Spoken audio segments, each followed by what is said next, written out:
Yo, Cyber7, thank you for the follow. Perfect timing too, because the song just ended. Song just ended, and it's a Monday, and we still have more Birth Me code to get through. So I hope you're ready for that. Also, the previous chair I was using is a bit bad for the back, and it's been bad for the back, so trying a different chair today with two minor things. The first of which is that it is a bit shorter, which doesn't seem to be an issue, but the primary thing is, pardon your ears, it is a bit loud if I move around, so gotta try to minimize on that. More importantly, it has been a good week since we did Birth Me Code, and last time, to recap, we are the mastermind of a escape room killing game sort of thing, but we're a bad mastermind at it because we don't want to die, but we've been dying. So far, let's see, where are those trusts?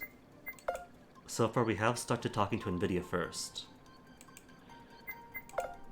and have seen, I think, all the different trust options for NVIDIA, taking us to listening in on ERA, going to trial, and either everyone dies because we can't get anyone to agree who to kill, or end up with NVIDIA dying, which gets rid of, at the time, our closest ally, and ends up with us dying anyway. But we could shift these percentages of trust around. Spying on Luxuria appears to be locked. I'm not sure why. My hunch is because it is like frequencies and resonance, that maybe if I listen to or introduce myself to Superbia instead, that it might change things enough to sort of mesh us here mentally. But I think to start, what I'll do is try to get ERA's trust. Because dinking around on this, getting ERA's trust way up might be enough to pull him away from Superbia without getting him killed, and appears to light up all this. But that needs a Simon Bees. It was indeed the werewolf ending, which is at least a different ending. It got me killed, but not everyone. It's progress. Also, is that a Monokuma emote? That's amazing. Bear wave. Oh wait, no. Because start just takes me to the start of the story. I forgot. It's been a weekend. I could just flow in. Think what I'll do is keep introducing to NVIDIA first. Wait, could I not? Hold on. Not help. Memento 7. On Memento 7. Did I lock in? Could I not jump through? Okay, give me a second. Not all data, just this data. There we go, now I can jump around. So, NVIDIA. And think what I want to do. ERA. Right, two trusts. Luxuria or Gale. It's a bit finicky, but it's still pretty accessible. Like, being able to just start a new file, jump around wherever, delete a file, and those revelations still stick, it seems. So, it's not too bad. Gula or Luxuria?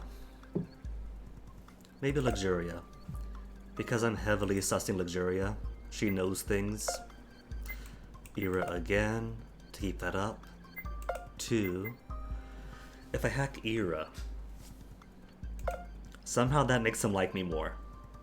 But that does appear to lock us into this whole field, which means new stuff. Avaridia. currently would just be a dead end. Unless... Nope, still dead end.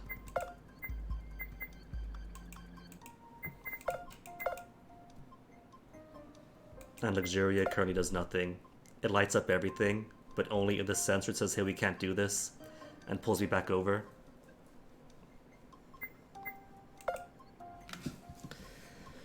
So far, as one could see, I haven't explored too much of the game.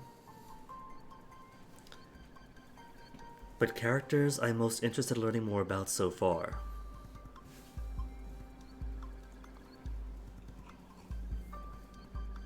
It's pretty much all of them, to be honest. Like, I've been keeping an open mind, and most everyone seems suspicious in different ways. Ira, I think, wears his heart on his sleeve, so he seems pretty genuine, pretty... he is as he is. As far as suspicions go, I really want to get inside Luxuria's head because I have reason to believe that she might have more clues about what's going on. But as it stands, almost everyone is prime material, so please give me more, is how I feel. Oh, the mug, this little thing, it's alright. It carries a decent amount of tea. And oh no, laptop breaking apart still. Okay, so that puts us Ira to 99%, 33%, 33%, and nobody else really trusts me. It's a start.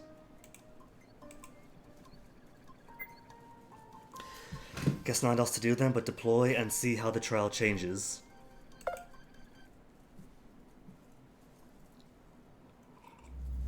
Oh, it will. The trouble is that for whatever reason, it's just leaf plus hot water. But when I drink a lot of tea, it kind of like cottons up my mouth, makes the tongue a bit sluggish after a while. So for a reading heavy game like this, the tea helps a little bit for like stimulation, but it's all about the water for lubrication.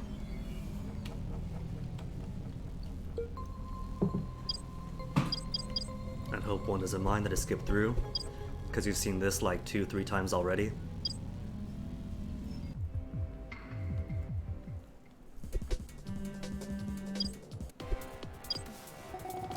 So, think Cora is a mastermind, but now that we're leaning on Ira. Ira's still in though. I do like how spying on them makes them trust me a bit more. Still no notice from Gullah.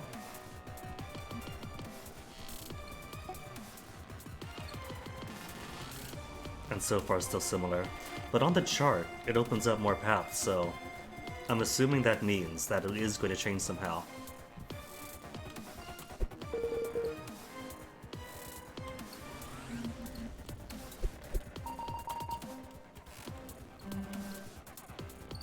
Still voting for the majority.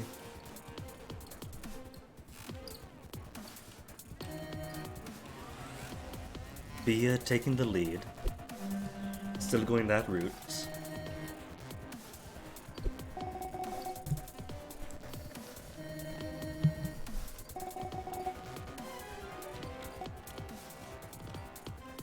So nothing different yet, unless...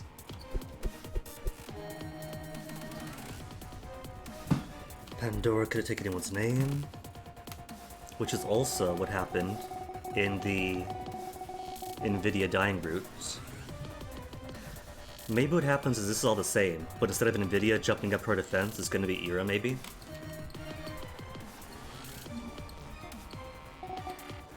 Oh, maybe that's it. Maybe whoever trusts me most for the first round becomes a sacrifice. To poor and Cora, innocent and Cora's rescue.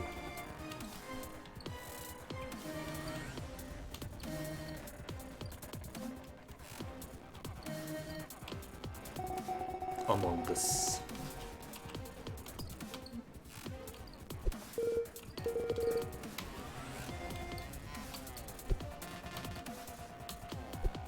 Ira, say more information. Everybody is silent.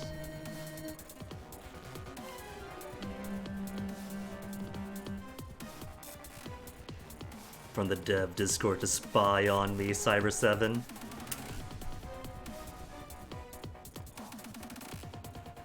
In that case, hopefully don't disappoint. Doing my best as a maniacal mastermind, but a couple of failures so far. When can we try so far?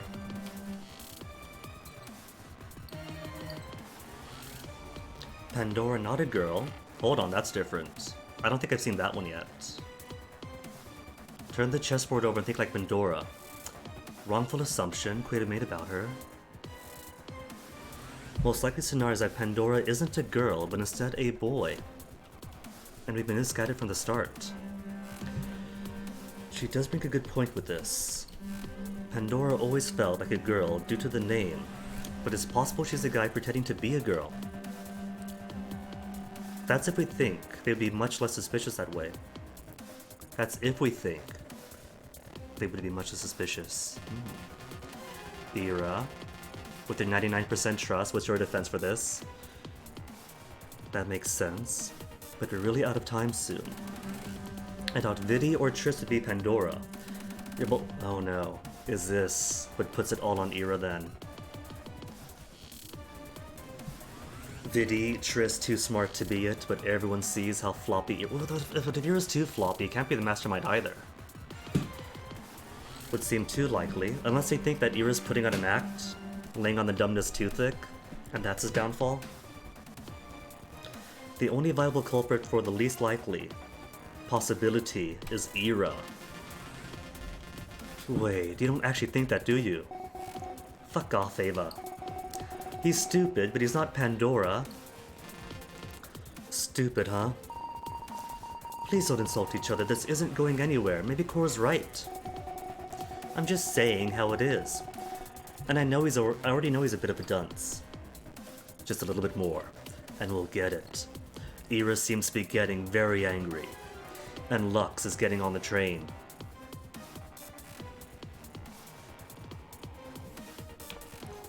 Time to drop the bomb and secure this outcome. Since I've been mostly bouncing back and forth across truth options, I kinda forgot what bomb they have. Unless... because we know from spying on Ira and Bia that they seem to know each other.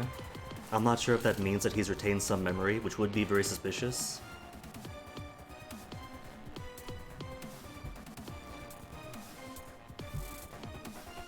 Oh, 7, don't say that. Now I am gonna get camera shy.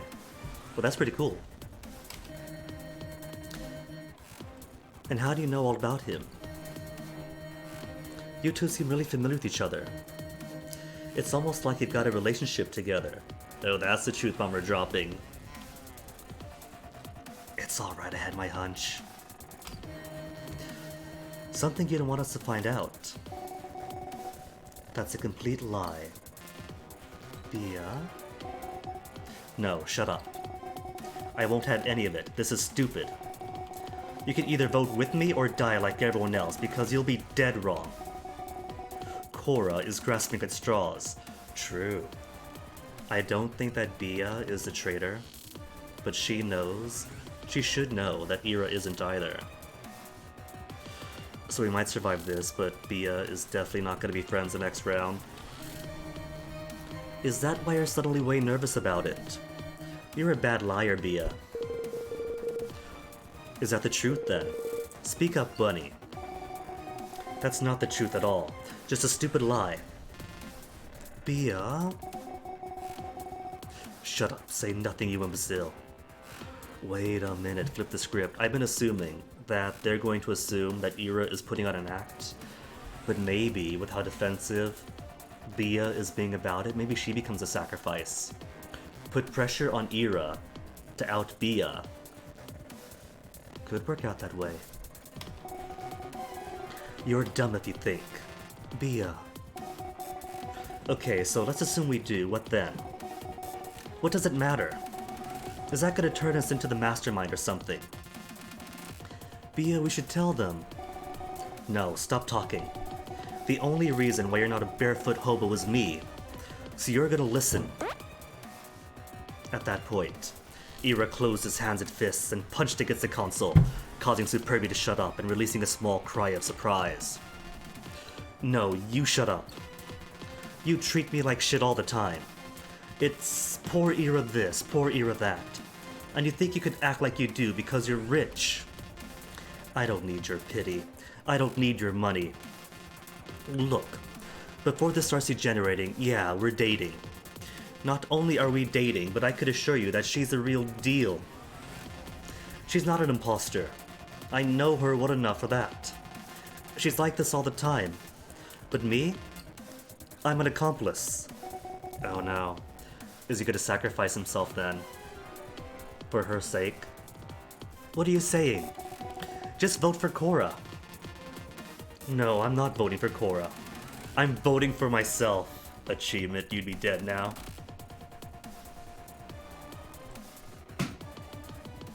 Well, how's everyone else gonna get behind this?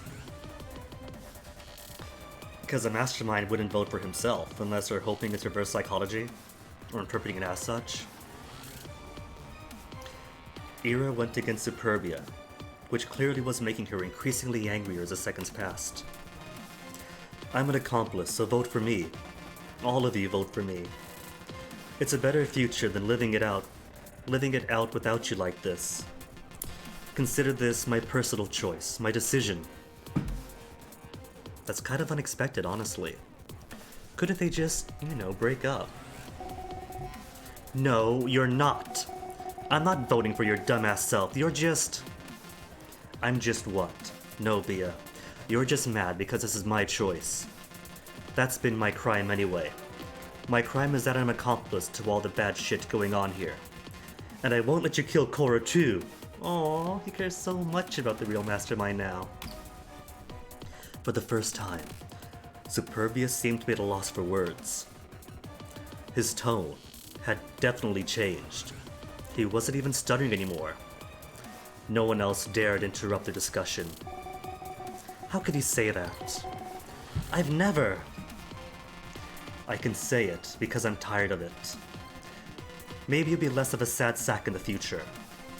I'd rather die and teach you that life is shit when you're alone. I'd rather die than vote for someone who doesn't deserve it, Bia. Ira really is way too sweet. I don't know about his past, but his relationship with Bia doesn't seem to be the best. And he's still putting himself on the line. Pure cinnamon roll. This is what I can do.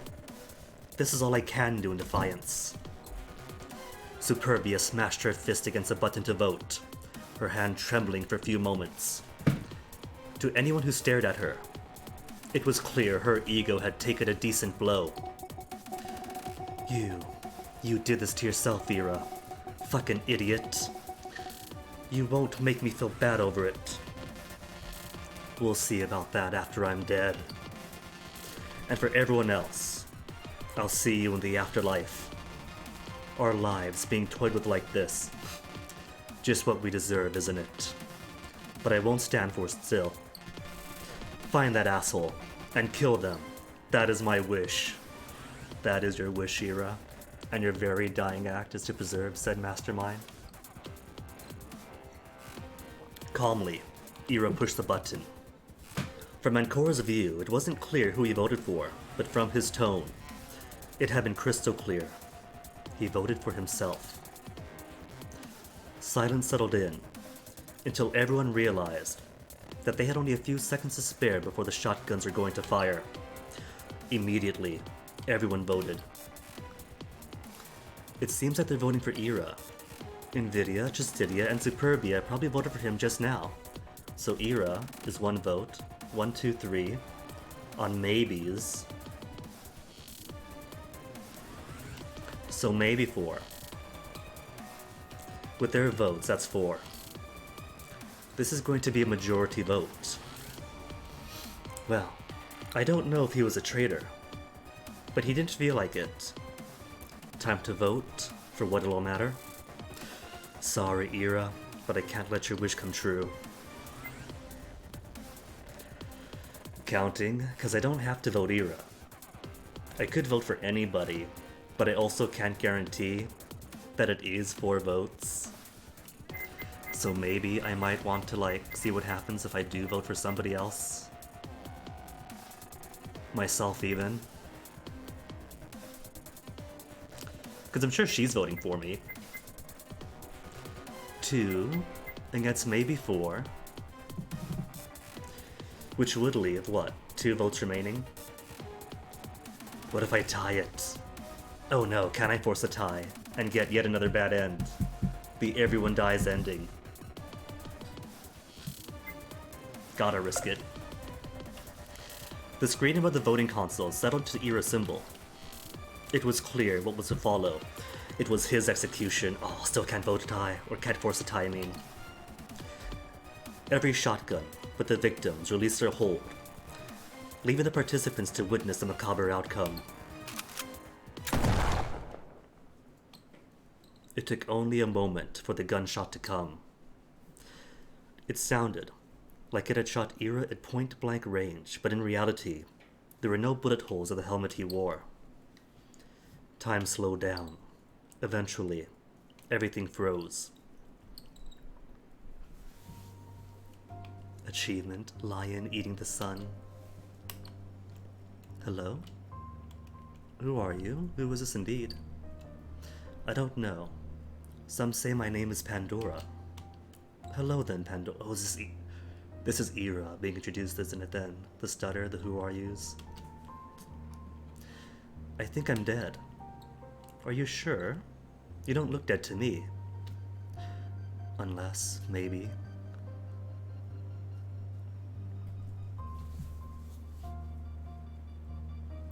I'm still not sure what to make about the mystery of, like, retrying. I don't know if that's like a gameplay mechanic, or if our character really is seeing dead ends, then reversing, rewinding.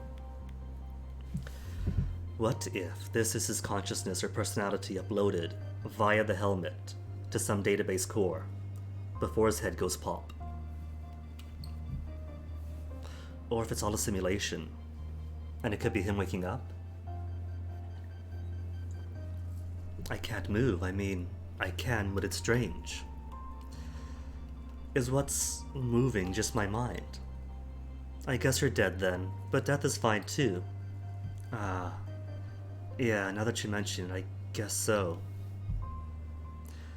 It's kind of hard to make out who's talking. It feels like when you talk, I'm talking too. What does it mean? Maybe you're a part of me now, because I remember you. Is that so? What kind of person was I? You were an idiot. A strong body, but a weak mind. You let someone control you. Your aspirations were weak. All that was on your mind was the person who tortured you. Hold on a second. That website, that group they're all a part of, in order to... So they're all high school students, plus a teacher, joining a seedy organization thing, website-based, that allows them to have all of their wishes come true. Maybe it's all VR, maybe it is something like that, something more digital. You helped them do something horrible, didn't you? I remember now. You're right, I was an idiot. I didn't choose to be poor. It just happened like that. Alone with mom, no more income, had to stay strong for the family. Then someone came in, a helper. They provided all I needed. They were my light, my only way out. Then it was all ruined. What happened to ruin it? Pride. Stupid pride. Blinded them. But part of it was my fault too. I refused to change. A common mistake. I was an accomplice to a crime I hated. That desire blinded me, but I couldn't help it. Chasing after a ghost. That's what life was. At least I did something. Are you sure? No. Maybe this is just me wishing I did. Because if I'd done nothing, why was I alive? There was nothing. It sucked. Do you remember how you died? Worth noting, I don't think Nvidia got the sequence. Huh? Not really, no, doesn't matter. Yes. It matters because when you died, it was your choice. Even if you say you'd done nothing, you did choose then. No one was controlling you. So I did something. That's good. I just hope when I died, I was doing the right thing. Thankfully, that doesn't matter now.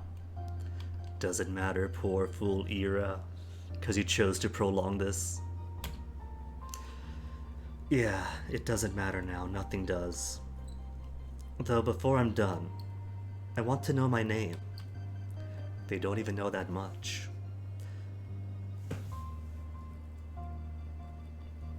Mentally toying with people's memories is kind of a theme from like Danganronpa or 999, but maybe it is more literal here. If they have so much mental interruption that their brains, their memories, even their own names can't be recalled, it could be digital. We could be speaking to a program that either does not have those files or had them blocked off. No, I don't know what it is. You sure? Well, there is something, but I don't know if that's right. What is it? I think it's Marco. And your surname? I don't know. Can you confirm it? Your name's Alex. Alex Seville. Pretty close to Marco. He was close. I mean, that's weird. That I ended up forgetting my name. Maybe it's Alex. Even that doesn't matter now. Dust to dust, ashes to ashes. You've surrendered your right to live. I'll now carry your memory. Thanks.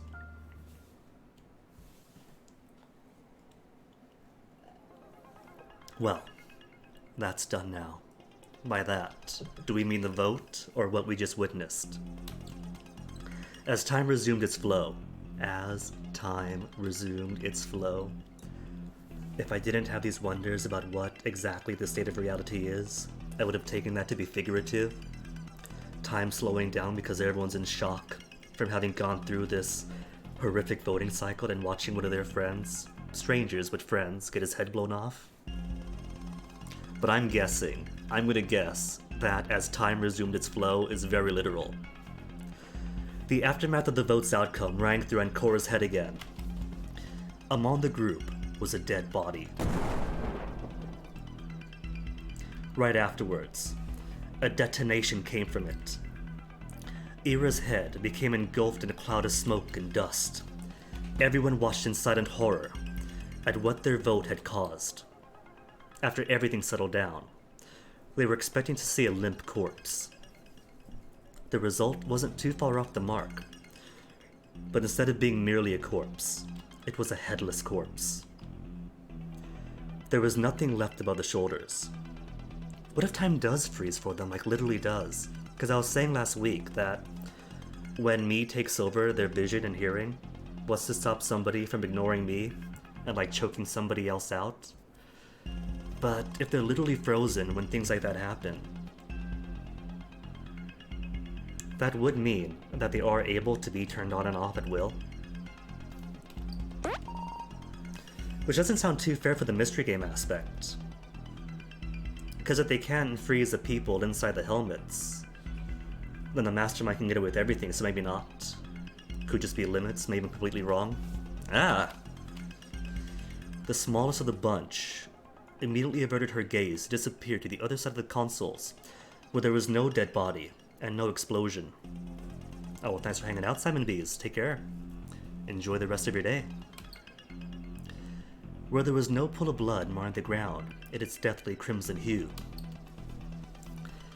The flood from the neck had caused the floor to shake to take on a reddish tint, with rivulets of the liquid scattered as would drops of rain.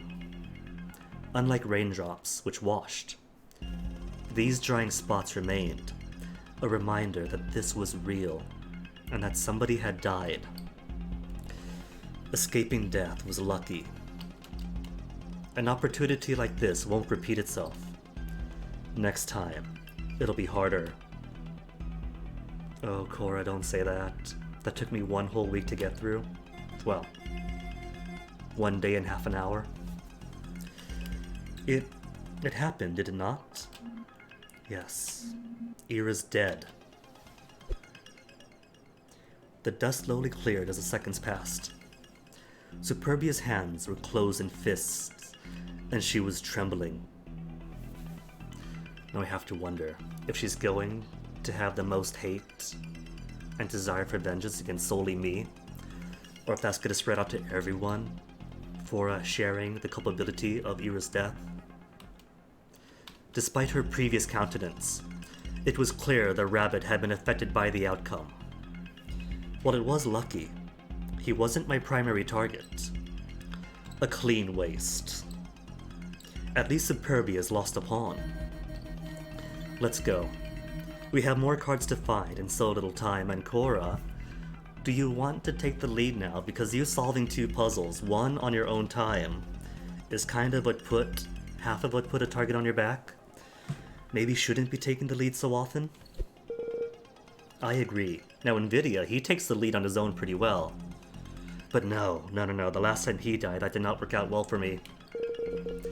This scene is... The smell is particularly terrible too. It's just a fucking dead body. You're all for my emptiness. Put on your thick skin. We don't know what my emptiness really is. But Superbia is kind of implying that should give us either some familiarity with dead bodies, or at the very least should have hardened us. The reality of the situation was slowly sinking inside. Superbia looked at Nvidia while the boy was accusing her. His blood is on your hands as much as all the people you mistreated. You drove him to this point. Aye, that is none of your concern. Mind your own self. Nvidia shook his head and walked away, prematurely interrupting the conversation. It was clear that Superbia wouldn't be winning anybody's trust anytime soon. So maybe we could reunite her for the second cycle with her boo. The prospects did not please her at all. And Cora looked around. Aviridia had gone missing as soon as she went free, most likely to search for another me card. It was the same for Gola, who left just then. The only ones remaining around the console were Superbia, Ancora, Luxuria, and Tristidia. You don't seem really affected by it, Trist. Tristidia finally stared back at Ancora, shrugging. People live and die. Do you know what percentage of the human population is still alive out of our entire history? Mathematically, that's around 7.5%.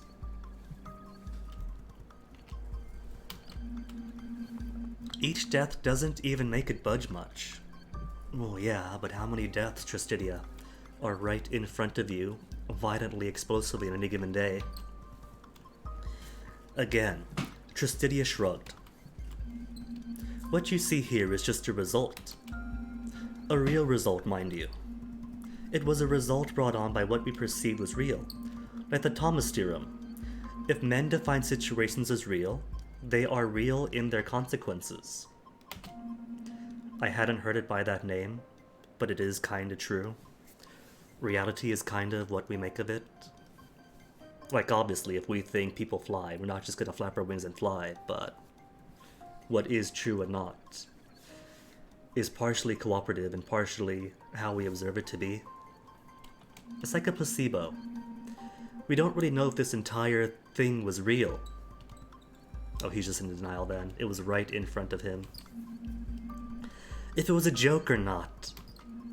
Maybe some of us didn't take it seriously. But the consequence is real now. We needed this wake-up call, or not. And let me ask you, what's so peculiar about Ira's dead body? He pointed at the lack of a head. We were all in front of a shotgun. The one in front of him fired, but there were no bullet wounds. Those guns might not really shoot, but we still die when they get us. It doesn't matter. We didn't get the mastermind. The others looked at her. It was a real worry. With the timer ticking down again, they had a job to fulfill.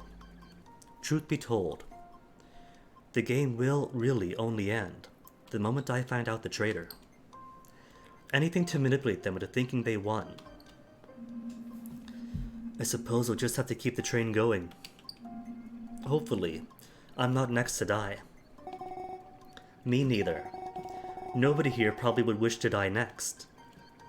But Superbia, it really doesn't help that your one guaranteed friend is gone, and you haven't been making any more friends. Even with this, I'm not going to offer myself up, even though I'm sure you've all made up your minds on your next vote already. It's not as though death in this is terrible. It's not as though death is this terrible. We've been dead for like an eternity before we were born. Dying is just returning to that state. For all eternity this time. For Ira, that just came earlier than the rest of us.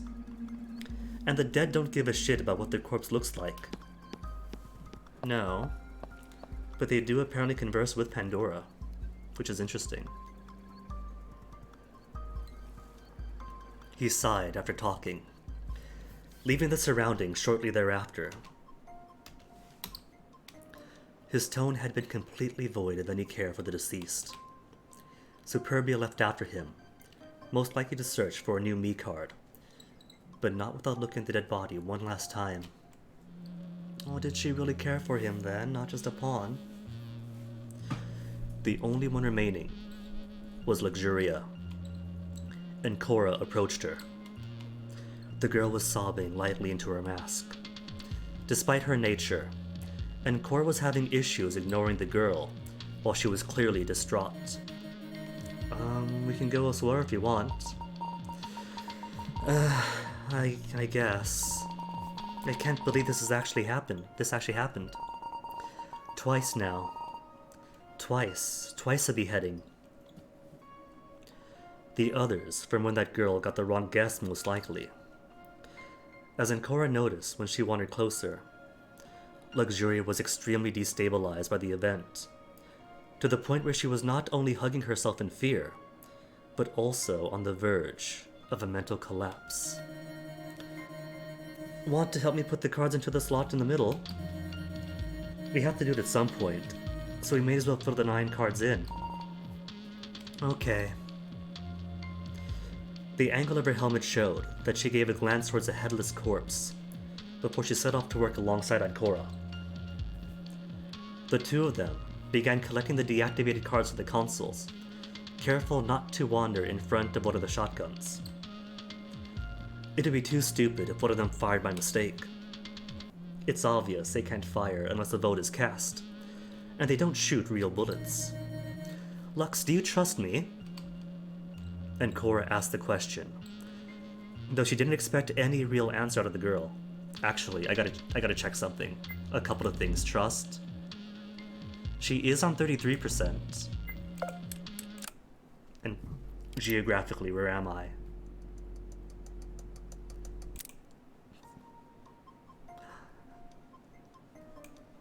A new timeline. Good. Result. Novel. Blank. Then a split. Puzzle, maybe? Novel puzzle split? Deduction, perhaps? Oh, now this is unlocked. Is that for Ira? So, hold on a tick, because one of them is already dead. Allegedly. But we have 1, 2, 3, 4, 5, 6, 7... Oh, just 8? Okay. So 1 for everybody.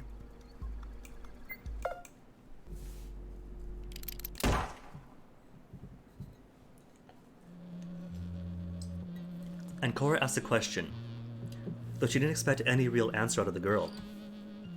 To her surprise, she nodded, while they were putting in the cards into the ball.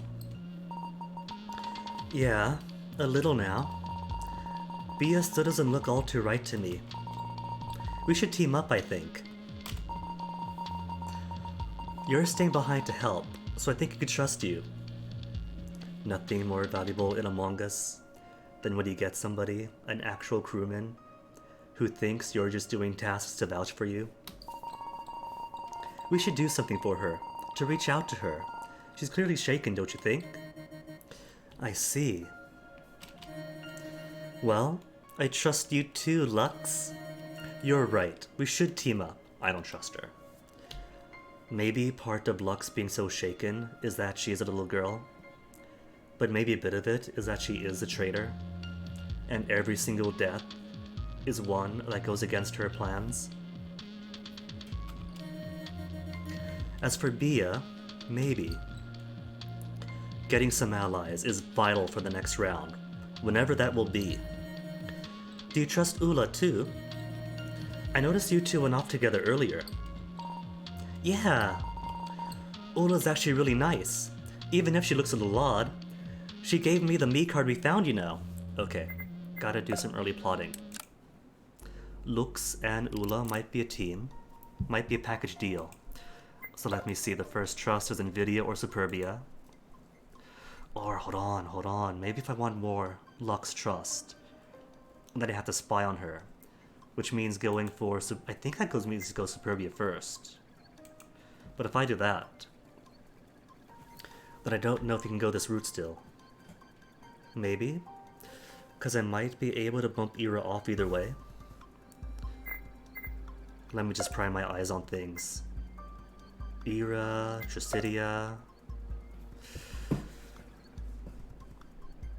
I could swap out a Luxuria Trust for a Gola Trust. Ira to max out his points. That's 1, 2, and then 3 for the spying. Hold up. 1.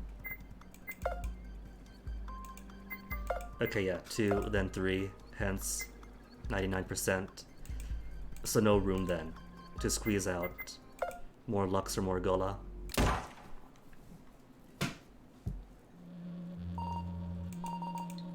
Ula's actually really nice.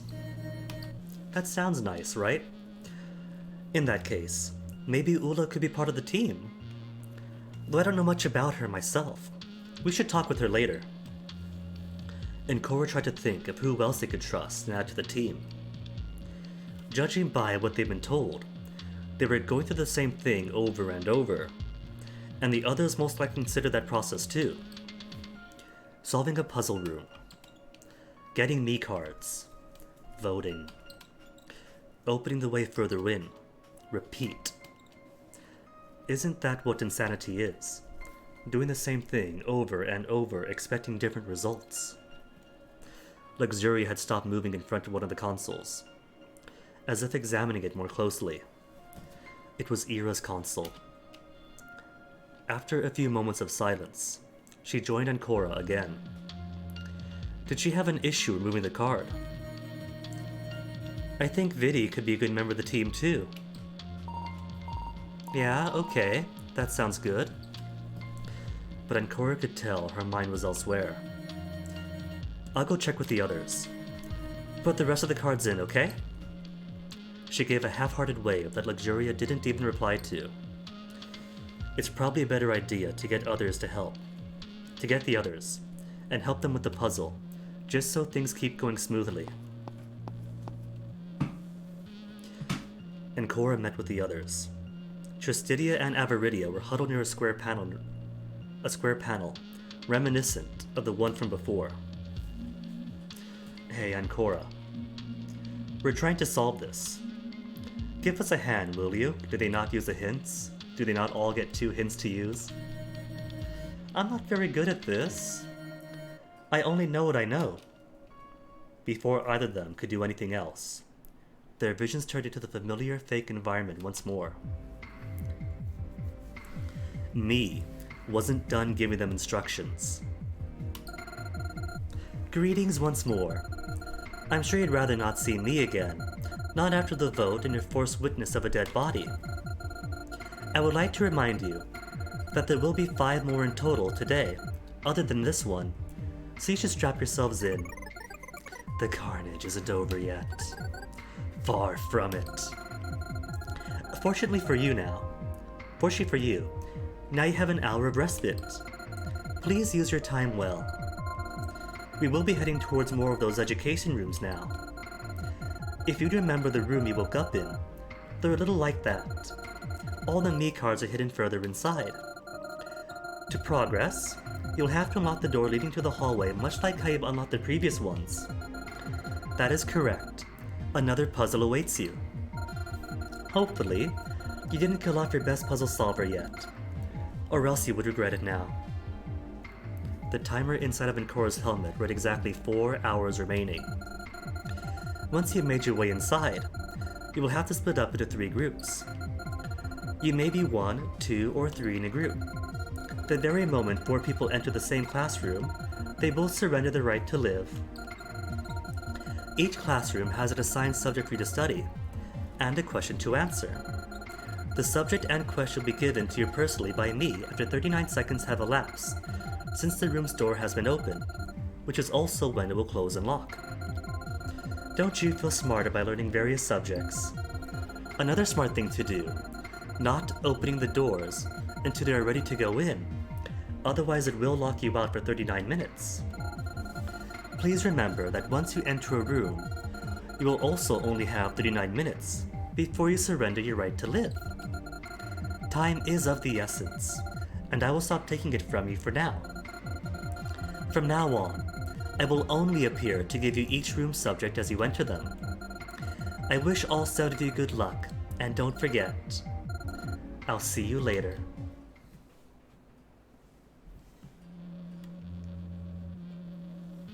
Ancora looked at the 2 others. Avaridia looked back at her. Only Tristidia had his mind elsewhere, looking away instead. Anything the matter, Ancora, apart from what you all just witnessed? No, it's just thinking. Feel free to solve the puzzle. Something just caught me by surprise. Did it, Tristidia? What did you notice?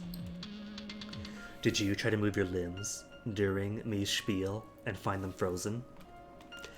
Yeah, I guess it would be a shame if the best puzzle solver would be dead, huh? Or it could be that. Maybe he realized that that is a deliberate seed planted for them to think, well, Encora's been solving all these puzzles, we can't vote her out. Otherwise, where does that put us? Tristidia doesn't seem like a dumb fellow. He seems fairly clever, so he might recognize the potential to that being bait. Without further ado, Ancora set off to solve that puzzle and open the doors for everyone else. What have we got, Stoozy? Solve the puzzle. Spell valid words around clockwise. Valid, valid, valid. Okay, so far vocal works. Vocal is a word. Wait, clockwise. So that just means in this direction. Doesn't necessarily mean starting with V, or with L, or with C, does it? Or I could be overthinking it. What if I stick with vocal? Vocal for a starter. What takes L then?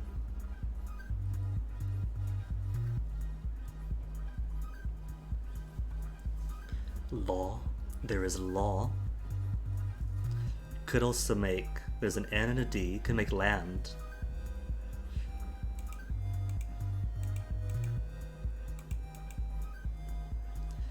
Land to stealing that drink. Unless it is literally spell valid words. Hold on, can I spell valid words? Let me just note down what I'm currently working on. Vocal land drink. In case this doesn't work.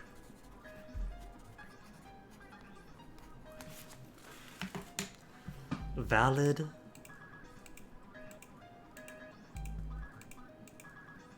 words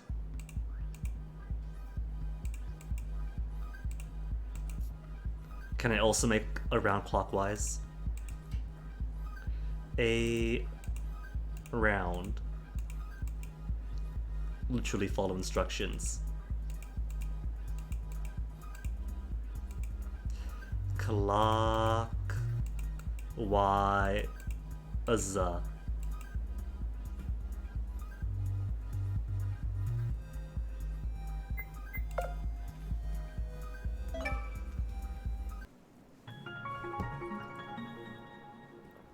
Achievement, a cool secret.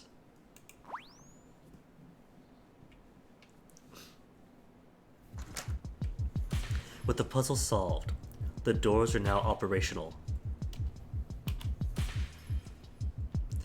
As a group of three figured out, this led to another hallway. From what they could see at first, it was much more expansive than the last one, since it didn't have metal plates in place to stop their advance to one side.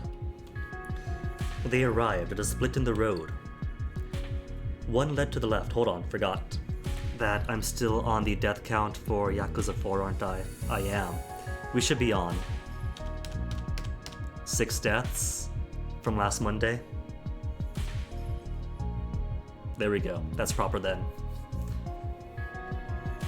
One led to the left, with many classrooms, and another fork with one direction blocked by more metal plates, while the right side led to a few more classrooms, as well as a locked set of doors. Let's have a look at the long hallway. Indeed, more interesting, I say. The three of them went down the hall, looking at each door. Some of them are stuck, bolted in place, while others are only closed. The difference can only be felt when Ancora pressed onto them with both hands. 3 of them are accessible. Those are the next puzzle rooms. And so far, we haven't confirmed the guns can be removed, so nobody should have any idea about the removability of guns, and Ira isn't around to shoot us. Only 2 are down this way though. After a while, the hallway turned to the left. There was mention of 3 classrooms, correct? I reckon the last one might be that way. I'm not so sure about that. The teacher proceeded to try peeking into the familiar classrooms, to no avail. The doors are all closed, as per usual, and all of them had a high rectangular window covered by a metallic plate. Tristidia took the lead to check further in, at the very back, only to stop after reaching the corner. Ancora joined him, acting all curious. This is a dead end. There's a door, but it's got a lock I haven't seen here yet. Judging by where we are, the metal plates separate us from the very first hall we went into. Thinking back to the map, Ancora knew he was correct. While they spoke, Avaridia pushed onto the doors, but they were all completely bolted down. No use for all these doors either. They're all completely shut. I don't think any of these are going to unlock. It's almost like they're just walls. Like most of them in the first hallway, huh? He spent a moment thinking about what it meant before he shrugged it away, motioning for the others to get a move on. Let's go back and share everything we found with the others. The group agreed to the proposition, and they went back to the split where the others had conspicuously arrived seconds later, including Luxuria. Kinda curious though, because this bypassed the argument between Bia and everybody else.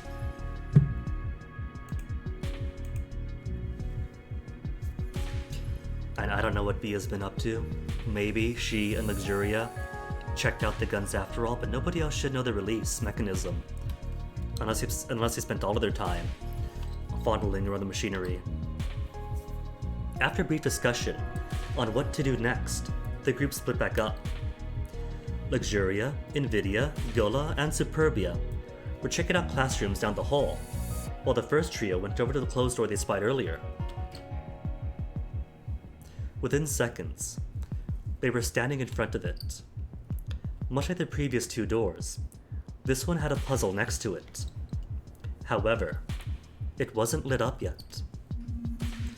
We might have to do another voting session to force this panel to light up. That's a guess if I'd ever heard one. It just makes sense. Everything so far has been methodically built to bar our way when we go too fast. Methodically. Good job, Guinea. This door isn't going to open anytime soon then. So what now? Now we decide on our groups. Let's wait for them in the split. In this split now? Had the novel, had the puzzle, then split time? Oh, that's cute, the puzzle is a Stoozy. You weren't a Stoozy, nor were you.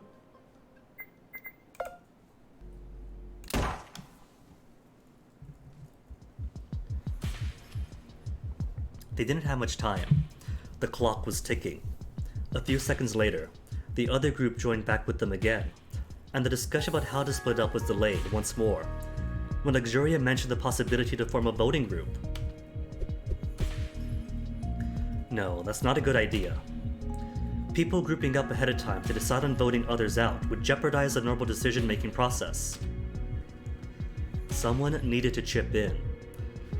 So after some consideration, oh, is this a split? Or no, hold on. This would be part of the split, wouldn't it? Trust 1 being whose side do I take, and Trust 2 being which group to go with, I'm assuming. I do want Luxuria to trust me. And that is one person that I could possibly sacrifice, and I still think that she is a traitor. If I have to suspect anyone, so far it's all on her. So if she is that overzealous detective that keeps slamming the group meeting button to try to frame somebody, to have her not suspect me would be to my benefit.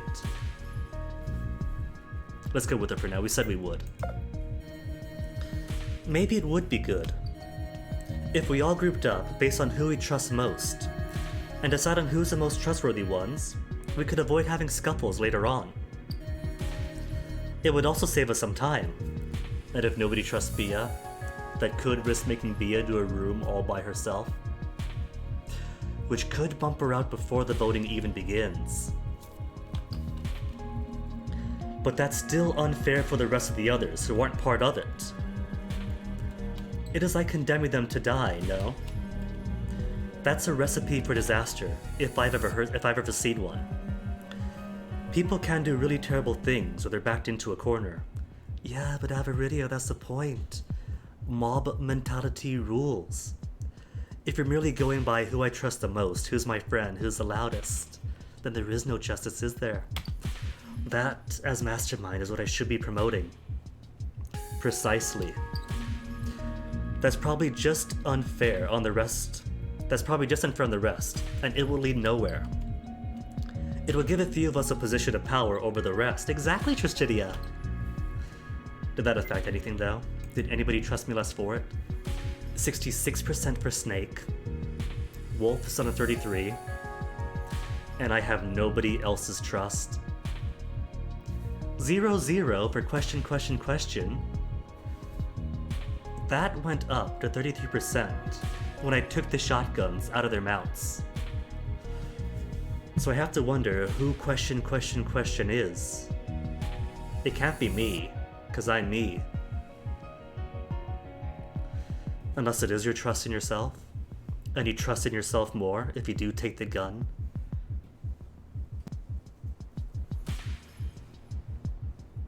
Unless there is some 8th entity. It could be the person whose head got blown up in Luxuria's room, actually not dead. It could be the only once alluded to friend who programmed these helmets. Maybe he's a mastermind over the mastermind, watching through these proceedings. Though it is interesting that so far the only thing that bumped that percentage up was in a dead end, with many other options, but no way out.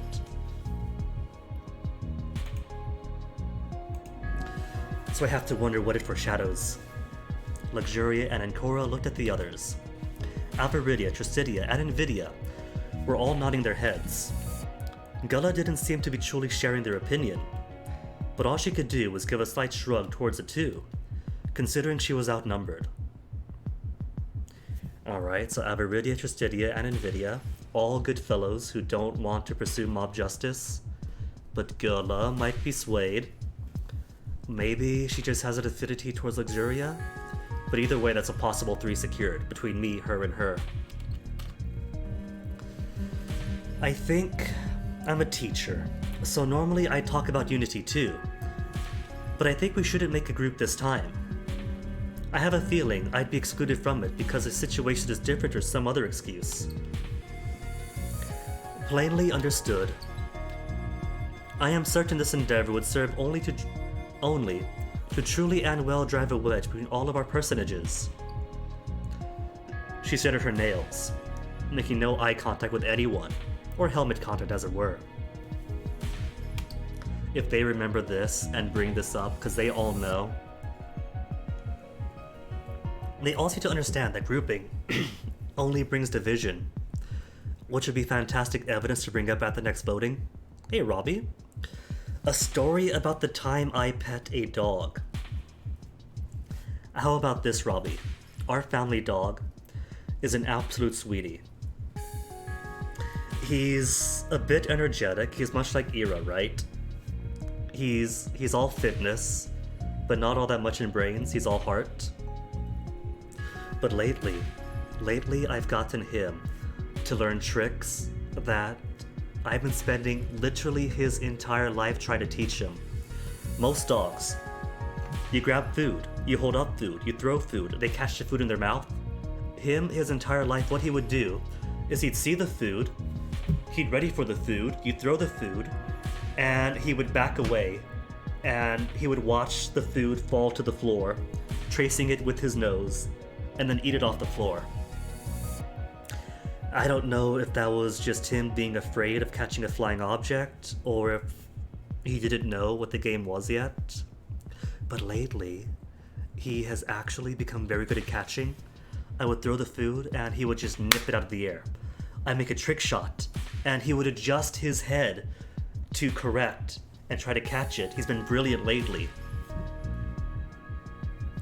And I've got him halfway to learning a second trick.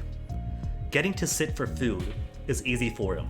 You hold food, you don't even have to say sit, and he sits. But you hold the food, you tell him sit, he will sit. And the next step for that, the way we're teaching him, is sit, then down. But because he's so eager for the snack, Robbie, what he will do is he will sort of like hunch down instead of fully lying down.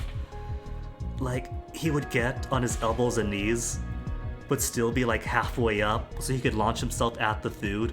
So you gotta like keep on telling him no, down, down before he goes all the way. But he's learning, and that gets him plenty of pets for being a smart boy.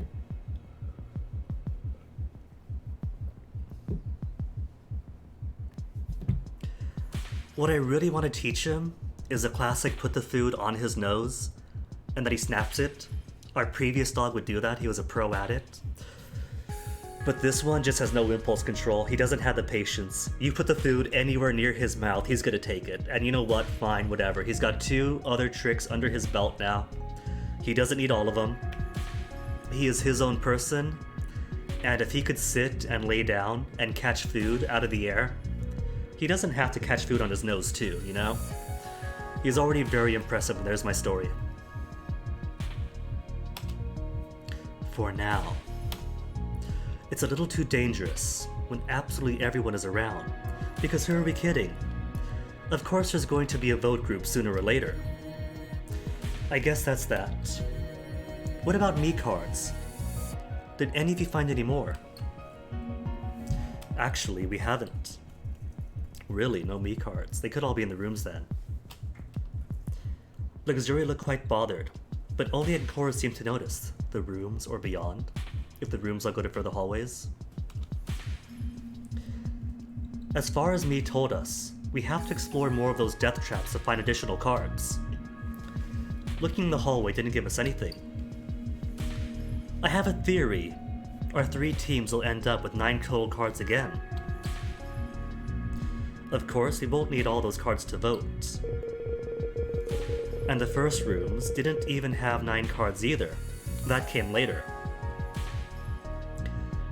Didn't we pick up 2 from the first room and pocket them? I don't think those cards came up in the voting session. We're pretty sure those were our trump cards. Probably, so we could find a nice quiet place to spy on somebody, then pull out the card and be like, no, we've been busy, we found some cards. Probably the same here too. But we're going to need them to finish discarding them in the slots of the weird hexagon or whatever by either way. Yeah, so there's no chance for us to slack off. The doors of the first room haven't opened again since we left them. So if we don't get those cards, we're completely stuck. We should organize our splitting according to our skill level then. Balanced teams, huh? And Cora knew what that meant. It meant that, since she'd already proven herself to be smart, she wouldn't have much of a choice with whom to go. Going with Tristidia seemed out of the question. Precisely. Each set had a specific individual better poised to solve these infernal contraptions. As a result, it would be best to split up according to said skillful lot.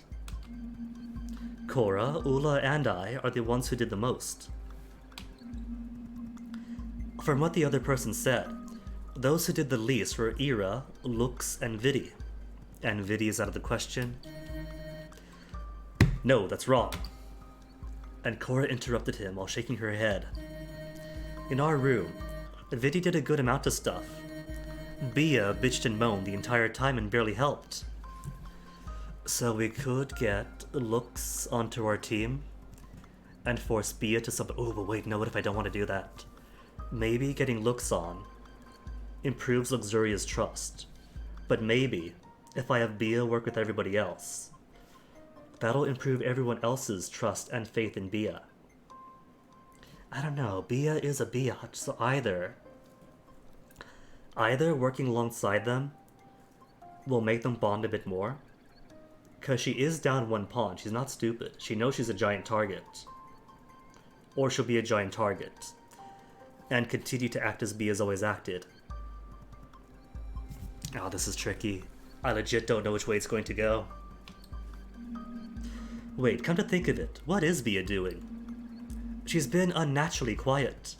She's already acting different. A change in SOP for her. The entire group noticed that the girl was gone. Did she even come back with the other group? She might have remained in the hallway, come to think of it. Or she went back, fiddled with the stations, and did find the gun release mechanism. First, let's get the groups made. Then, whoever ends up with her will go fetch her. Okay? Everyone was in agreement. That means we should form teams something like Ula and Ava, Vidi and me, and the 3 others would be Lux, Bia, and you, Cora, would go together. Alright, so we get Bia and Cora then, if she shows up. Wait, you want me to team up with Bia, the one who condemned her boyfriend. She wanted me dead. I'm aware. Maybe she won't hate you as much if you're both put at the same team. Well, if she doesn't want to forfeit her life, then she should be working with me anyway. Or at the very least, not actively impeding me. Huh. Strange teams. You're putting girls with girls and boys with boys. Now that you mentioned it, you're right. Still, I think this is our best lineup to force some differences to fall before the next voting session. Something was definitely nagging at Tristidia, who's he teamed with, Ira? Ula and Ava. Vidi with me, so yeah, he's with Vidi.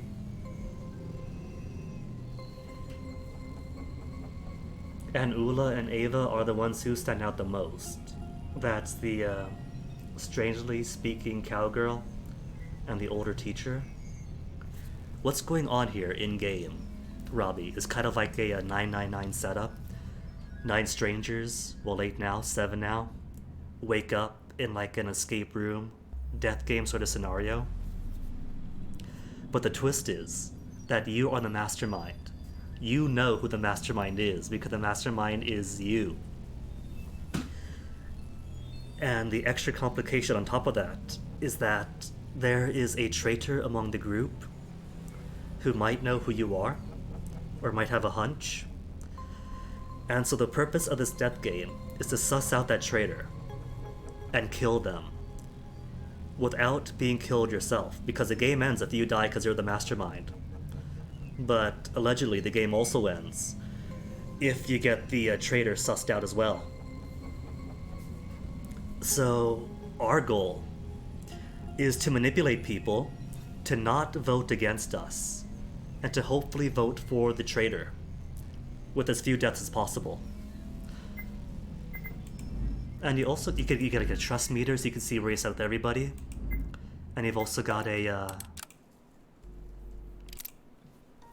non-RES timeline that you could fool around with to see, like, track where you are. And the different save files, like, just quick select what options you want to make to jump between the different lines. So it's been a cool mystery so far. And being the mastermind is a fairly cool enough twist. Something nagging at Tristidia. Also, the helmets. The helmets are pretty cool because they can't see through the helmets. There's cameras. They can see and hear what the cameras pick up. And every once in a while, you could hijack those cameras to see and hear what other groups are thinking. But I'm thinking that there's probably a bigger twist that hasn't been revealed yet. Like, if they've got cameras and things that they see through, who is to say that they can't move when the me segments block off their vision? Like, the very nature of this whole scenario, this whole setup, is one that I'm spending a bit of brain energy trying to figure out. Because, like, there's mysteries on top of mysteries, who these people are, what their group that ties them all together even is. And this is fairly early on. We've only gotten through one voting session. So the mysteries are piling. There's plenty of mystery, and not a single answer to be given out just yet. So plenty of revelations to come up with, to see which ones are going to crash and burn. Answers that are probably hours in the future. The more he spoke, the more his tone became a little detached, as if he was thinking about something. And Cora left it by for the moment, because her objection to grouping with Superbia hadn't been entirely shot down. Wouldn't grouping with Ava and Ula be fine for me too? Ah. He was caught short, still halfway in his thoughts. I guess that would be fine too. I don't really have an objection. It does unbalance Bia's team, however. Then I'll take Bia with me, and Vidi would go with looks if that's your choice, Cora. And Cora had a choice. Either the teams would be Team 1 and Cora, Looks, and Superbia, Team 2, Invidia, Tristidia, and Team 3, Aviridia and Gullah, or they would be Team 1 and Cora, Aviridia, Gullah, Team 2, Superbia, Tristidia, and Team 3, Invidia and Luxuria. Superbia and Tristidia. I don't know, Tristidia seems fairly level-headed. If Superbia is going to plant poison about me in his mind, at the very least that is damage control. Lux likes me enough already. Aviridia, Gullah have zero trust, right? 0 trust each.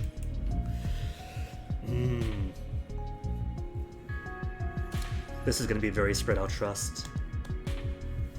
How many novel sections do I have between this room and the next vote sesh? So either one room or the next one room's a game over. Just like that, it seems. So one team is bound to fail. Might have good lore though, because you pick a room, do the puzzle, do whatever, then death.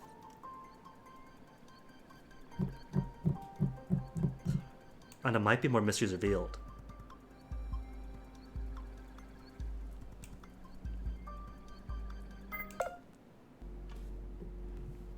Because even the dead ends, the prolonged ones, give interesting things to think about. The list can't lie to me. Like, you and I have played 999 in VLR, where it gives you a certain timeline, and then surprise, here's bonus timeline after that. But I don't know for sure if the game does that yet. I can only trust the timeline we have. If it does expand, cool, but I'm going to take it at face value. Like, for instance,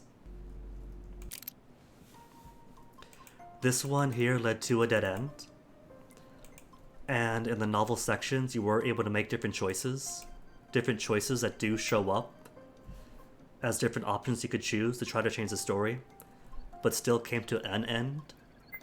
So there's play in it, there is play in it, but it's not a victory either way. With those group compositions in mind, Avaridia and Gila, or Luxuria and Superbia, I don't trust Superbia and I want to keep an eye on her. If she's with me in my group, then she's going to need to cooperate with us, otherwise they all die. And this way, the only one she stands to influence is Luxuria, who I could bump up to 66% trust after this.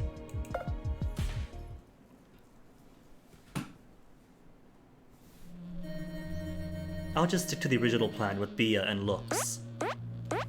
Aw, she's happy. Wait a minute, hold on. Did I bump her trust up already though? By agreeing with her for the groups. 66%, okay. So I might be able to max her out. Early enough on. Melancholy. Which side is Melancholy on? Are we in a Forsaken timeline? Melancholy. Alright. So, this is the path that leads to more options.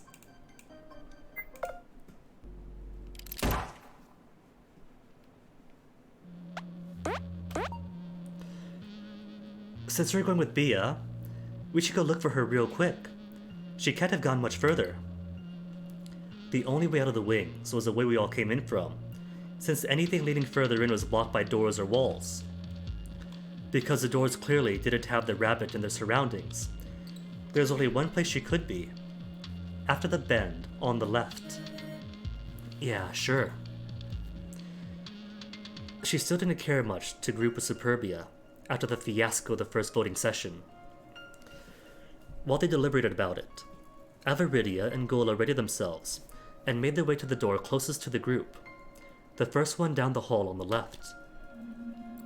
Vidi and I are going to take the second one here, and you two can get Superbia and take her back to the locked doors. There's a classroom there you could enter, I believe. How does that sound? I don't really have a preference. Nvidia didn't seem in disagreement with that course of action. And Cora wasn't either, so the group started walking.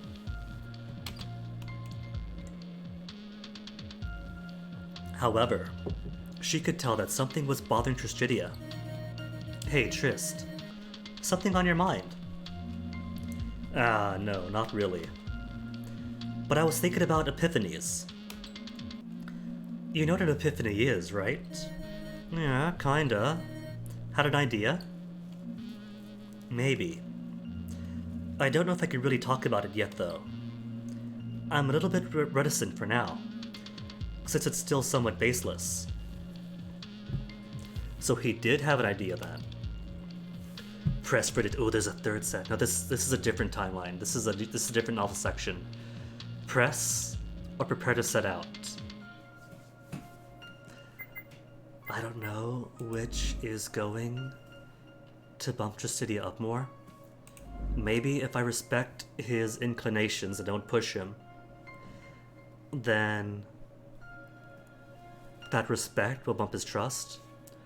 Or maybe if I push him, I'm gonna push him. If we die, we die. You just sound a little absent. Is it regarding what Lux said just now? I admit your pondering is now bothering me equally. Gulla's sudden intervention surprised Ancora, since the girl momentarily came back just for this, making Aviridia wait on her. Trustidia hesitated a little while the teacher patiently crossed her arms, apparently glaring daggers at the group. No. Okay, did that adjust the trust? 0%. Cal is up to 33%. I got Gulla to like me a bit more. Which... I could maybe pull Gulla and Lux into a block then? Not really about Lux. It's about what Mii said earlier. Something just doesn't quite add up. What is it? I can't say just yet. It might be something big. One of us is definitely the mastermind. So I'm going to speak about it later, after I'm out of the rooms. If I die before then, Vidi is the mastermind. Oh my goodness, he is using Among Us strats. That plan never works. What? Sorry, but it's just related to what I'm thinking about. Nothing personal. So he is catching on that what Mii said kind of implies you better not sacrifice your best puzzle solvers. Hint hint, the mastermind is one of your best puzzle solvers. Cause Nvidia's a bit clever himself, but Korra's also been solving like every single puzzle they came across. I'm pretty sure he's just safeguarding himself from dying, because he knows if he came out that Nvidia was a mastermind, he'd be voted out next. It's just insurance. Well, that's your choice, I guess. I can't really tell you not to distrust me, given our current situation, but we're also going to be exploring a room together, so we better not fight. How interesting. More like... Cal? Interesting? Gulla's interest in the topic struck Ancora as odd once more, but she didn't pursue it. I've been kind of thinking that Gulla is a bit too obvious, right? She speaks weirdly. She's dressed like a themed steakhouse waitress. She sticks out like a sore thumb, so if she was a traitor, that'd be a bit too blatant. But she is rather interested here, just sitting, watching, saying how interesting.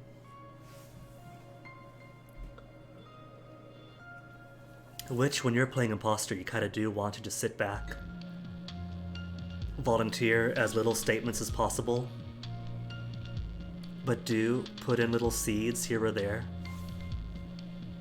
I don't think it's her, but her interest is interesting. The more she thought about it, the more she figured Gulla's words were tinted with sarcasm. Assuming her original interest was due to her being mentioned, why does Gulla have such a keen interest in Luxuria? Apart from them having spent time in the same room for the first cycle, so who knows what trusts, what revelations were in there? Or, not just the first room, weren't they together for the first spy session that we weren't able to peek in on?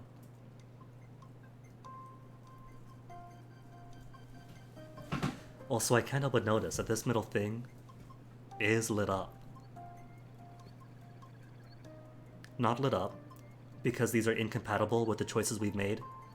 These aren't lit up because this path is incompatible with all these choices.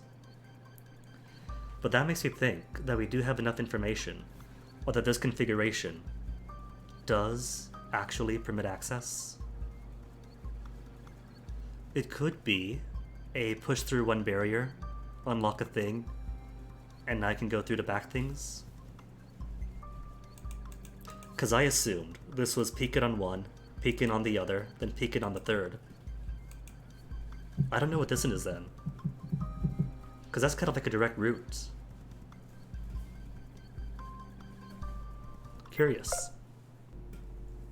A true end route, maybe? A very short while later, Avaridia and Gola disappeared into their room.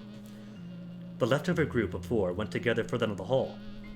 Invidia and Tristidia would leave for the second room, while Ancora and Luxuria fetched Superbia. Well, we're going in too. Have fun with Bia! Ancora could tell that was sarcasm. With a wave, the two of them vanished inside the room. Ancora tried to stretch her neck over to peek inside, but the door was already shut by the time she'd had the opportunity to do so. Let's get Bia now. Ancora could also tell she wasn't too enthused about it. No surprise there. Very few of them were enamored by the bunny girl, if anybody at all. For good reasons. Very soon, their steps brought them to the corner of the hallway, where Superbia had disappeared to. It was right next to the metal plates Ancora had previously investigated. Oh no, she is affected by his death then, taking some alone time in an empty hallway. There she was, sitting against the wall, holding her knees together against her body. She wasn't looking good. The helmet obscured her features, but it was still the first time she displayed herself in such a way. What the fuck do you two want? Go away. She was not in a good mood. Look, we have to go explore the rooms. You insane? I'm not moving from here. If things have to get bad, then let them get as bad as they'll be, I don't care. I don't think we can reason with her. Luxuria timidly spoke to Ancora. Seeing how the situation wouldn't improve if they did nothing anyway, she gave it a shot.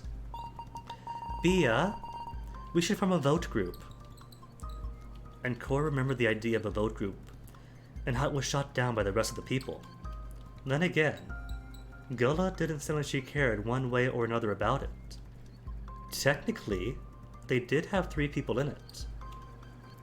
And with Superbia, it would be 4. As much as she didn't want to think about it, Ancora believed that could work.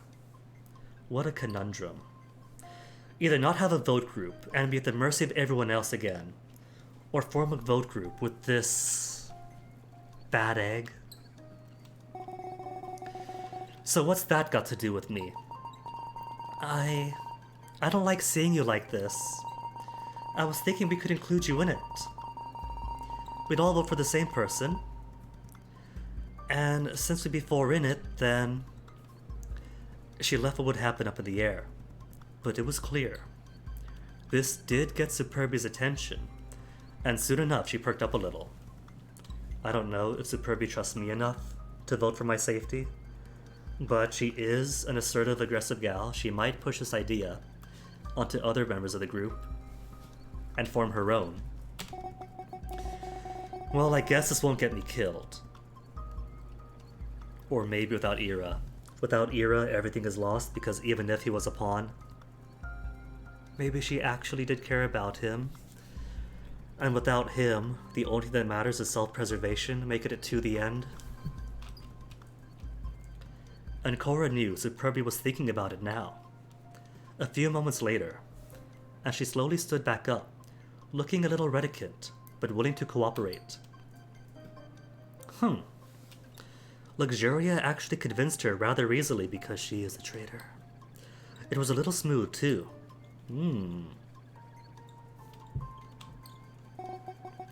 Fine. Fine then. Whatever. Okay, I'm in. That was easy. Having a chance to not immediately die in the next vote has that effect, yes. The rabbit girl was a little less reticent to accompany the others. And Cora was thankful for that, because they needed their full teams of 3 to begin with. I'm very happy about that. Let's go now, we really have to hurry to the first room, or we'll run out of time. The group ran back to the closed doors, and slid into the room next to them. Oh dudes, what if this is all a program? And the reason we're looping is because it's simply the program restarting?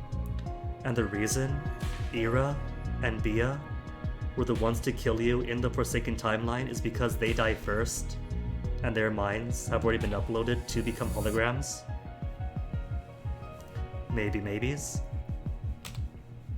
Inside, what greeted them was the principal's office, and with that, I really have to pee. So, gonna be right back in a few seconds, stretch my legs. If all of you have been sitting there for too long, do the same, get those blood clots out. And I shall resume in a few. BRB.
There we go. Got the chair's creaks out of the way. It really is still out of the chair, but the other one really is just falling apart way too much. So, at some point, gotta add that to the shopping list. Anywho, the principal's office. They marveled at this room they had never seen firsthand. And then, the 39 seconds elapsed. On the dot, the visions are all taken by me, just as the door leading outside the room locked. I hope you remember the newspaper article from the first room we've explored, because this is the principal's office, home of the principal, the man who was arrested. Alright, so we all got the newspaper article then. What was that? Principal who murdered a student? Or accused of such? Normally, it is in another wing, but that wing was destroyed by an explosion. Terrible affair, isn't it? And why am I mentioning this? I wonder if you could put together the puzzle. Anyway, your question for this room is, what crime did the principal commit? The man is a rather large link between all of you, even if you ignored it up until now. Alright, in that case, I think I've got to remember more of the clues from the first day and that first room. What do we have? Something is fake? Pigtails is fake or something? Something along those lines? A fake with pigtails? What other links do we have? The principal was arrested for something. Principal arrested for something. Several wings blown up. No good, I can't remember. Going to have to go back to the puzzle rooms from the first day to remind myself. Unfortunately, you won't be learning his name yet. Was it Principal Pandora? I say that, but someone in your group already knows his name, since they are relatives. Did I write down Ira's name? I don't think I did. If we are getting names. Is that the...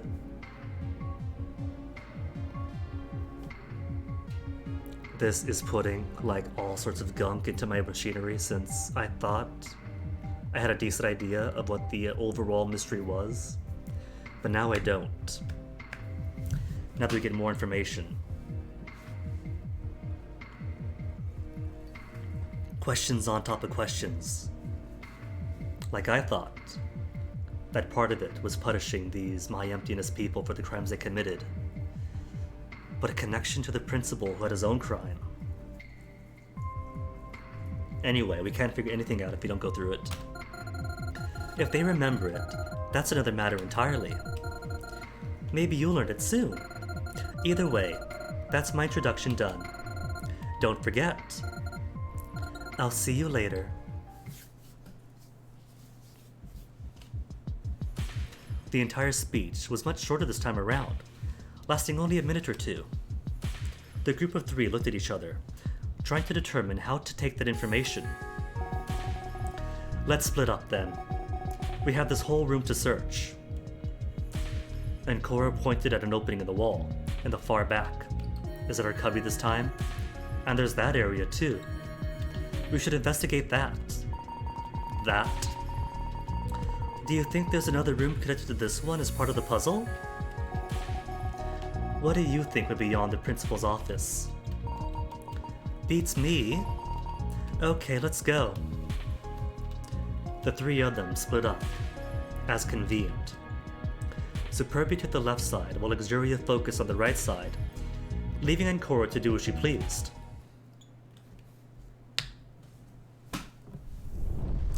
Deduction.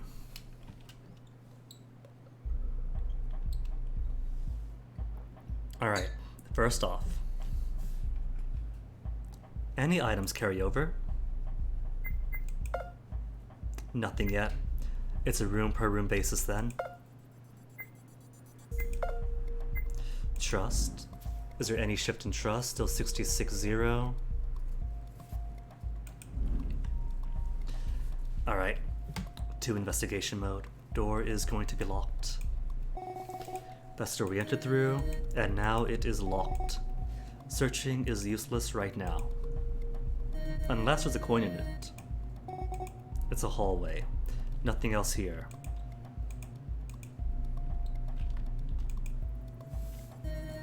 And over here we have a lot of binders.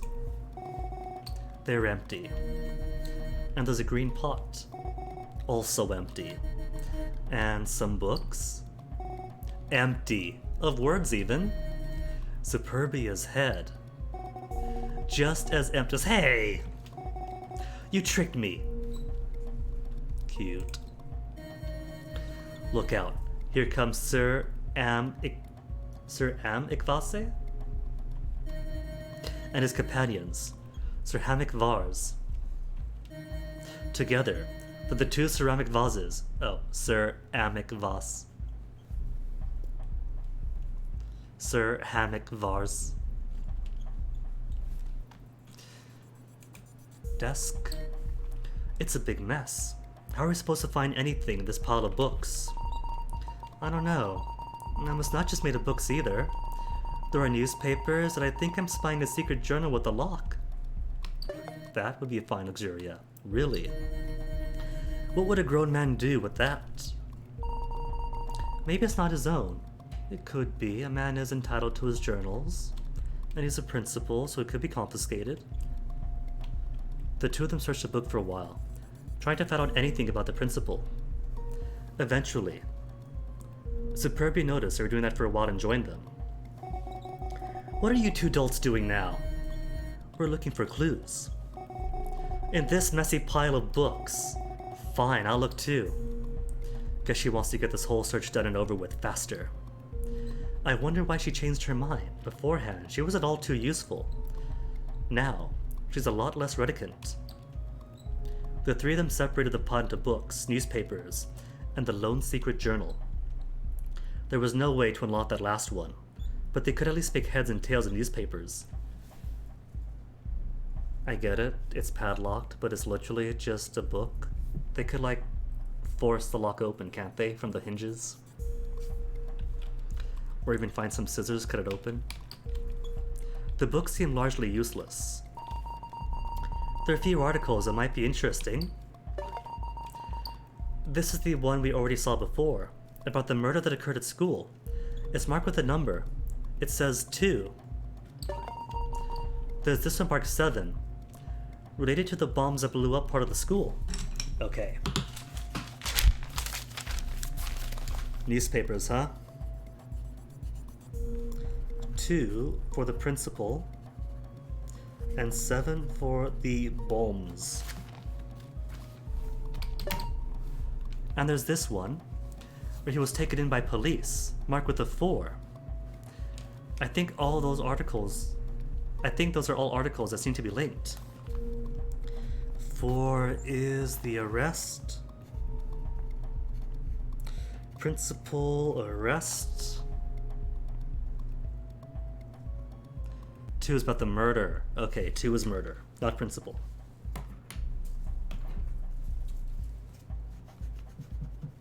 Whew.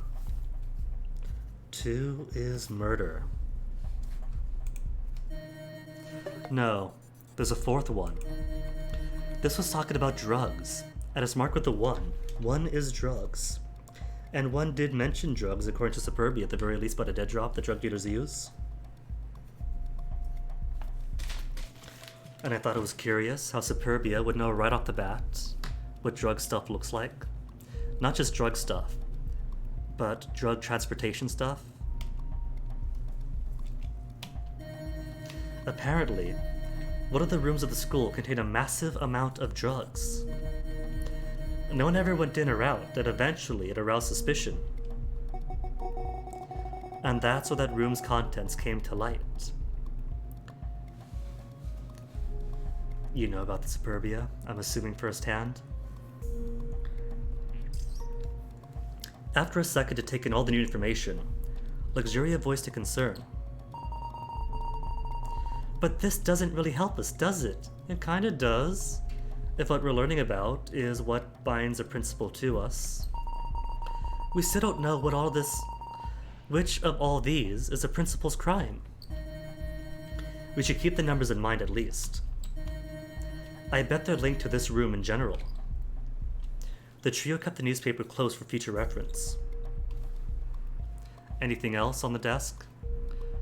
Oh, the desk also includes a pile of books, it seems, since highlighting one highlights the other. Quickly become a mess again, even though we split them up. I guess there's no helping it. Luxuria didn't seem bothered by the mess at all. Feeling at home? Yeah, I don't clean up very often. So my room gets a little messy. Game, stop attacking me. Okay, what about here? Is there else we can go? I don't see it elsewhere. What about talking? Superbia?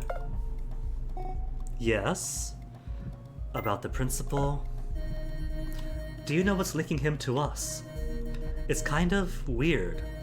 I mean, he's clearly important in some fashion, but I just can't imagine what's going on. I don't know any more than you do, honestly. I'm trying to remember something, and it just won't come out.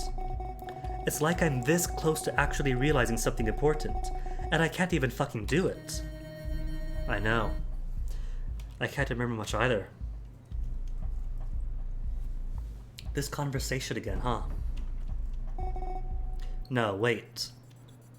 She snapped her fingers. The principal. I remember now. He's a rather important man. Could it be because he principals over the school? His name is... No, I can't remember that. I remember a B. The principal has a B somewhere in his name, maybe. Principal. B question mark? B something?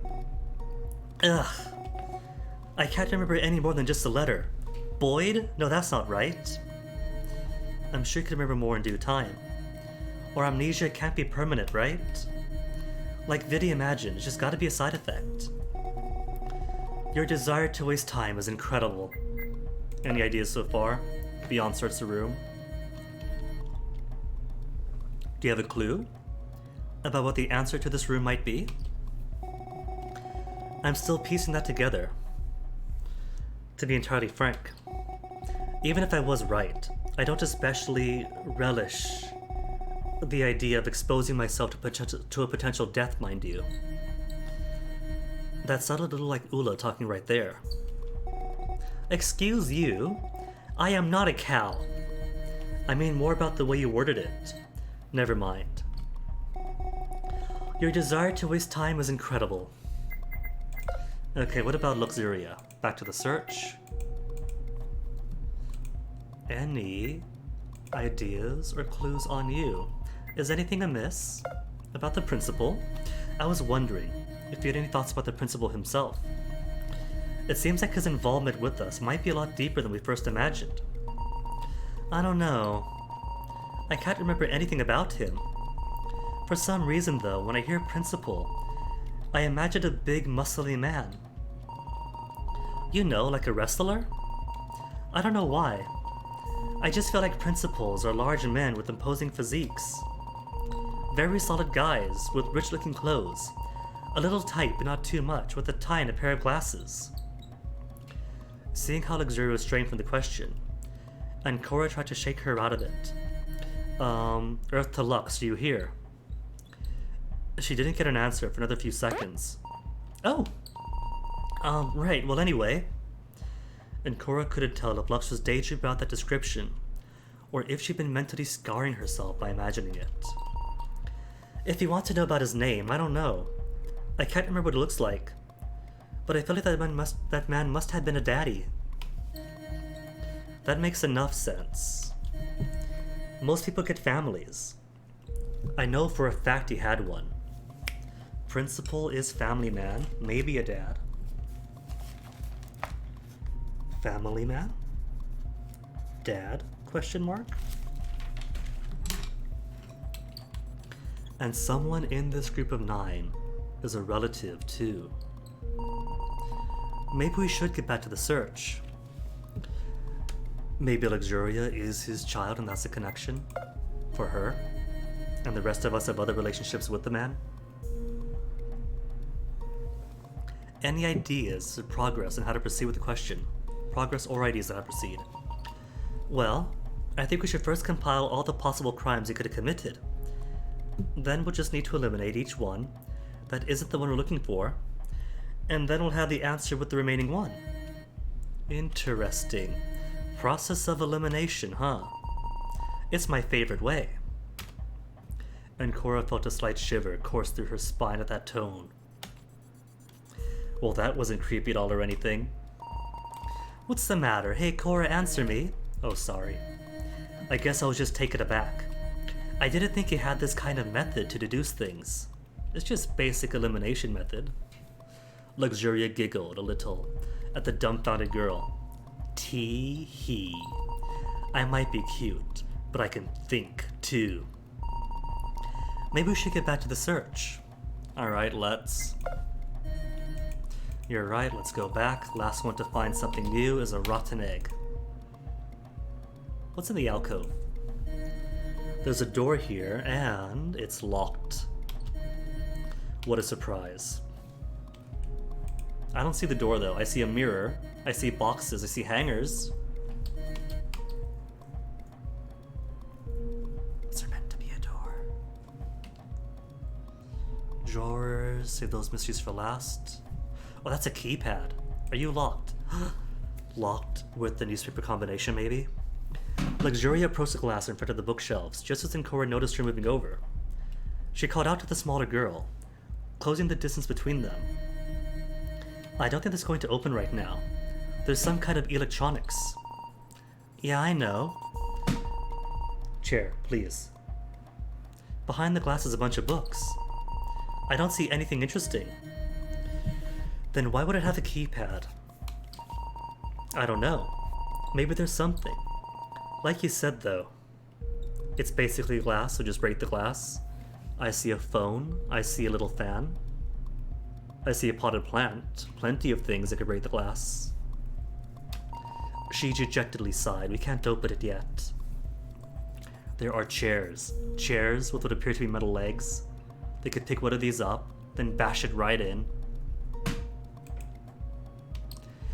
Need to gather more information to open this. I can unlock it, but it would look really shady if I just did it. Paintings or nothing. 3 more highlights then. And in this corner, nothing. In the opposite corner, nothing. Of course there's nothing. All their contents haven't spilled onto the floor. And still nothing. I have the same piece of furniture at home. It's where I store my panties. Luxuria, no. Oh, well, now that you bring it up, I also store my underwear in drawers like those.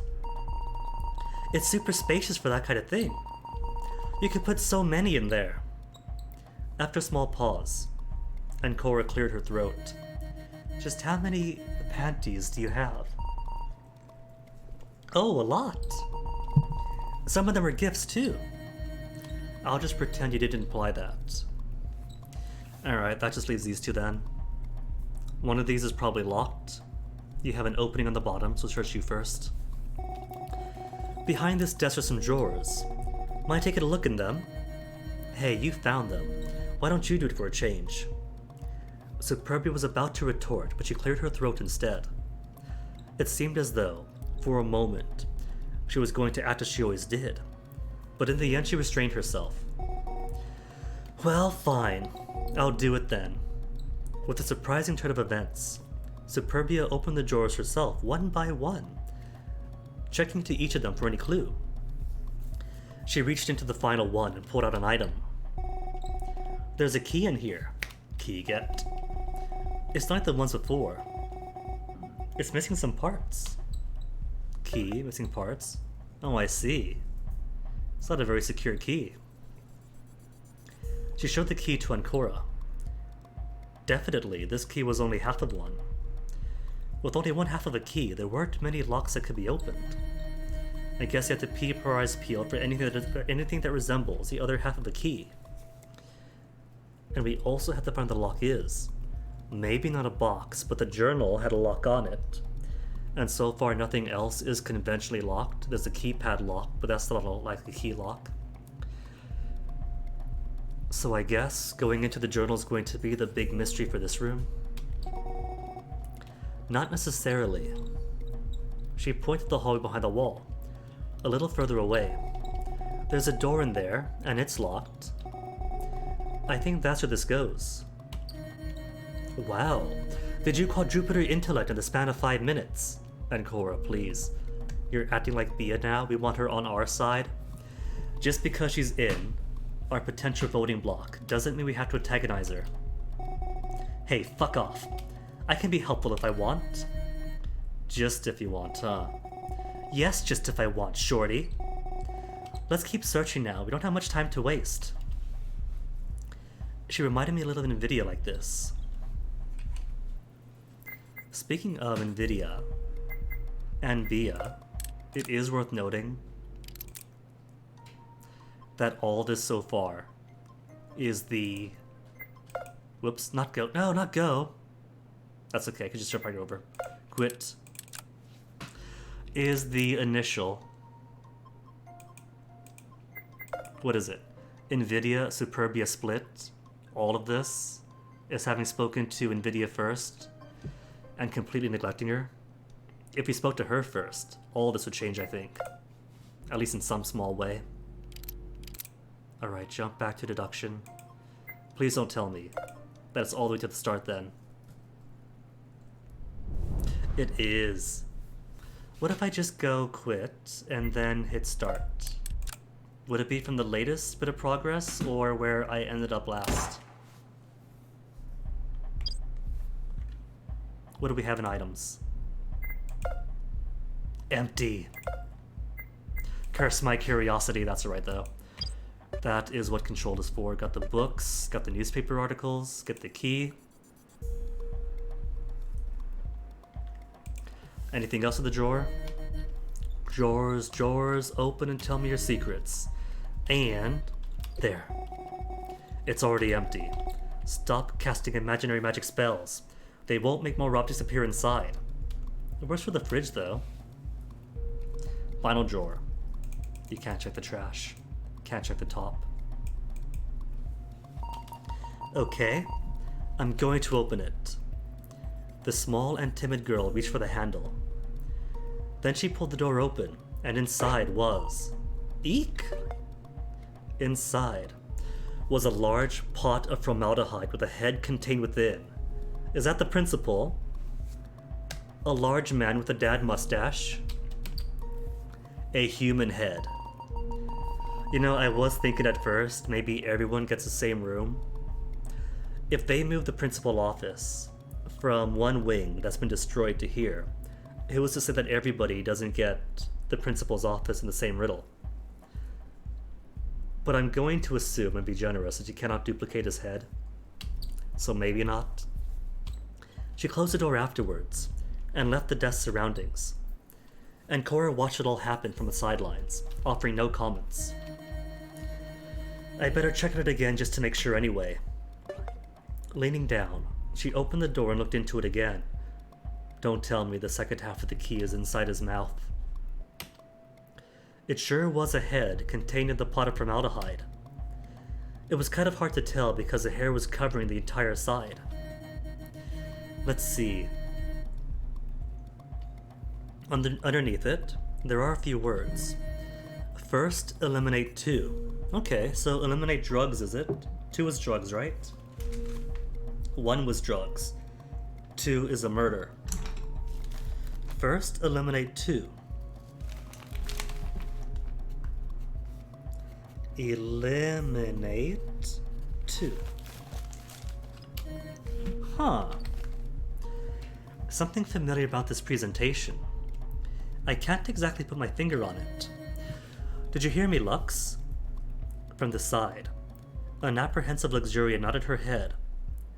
Wait a tick. Wait a tick. Hold on.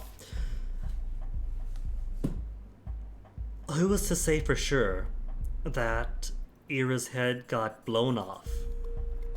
It could be that what happened is that it got guillotined off, like the helmet sealed itself and off goes his head. Put a bit of like fireworks or something, just make some noise, make some dust, and it comes off like an explosion. Decapitation still leaves a big mess. What if it's Ira's head? No, it's not going to be. It might be. What I mean to say is, we don't know that the heads are destroyed. Do we? Apprehensive Luxuria nodded her head to confirm what she heard was underneath this pot. Ancora closed the door again, deciding against dragging the head outside for any extended period of time. Well, that's that. First, eliminate 2. Let's remember that. Anything else with the head? Hey, Bia, come take a look at this. Here we go. Superbia walked over to the desk, looking over Ancora's shoulder at what she was pointing towards. It's a closed cabinet. Then open it. Peekaboo.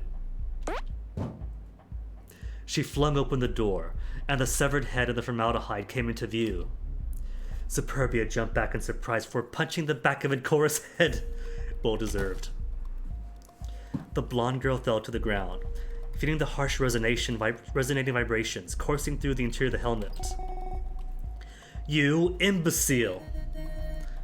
Worth it. Alright, that's everything examined. So, what then? That's not gonna be different. Still nothing different, just the mess. And ceramic vases. Door is the same, even if I click it thrice.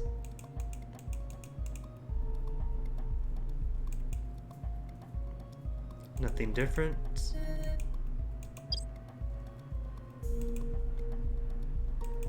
Then just panty talks. Door. Only half a key. Explicitly mentions half the key now. Luxury, did you find something? You mean this half, like this one? A half like this one? She showed the item to Ancora before the blonde girl took it to add it to the other half, busying her hands while they spoke about it. Yes, that's exactly it. Where did you find it? I don't remember. Luxuria, that's plenty sus. How do you forget something like that? That doesn't make any sense to me. I just don't remember, okay? Maybe it was in a drawer or something.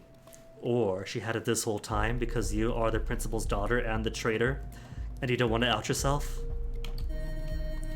Well, whatever. This works anyway. Let's see. On the count of 5. 4, 3, 4, 5. Hey, wait, where'd you come from? Superbia had joined the two of them out of nowhere.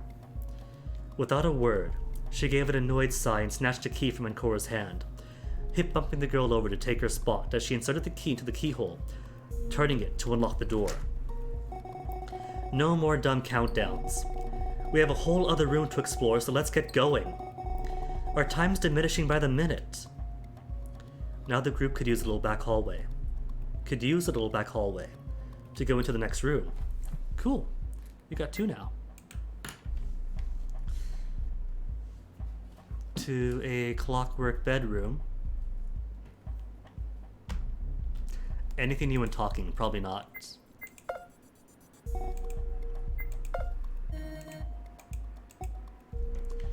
Exact same conversation. Alright, not to do, but to look then.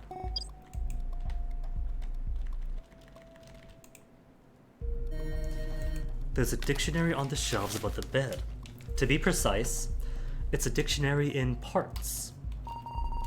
Who would read the dictionary as small-time literature? Wouldn't that get absurdly boring or something? Why not stories about unicorns? Judging by the look of this place, I don't think whoever lives here would read stories about unicorns. They might. And the shelves are 1 unit.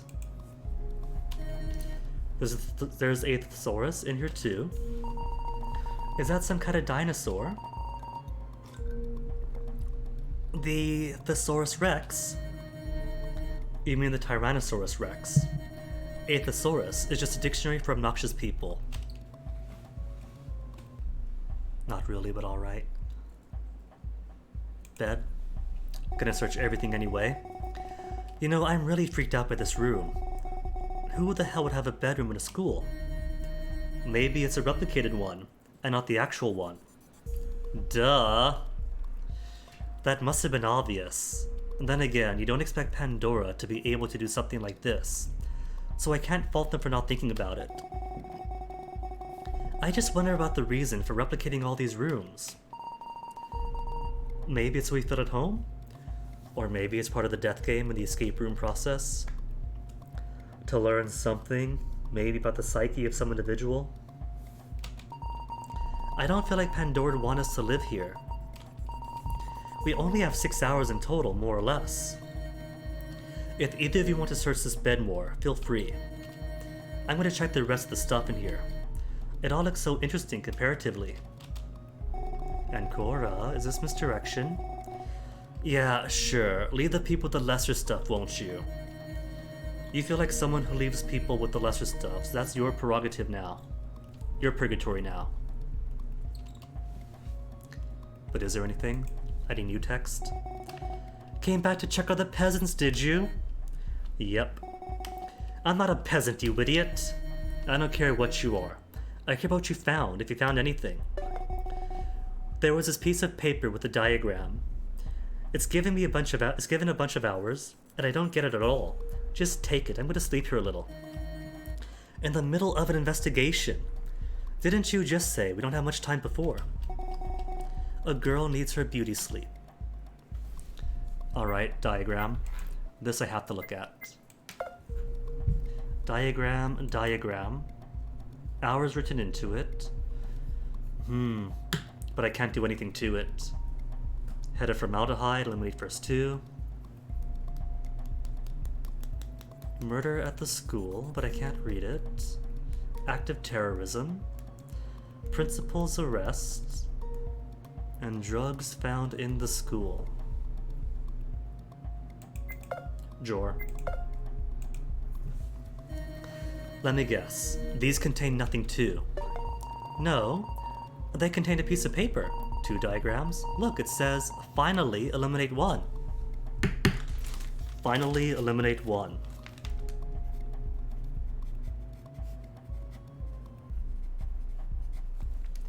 First 2, final 1.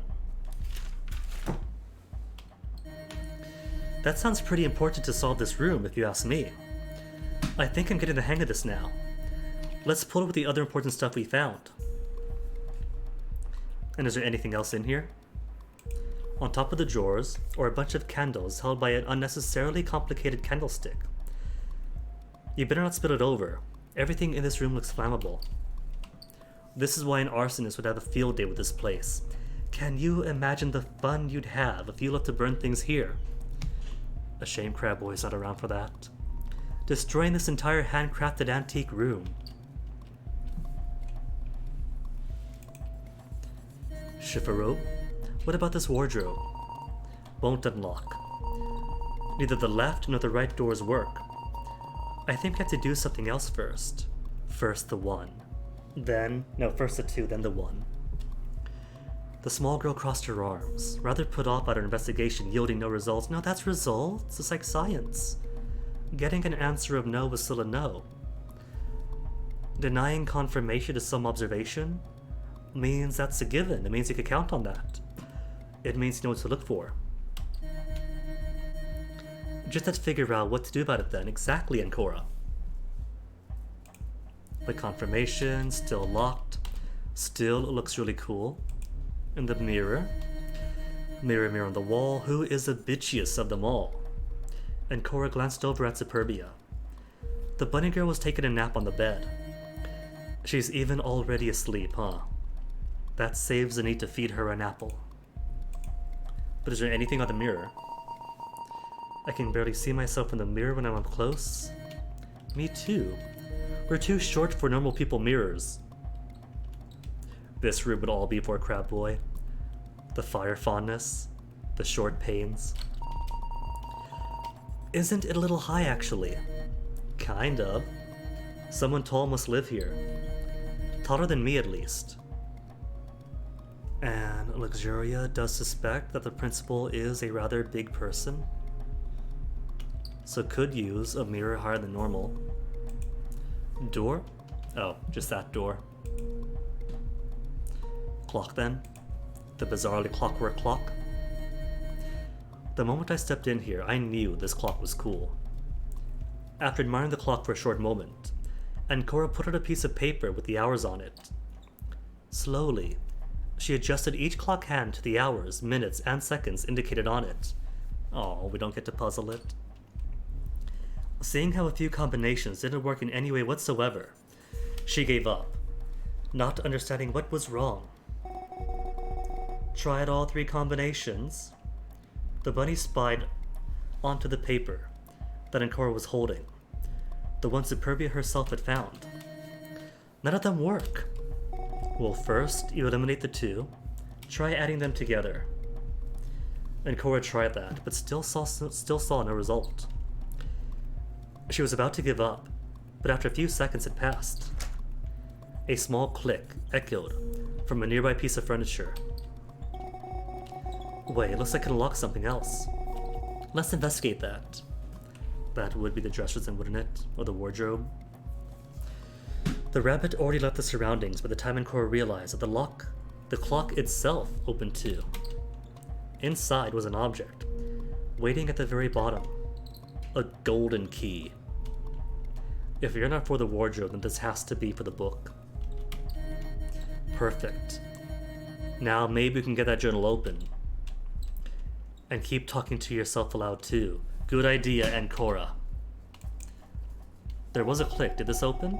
This is where I heard the click from. This thing should open now. And just as predicted, the doors flew wide open after Ancora tugged on them to reveal the rest of the principal's body. She hadn't expected them to open nearly this easily, so the force she put in made her fall down right onto her ass. Ouch. Hey, watch out.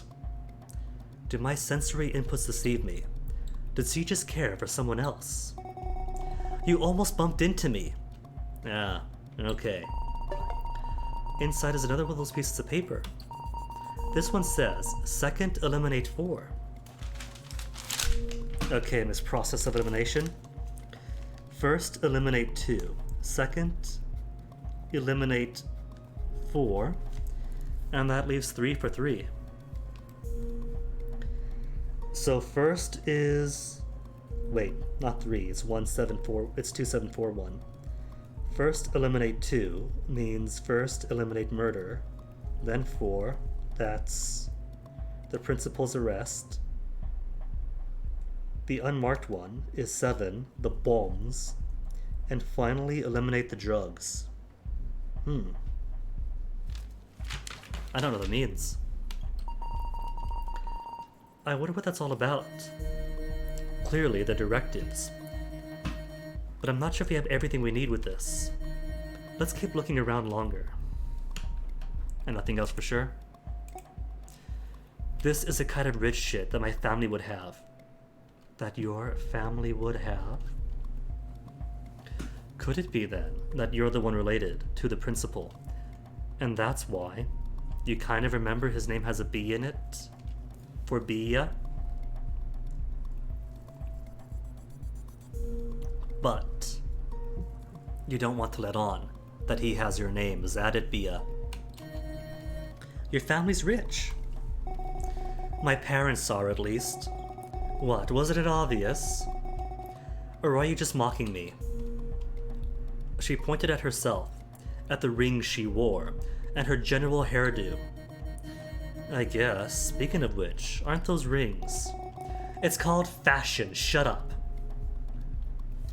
But what if you had to put your arms down to your sides? It'll all fall off, and that's everything here then. That's this room uninvestigated. I'm thinking that which to eliminate first probably has to do with this keypad. Luxury approach the glass in front of the bookshelves. Not going to open right now. Electronics. So can't open it. Maybe final clue in the book, because there's really nothing else now. This has quickly become a mess again. Okay, but what about the book? Alright, the book should be in our possession. So to items then. Golden key on the journal. Using the key she found on the clock, Ancora opened the journal, Flicking through the pages, she looked for any hints, but it was clear this was purposefully left blank, for the most part. Blank for the most part, but there's a candle in the other room. Find anything in it? Not yet. The pages are blank. Superbia tried swiping the book over to give her own cursory search, but Ancora avoided her by quickly shifting to the side. She was nearing the end anyway. The most interesting page was a penultimate one, on which some words were written, accompanied by a large periodic table of elements. It says, "I'll get them for what they did to you, Dad."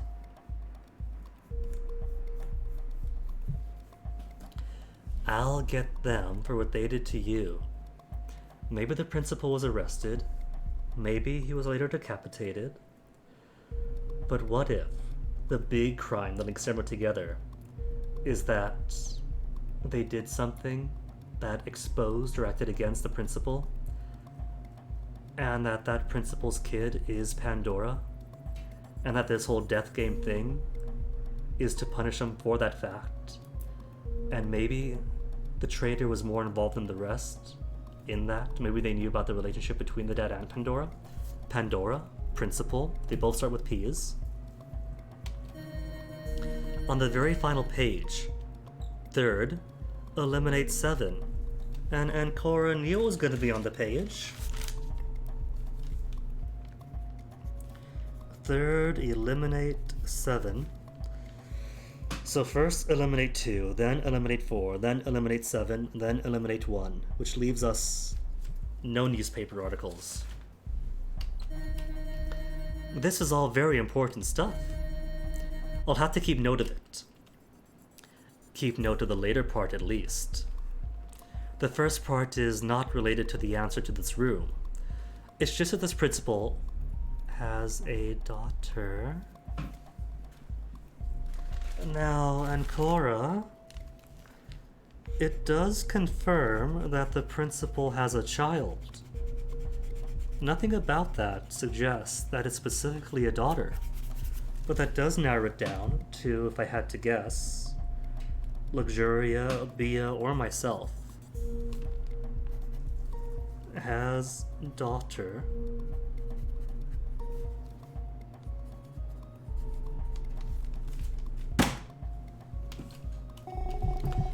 Someone with daddy issues, huh? And what's with the periodic table? That's so dumb. Ancora closed the journal back up to resume her search. Well, that's it then, isn't it? We're still missing 3 items. I still think that the blank pages would be prime material to put over the file. The fire, I mean. In the case of invisible ink, or writing with lemon juice. And I don't have anything else. Paper with hours automatically solve the clock.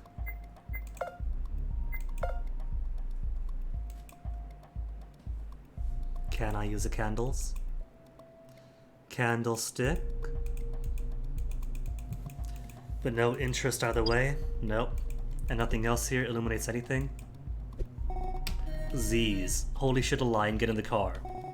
What the hell, let me nap? No, get back to the search. And nothing else, nothing useful. Chronicles of Ancora, the snake, the bitch, and the wardrobe. Alright, there's nothing else here, let's move on. Besides, the joke would have been better if Ira would still be alive and present. Rip Ira. Can barely see myself, we're all too short. Clock has nothing else. The time has passed. Okay, alright, so all that's left then should be this. Trio approached the bookshelves. I think we could open this now. We find a few pieces of evidence with numbers on them, and this keypad takes numbers. Oh, I want to do it! What's the code? The code has something to do with the numbers. Remember, 7, 2, 1, and 4? Yeah? So what's the code? Her tone was a little more demanding now. Shinsi stood beside the keypad. It was clear. She wanted to input the number. Well, we had indications before too. How did they go again? Something about elimination. I'm going to assume it means eliminate by pushing them in. First eliminate 2, then 471. There you go. The answer was 2471. And Cora communicated the answer to Luxuria, who immediately input the combination, making the glass door open slightly. Now, the group could access the books inside. Huh. I thought the numbers are for the murders. I thought so too. Hey! Look, inside, there are some me cards. Luxuria had already swiped one, and gave the other to Superbia. And none for me. Since there are only 2 cards, it left Aunt Cora without one. There was something else inside though. And Cora managed to grab a key out of the bookshelves from behind the other books. Its teeth are in the shape of a G. And the shape of a G, huh? Or, number 6, there's something else. There's a piece of paper inside. I bet it's related to the question. Pulling it out, she read it over and showed it to the others. Apparently, she had no idea what it meant. If you eliminate those 4, what is left? If you eliminate 2, 4, 7, 1, that leaves 1, 3, 5, 6, 8, 9. That's what it says. Feels like this time around we don't have a lot of possible outcomes, huh? Yeah. It's pretty simple for a question. Huh? Huh? What's simple? The answer. I think I have it. And Cora, putting an even bigger target on yourself? Wouldn't the mastermind know all the answers? Because you're coming to these a bit too easily. Maybe if you deliberated for a bit, if you all struggled for a while, then you say, wait, I think I've got it. Even I could deduce it. Or you let Superbia deduce it. So it's not just you answering everything. Why was this room a hell lot easier than the first fucking dumb room we've been in?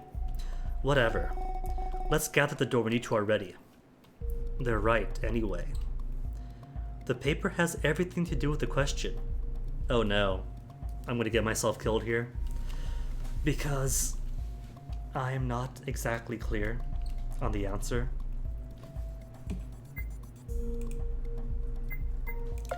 Everything we had. If you eliminate those 4, what is left? I assume those 4 refer to these newspaper articles. A murder at the school, an act of terrorism, principal's arrest, and drugs found at school. If you eliminate 4 literally, it says those 4, but if you get rid of 4, the principal never gets arrested.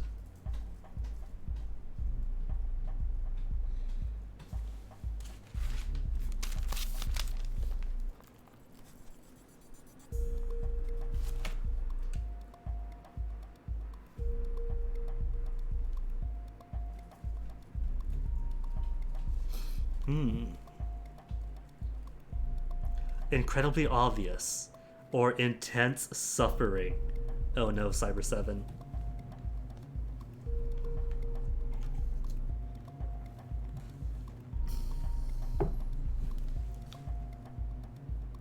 If you eliminate those 4, what is left? Nothing then, huh? Because if you eliminate all these 4, you get no crimes.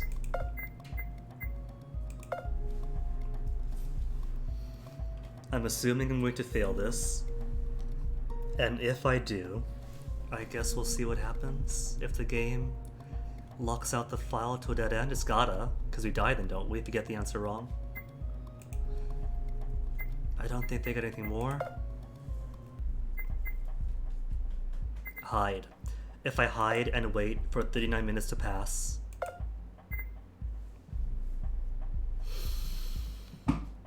Well, there's not anything else to do here. Everything that can be looked at has been looked at. Has the head got a clue? First eliminate 2 for the head. For the murder thing, there's a G key.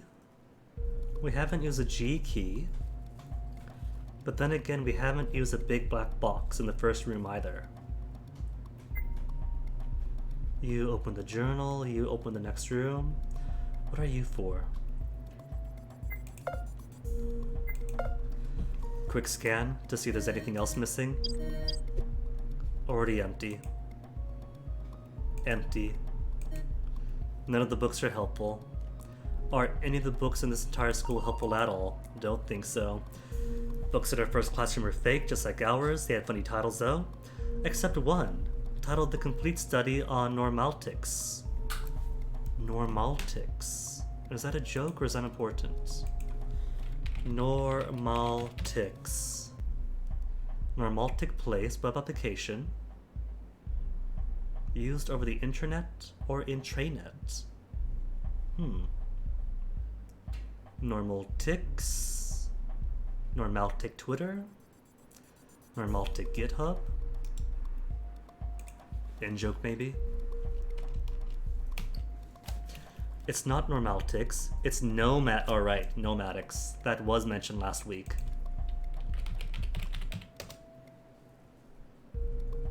Of or relating to the understanding. Not like it matters now, anyway. Not like it matters now, Ancora. Is that to imply it would have mattered at one point? Perhaps in a forsaken timeline. Achievement? It's official now. Hold up. I didn't do anything important. Achievement? What are you from? Examine everything in a specific deduction room. Huh. I thought I did.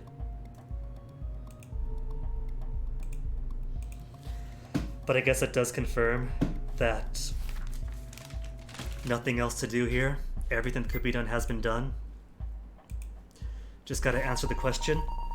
Wait. I don't know what the answer is. Then don't answer the door. Order of operations sometimes. I guess that does make sense. You'll have a 100% chance of living, too. No, I mean, I'd like to understand the process. Oh, well, it's rather simple. Ancora, by all means, explain it to me, too. She shrugged, motioning over to the combined findings.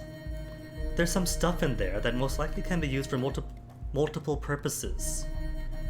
All we did, at least I'm assuming Superbia came to the same conclusion as mine, was to apply that knowledge.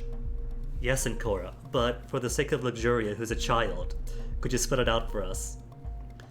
The smaller girl scurried off to the papers, trying to make heads or tails of it all. A few moments later, she called out to the duo. So the crime the principal committed was the bombs? He was the one who set them off as revenge for getting arrested? No, wait. If the crime was setting off the bombs for getting arrested, then what was he arrested for? That's my conclusion, too. Oh, that's Superbia's conclusion? Superbia probably has it wrong? Because Luxuria did give a weight. Luxuria does not think that's correct. Luxuria, what is your conclusion then, your real conclusion? It's the only thing that makes sense based on everything we gathered. No, that's wrong. She shook her head a little. The principal didn't set off the bombs. That's most decidedly someone else. I guess I'll just answer then. It's simpler that way. No objections from me. None from me either. The two of them waited with bated breath, as Ancora stepped forward and yelled, as she did before, "Let me out! The principal's crime is..." Oh no, I gotta spell it out. Well, maybe the first, second, third, fourth elimination count for something? First you eliminate murder, right? So maybe it is a chronological order. First there is murder, then second is 4, that's the principal's arrest, then 7, the bombs blow up, and finally drugs. So maybe it goes principal murders somebody, principal gets arrested. In revenge, bombs go up across the school, thus revealing a hidden room full of drugs. But then what if the drugs also possibly be a crime of the principal then?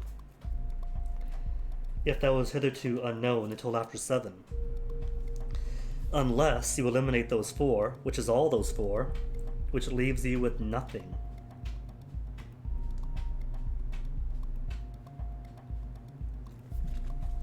The principal's crime, being a dad, leaves one blank space. We know he's a dad. Being my dad. Ah, that would work.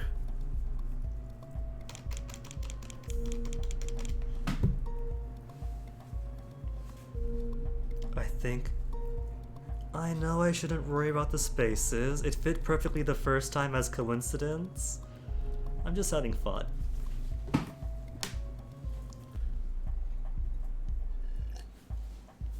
But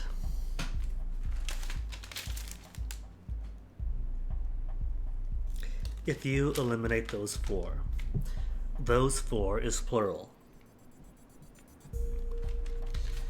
I think if you eliminate all the 4 articles, then out of all the articles, you are left with nothing. Maybe the principal was falsely convicted.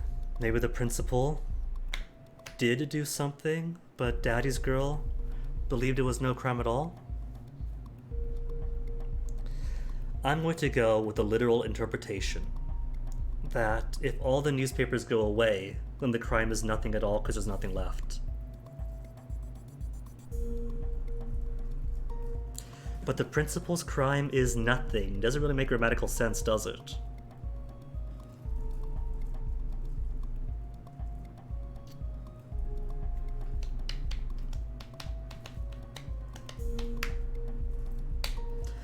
If it's wrong, at least we get to see her head chopped off.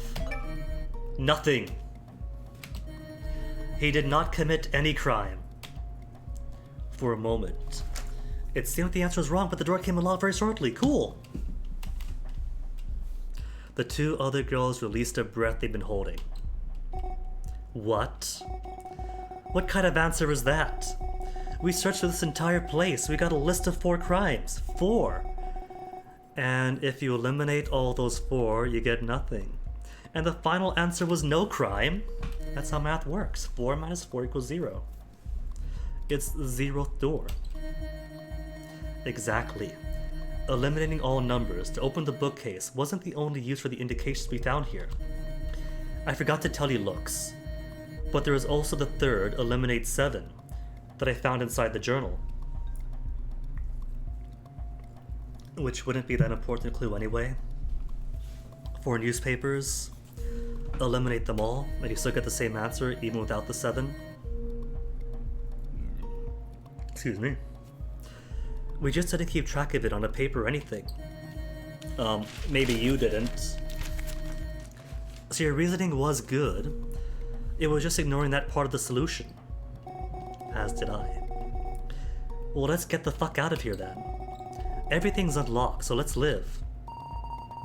Timer's going down, but we were fairly fast. Let's go. The 2 of them left, followed by Ancora. Probably one of the simplest rooms in here. Perhaps even the simplest one altogether. But this is interesting, isn't it? While this answer should come as no surprise, we now have introduced other crimes into the equation.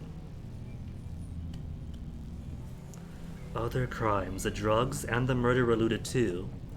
The principal's arrest was mentioned in the first room. but maybe falsely arresting him for crime number 3? The bombs for 4? Crimes the principal didn't commit. Of course not. The reason is that my emptiness is to blame for all of those crimes.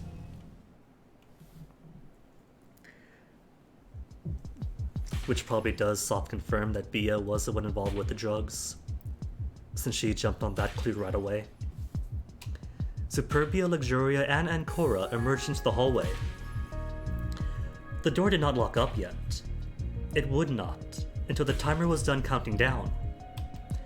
At a glance, it didn't look like any other teams are out yet. From coming out as the last group, to coming out as the first group, can we team up again for the next round? She looked a little excited how easy the room had been. Trust is still the same. 0 from the rabbit. It doesn't matter to me.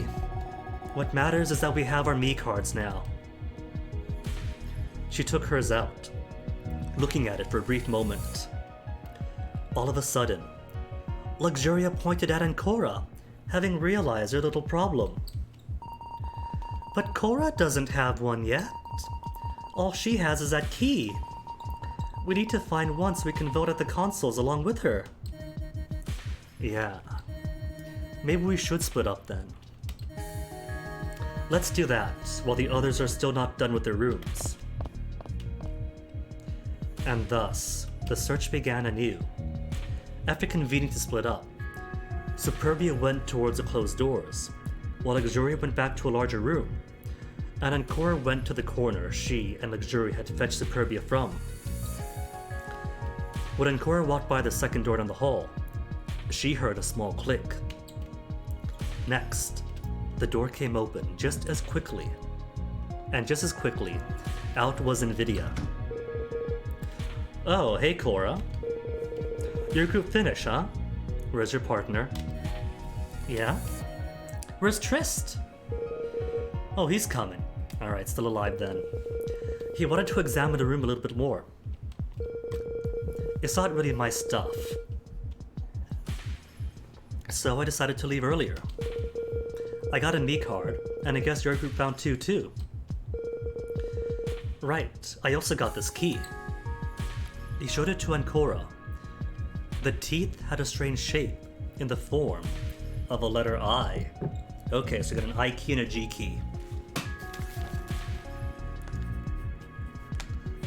G and I. With the first one I got, I can now create an AI. AI? Yeah, an artificial intelligence. I'm kidding, it's mostly because the first one looked like an A, and this one's an IC. Or maybe Nvidia is onto something. G-I-N-A. And more importantly, AI. Who's to say any of this is real? And all of this is what we're witnessing inside of our helmets as we're lying down in stasis pods. And the stoozies on the back are where the cables and everything attach in the real world. He stretched his jaw a little, pensive for a moment.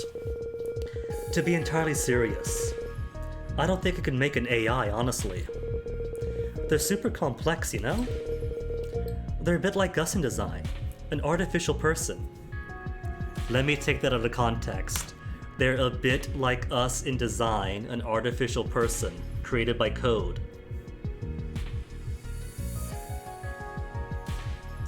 I know with the syntax he doesn't mean it that way, but what if? What if? Who can think and improve on their own? Yeah, that's a little far-fetched. I don't know if we'll get there for a while. I mean, some people can still barely use the internet without taking over their phone line. But more importantly, about the keys, what do you think they mean anyway? They have letters on them, right? Whatever it is, it's not possible to solve without all the keys. But asking other people might tip me off about their knowledge of this game. Beats me. Okay, listen. This is gonna sound a little random, but Which one do you like most in the group? Huh? What do you mean? This is a bit too life and death a situation to worry about high school crushes. That's sudden. No, not the group of keys. Which letter do you like the most? Oh, you mean with that? Let me see. We have T, L, what's her again? S, I, also I. I was thinking one key for each letter. And then G, and then A. So that's 2 I's. So it's not one per then.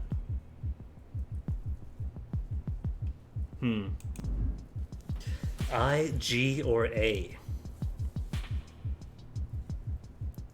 Maybe it does affect trust in some weird way.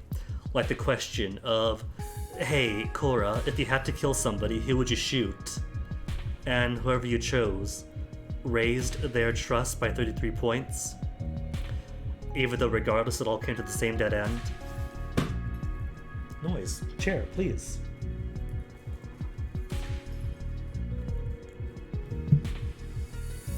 Who's A then? If it is per person, it'd be Everidia, G for Gullah. I could be Eero, or Era, or Nvidia. But maybe just Nvidia? What if these are the keys to the backs of their helmet? Or to unlock their helmets? And the reason we have 2 eyes is because one of the eyes is the imposter. 33, 33, 0. Let's get Gullah up. If it is G for Gullah. The G key? I like the G key more, I think. It's kind of familiar too. Oh really? That's a bummer. I want to trade it for you. A key for your G key. You know, A like Ancora. That's right, there's 2 A's too, I forgot about myself. Everidia and Ancora. Well, alright, that's okay by me. I mean, they're just keys, and we don't know what they do, so I don't mind. It didn't raise anyone's trust, I don't think. I don't recall if he was in 66. The 2 of them traded keys together, and Cora gave her G key to Nvidia, while he gave her his A key. I thought it might be fun, that's all. We don't have a lot of time, and I guess if you got the key, then you might not have gotten an E-card. Yeah, Lux and Bia got them, so we've split up to look for them now. I wouldn't count on Bia being too useful for that, but I'll help then. I'll go search in those side classrooms. You know, all the random ones that seem to be locked. I'm sure I could access some of them, otherwise why not block them? True, what if the keys go to that instead? It's a more mundane use for the keys, but if they work, they work. They're pretty much all empty, or not. Sure, if you want. I'll go search in this corner area then. See you later. Search in the corner area, where nobody can see me so I could hijack somebody's brain. Though probably not till everybody comes out. And the 2 of them parted ways. And Cora resumed her trip to the other end of this hallway, this time without any interruptions. When she arrived there, she heard a door come open and closing. That was most likely Tristidia leaving the room. A few moments later again, she heard another door open, this time in the far distance. Judging by the footsteps that followed, it looked like Everidia and Gullah both left their room. Medicide this time. Want to see how it describes Medicide? Novel? Deduce, split. Just haven't gotten to the split yet. It is gonna be then a who do we spy on situation. With 3 purples and 1 gray. 3 purples, 1 gray. I'm guessing the purples mean moments we spy on people. So 3 scenarios in which we spy, and 1 in which we don't. Cause puzzle to unlock, novel to see through their eyes, or to not to.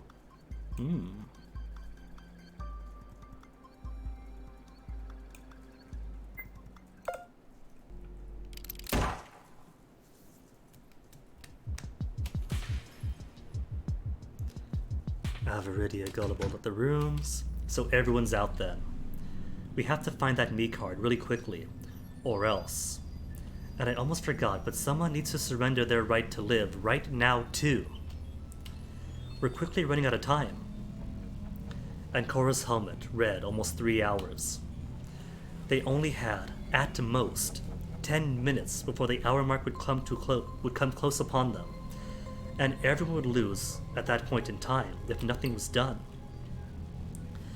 Yet Ancora wasn't nearly so panicked. We've still got time. First, the me card. Or maybe this is a good spot to spy on some of the helmets. After she thought about it a little more, it became apparent that this choice was the right one. While thinking, Ancora had been investigating the nearby door, which unlocked thanks to her newly obtained key. Here we go. That was easy. I need to thank Vidi later. Really need to drop this habit of talking out loud to yourself there, Ancora. Pushing the door open, she entered the corner room. It was a staircase. It didn't go anywhere, because the second floor was otherwise inaccessible. There was an emergency exit, but obviously it didn't open. There was no visible lock or handle. It was as if the door was nothing but a wall. There's a strange graffiti on one of the walls. No one can see it unless they walked in here. It said, Mid-Air Avionics, and nothing else. Mid-Air Avionics. Gonna make a note. Cause things that don't make sense always pop up later. Avionics, not annex. But what does it even mean? An anagram or something else? Anagram would be very 999. Let me see what the internet anagram server has to say.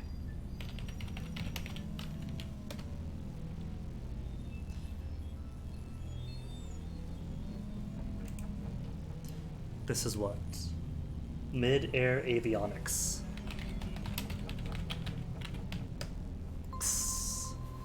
Avionics Mid-Air. Well, there you go. Mid-Air Avionics is an anagram for Avionics Mid-Air. A Macra Division, Maniac Divisor Eye, Maniac Void Iris, Cayman Divisor Eye, Romania Viscid Eye, Ovarian Sigmity, Cairn Visa Idiom, Micus Irani Void, Casino Radi Vim. There you go. Mid-Air Visa Icon.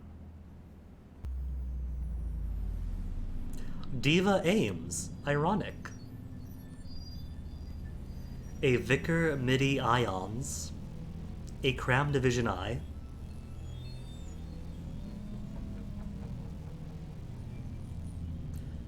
Caviar. Id Ism Ion.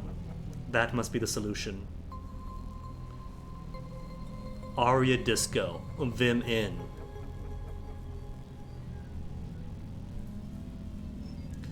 Card Aim Eye Vision.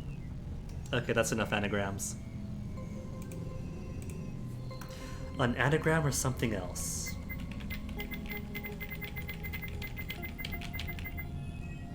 Maybe it's an anagram, and scrolling through 30,000 isn't going to give me the solution. Maybe something else. Mid-Air Avionics. Might be a key for something else. It's not the name of the company. What would Mid-Air Avionics have to do with anything? And also, I don't ever recall hearing of something like that. Maybe it's a prank. Someone sneaked in here and put this up as a joke.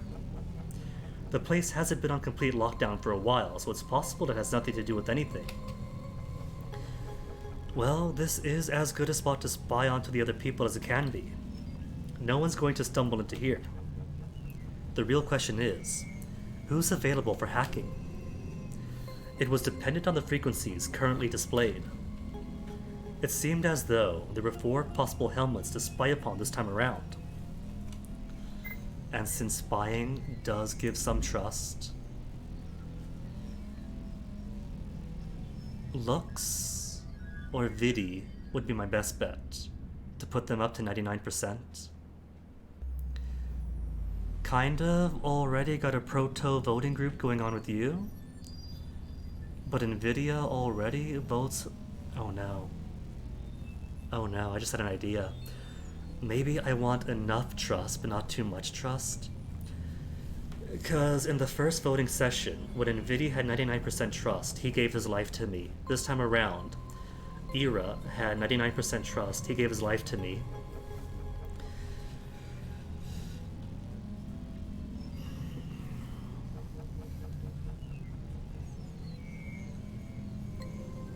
What if that's just how it works? What if whoever has that max trust has so much faith in me that they're willing to put their lives ahead, and thus whoever trusts the most will die? Full stop. What if I get many people on 99 then, if that's possible? That's the jackpot. Let's see. I can hack Nvidia, Superbia, Avaridia, or Gullah. I want to hack Nvidia though. I have no idea why he was so insistent on trading the A key over for the G key. The visuals came onto the screen when Nvidia's helmet was hacked. I don't have a choice then. Bingo. Not even a puzzle this time. Wait. Something's wrong. Why would there not be a puzzle this time? What is this? A blank screen?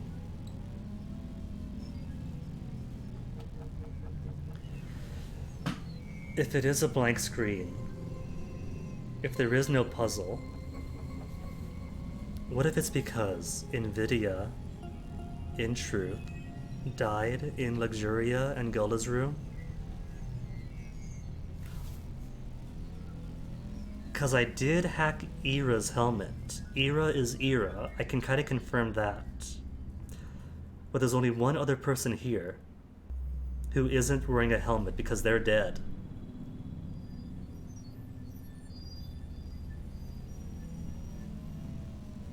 And I forgot who had that helmet, if any. If Luxuria told... No, we don't know who that person's name is. If he is wearing the helmet of the person who died in the first cycle, before we ever met them, we don't know their name. They could have been Nvidia, in which case this Nvidia is not Nvidia. But the frequencies match. What does this mean? Maybe out of hacking range. Or the real Nvidia is dead. Just like the shotguns release themselves, the plates release themselves, that shotgun's been used, if that person is dead. Could be the same for hacking. No person, no password. Suddenly, everyone's visions were overtaken by me once again. Apologies for this abrupt call. It is very important though. I must inform you that someone in your group has left the boundaries of the game. Or is that why Nvidia wanted the key? Because he suspected what they go to? And thus gives him out-of-bounds access? This is not currently allowed, so I have both good news and bad news. Which one do you want to hear first? Rhetorical. Everyone always wants to hear the bad news first, especially if they don't relate to them, which is the case here. That way, you could all feel sorry for what happened. And then you can celebrate with the good news. The bad news is, the one who was wearing the helmet that left the boundaries has been removed from the game. That is right. They have surrendered their right to live. The good news is, Since someone has surrendered their right to live before the hour slice was over, well, now you have one more hour before a vote is required. Of course, you can always trigger the vote early. Remember that only 3 of you will not surrender their right to live, so if the survivors number above that count, you better get to work. If you had any puzzle door left to solve, you'll have to do the first vote anyway. You have to do the vote first anyway. No vote, no progress. I'll see you later. Is that NVIDIA? It still says Metaside, but am I in the no hack path? No, still on the split. Just wanted some confirmation on that. And then the screens came back to normal, and Cora shuddered. Well, I know who surrendered their right to live. It's clearly NVIDIA. Or is it? And then NVIDIA pops up at the voting booth, confusing Ancora even more? That's actually a little bad, because he had 2 keys and he was quite helpful. But I guess you can worry over that later. Right now, I need to hack someone, especially because tensions will be at an all-time high, due to someone surrendering their right to live. Well, you're on 0%, you're on 0%, I can get Gullet to 66%. Who's with who, though? I know that you're split up because you're searching off elsewhere.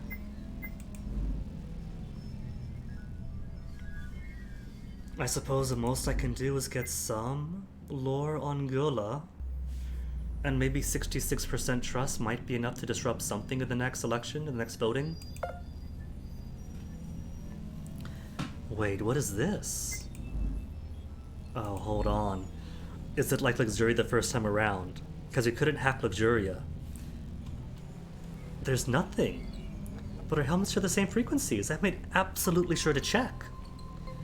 There's not much I can do about it right now. No idea why this is happening. Maybe there's an error in the program.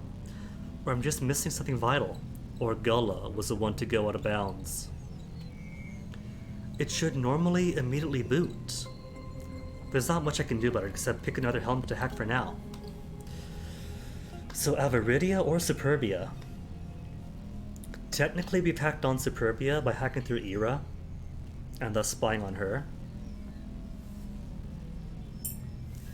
And if she's in the group, she's probably safe. But either way, these guys are both on 0. Complete zeros, 0 trust. It's confirmed that Wolf is out. So maybe he is dead. Or maybe it's an interface trick, since Ancora thinks he's dead, and when he comes back up, then it updates. Let's get Avaridia then, since we have 0 time with her at all on this path. Plus, it will give us her password, which might be some clue. Era's was never leave.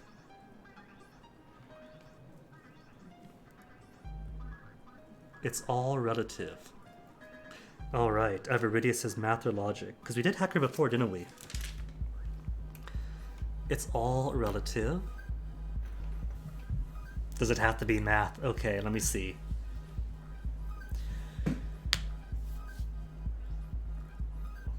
Relativity is E equals MC squared, right?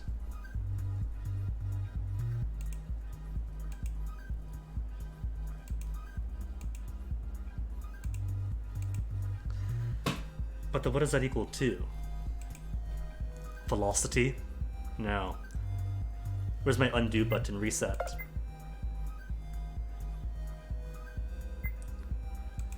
Max is equal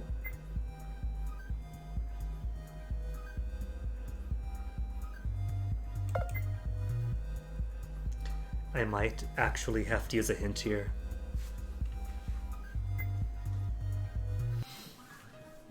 Sorry, game. But I've hit my wall, and that wall is mathematics. It's all relative.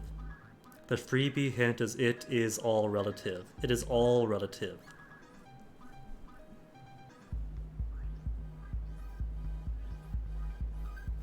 Hint. Each equivalency is its own thing.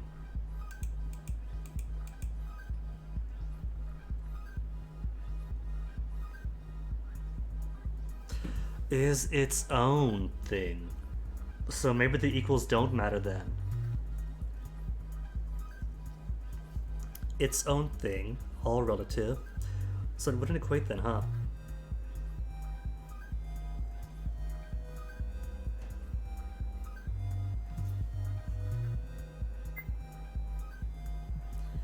Maybe 5 and 5? Because 5 is equal to 5, and how do I make the rest of this equal 5?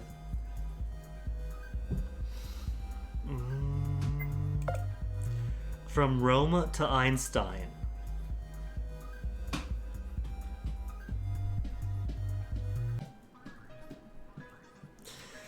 Rome to Einstein, huh?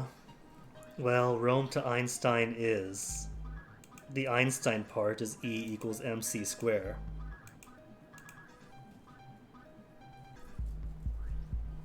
Oh. 10 minus 5. 10 minus 5 equals 5. 5 equals E. E equals mc squared. I get it. I get it.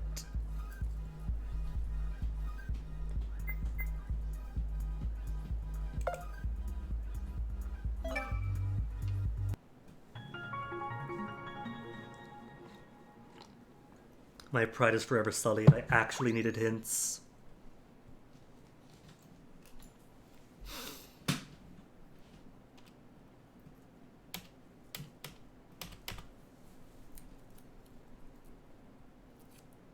Smile and shine. There's no smiles here anymore. Lux time. We didn't find anything new, did we? Even though Ira's body is missing. Ira's body is now missing. Nobody went out to clear it. And in that one forsaken path, the shotguns suddenly became holographic, or at least my hand went through it. I think that there is some level of holographics, or maybe we are in a program. And thus, when elements aren't needed anymore, you just remove the element. And if nobody's expected to be in the voting area, then save processing power, take the what is it? The actual geography of the shotguns away, just make it hollow. Hollow light. Aviridia, Luxury together. The two are in the crossroads, but they weren't far from Wing A. Luxury was looking into an adjacent area, containing some lockers, though she wasn't having any success. That still gives me the creeps. Next to them was a wall that was empty as could be. It was made of a large rectangular metallic plate with other bits and pieces of metal shut tight against them. No matter how hard someone banged onto them, they didn't open. What a shame. I wonder where Nvidia went. Well, no point sticking around here. The two of them agreed and left the area to go back to Wing A. They wandered into one side for a few moments before realizing they were going back towards classrooms they'd explored. This isn't going to be really useful. I already searched that side. What about the classrooms? They split up, looking at each door in turn, until they found one that unlocked. Aviridia turned the handle and stepped inside, while Luxuria waited outside. Why is she not going inside yet? Is she guarding the room? Nothing came with the strange behavior, and instead, Aviridia left the room and closed the door behind her. In her hand was a me card, clutched alongside her other one. You found one! Now Cora will be fine. Maybe. I would still do well to talk with others about, you know, our additional hour. It's kind of hard to believe he's just gone like that. Yeah. I think I saw Bia go into the other hallway. Fine then. Let's go there. Even if I don't especially feel enthused about talking to her. They left the first part of Wing A to go back to the crossroads, spying Gullah and Trustidia in the distance. But not once to leave the current goal aside, they went back to Wing A, in the second, more spacious hallway this time.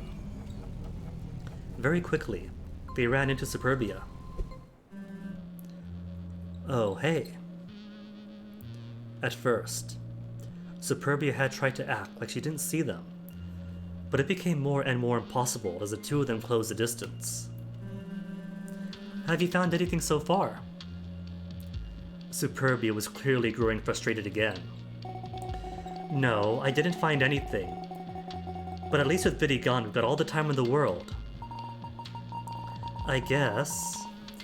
But there's no point rejoicing about it.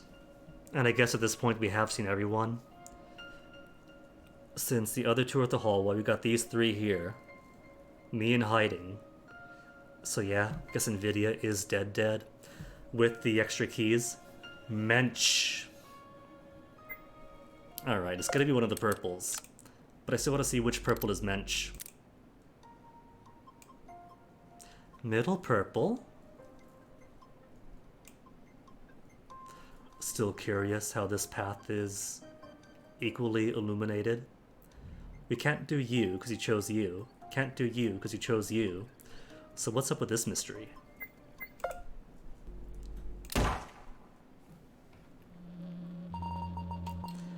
There's no point rejoicing. What's the big deal anyway? Look, I want to be nice and whatever, but it's not like our predicament hasn't been weighing down my mind. We're still going to die if we don't vote in the next hour or so. And honestly, the earlier we vote, the better. Do you really want to be nice? Or are you just saying that like that? I just wanted to not be mean for those who are gone. What did they care anyway? They're gone. It's not like they're going to walk up to me and slap me. No, but I can do that. And as a teacher, as a student, nobody gives a shit. In here, you're the same as everyone else. That means you're expendable, according to Pandora. Expendable? Oh, you guys remember, yeah? Pandora's our leader. Or leader, I should say. Never seen her face. Still gave me directives. Hate that. Hate it so much. Hate being told what to do. I'm my own girl. You are your own bitch, yes. Avaridia, please, you're a teacher. None of this is any useful. What are you doing here before? What were you doing here before anyway? Looking around here for a me card? Yes. Viddy told you before he croaked? He did. How awfully nice of you. But I don't think I'm gonna find anything here. This is a waste. Luxuria had remained quiet for a while. Avaridia was going to ask for her input, but Superbia interrupted just as she began talking. We should split back up. Good idea for once. We can cover more ground that way. I'll see you two later. The teacher wandered off, leaving the two girls alone. What an idiot. The teacher went back towards the other classrooms, though her search ended up being unsuccessful. They already had found the me card anyway. Now she was searching for Ancora without a doubt. Without Viddy, things are a little emptier. Oh, she close to Viddy? Was Viddy the one friend she made this whole time? We already lost 3 people. No point delaying it, I guess. No point delaying it. I guess I'll go to the voting machine. There's also no point sticking around here anymore. As she walked away, Superbia came into her vision again. She was going in the direction of Ancora's hiding spot. The key was still in the lock, so if she didn't act quickly, the rabbit was going to figure out this door could be opened, and then things could spiral out of control. Now that is a tidbit I'm going to keep in the back of my mind. The simplest solution was to just cut the feed for the time being.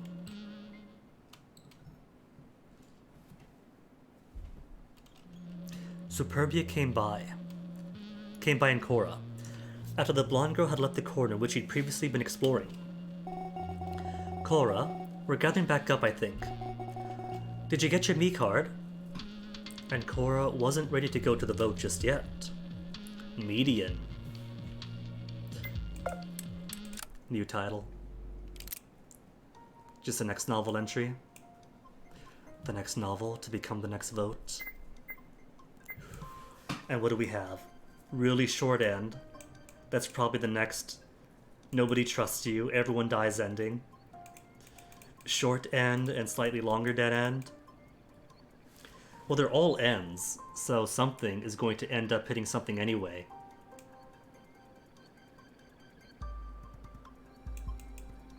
Maybe they're all dead ends. And maybe they're all dead ends until you go back to the very first deduce room, open up the black box, and then get privileged access to these middle locks.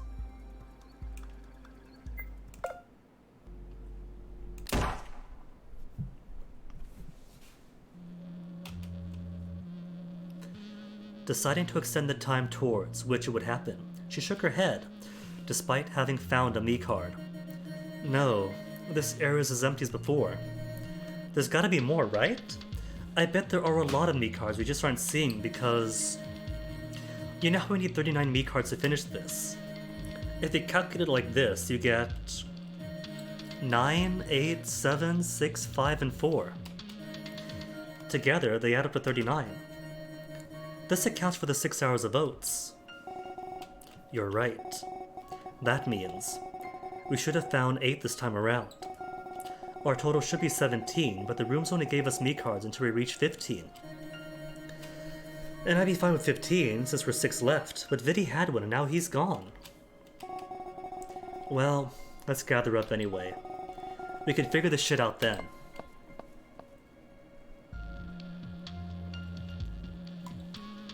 She took the lead, and Ancora followed behind.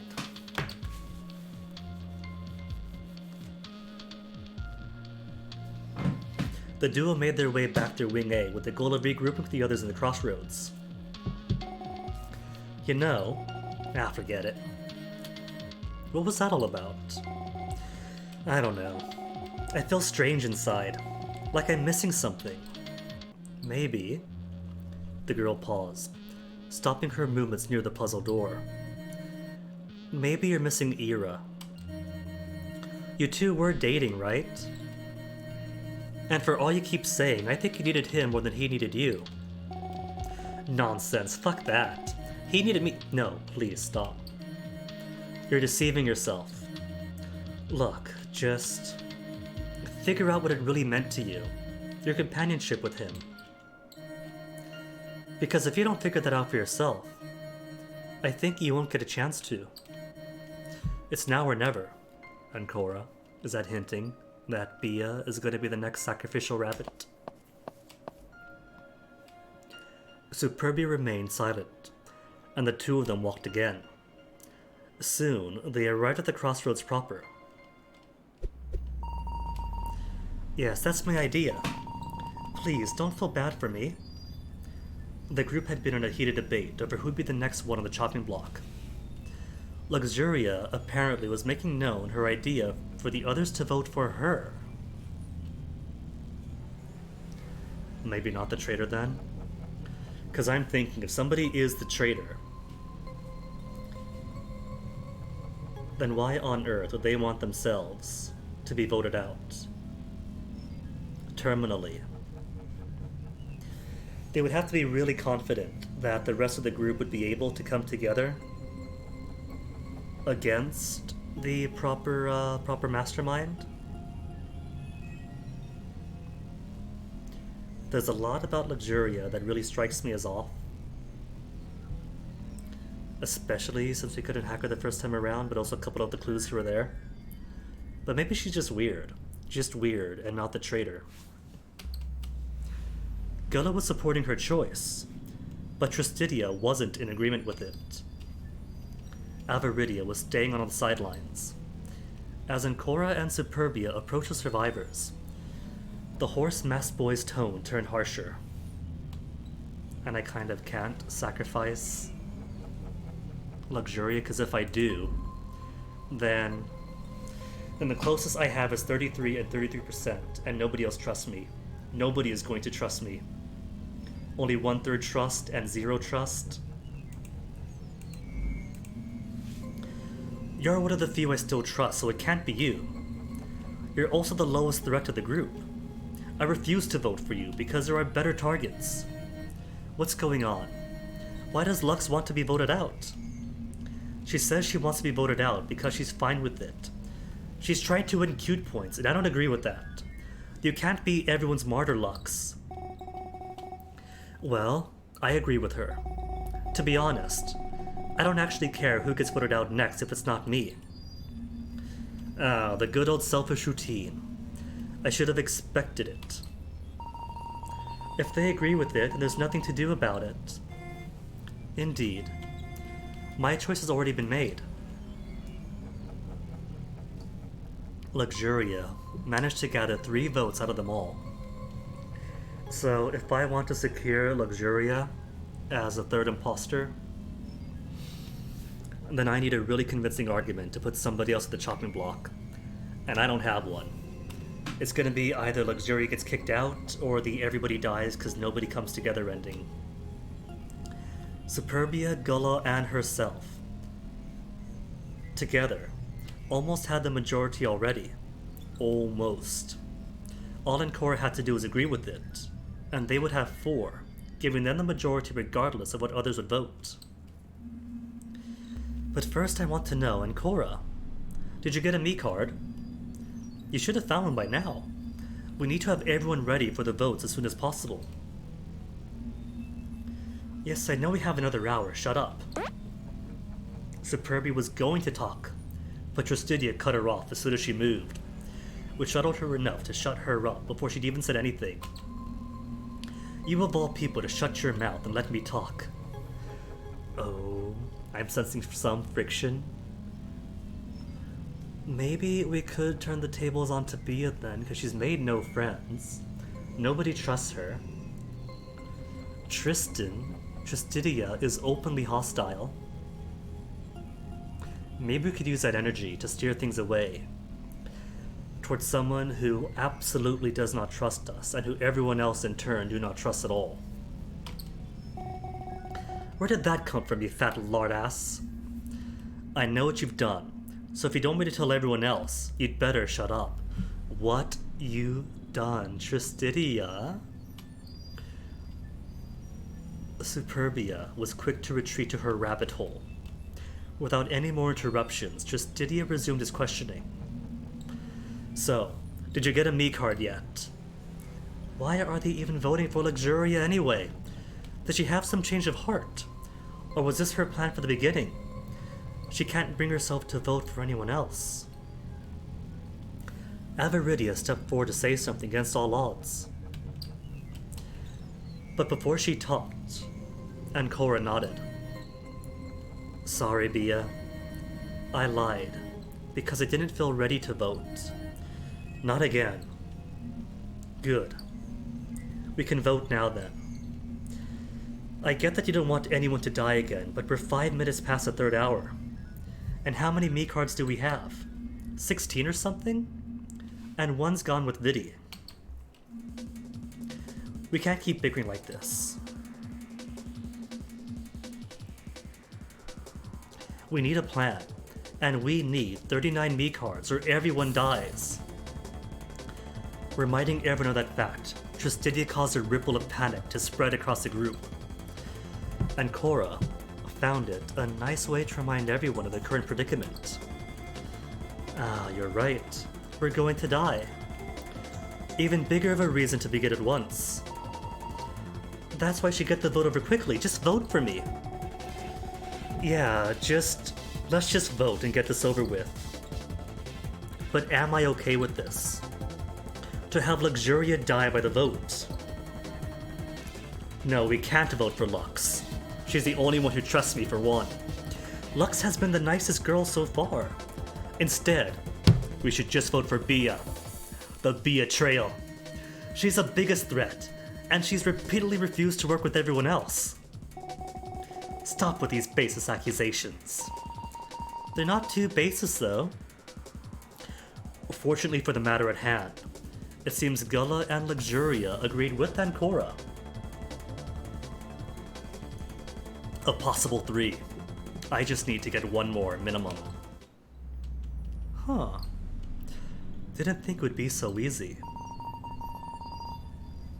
If that's what the majority wants, Luxuria just going for the mob violence. Hey, wait a minute. That's not what we agreed on. What you agreed on? This little bitch told me to vote for her, and now she's saying to vote for me. That's duplicitous as fuck. I'm not putting my head in front of that shotgun. Unfortunately for Superbia, Luxuria swiped her me card before she could even realize what was going on. The rabbit girl ran after the smaller one, but she was too fast, and soon, the me card was in Superbia's console.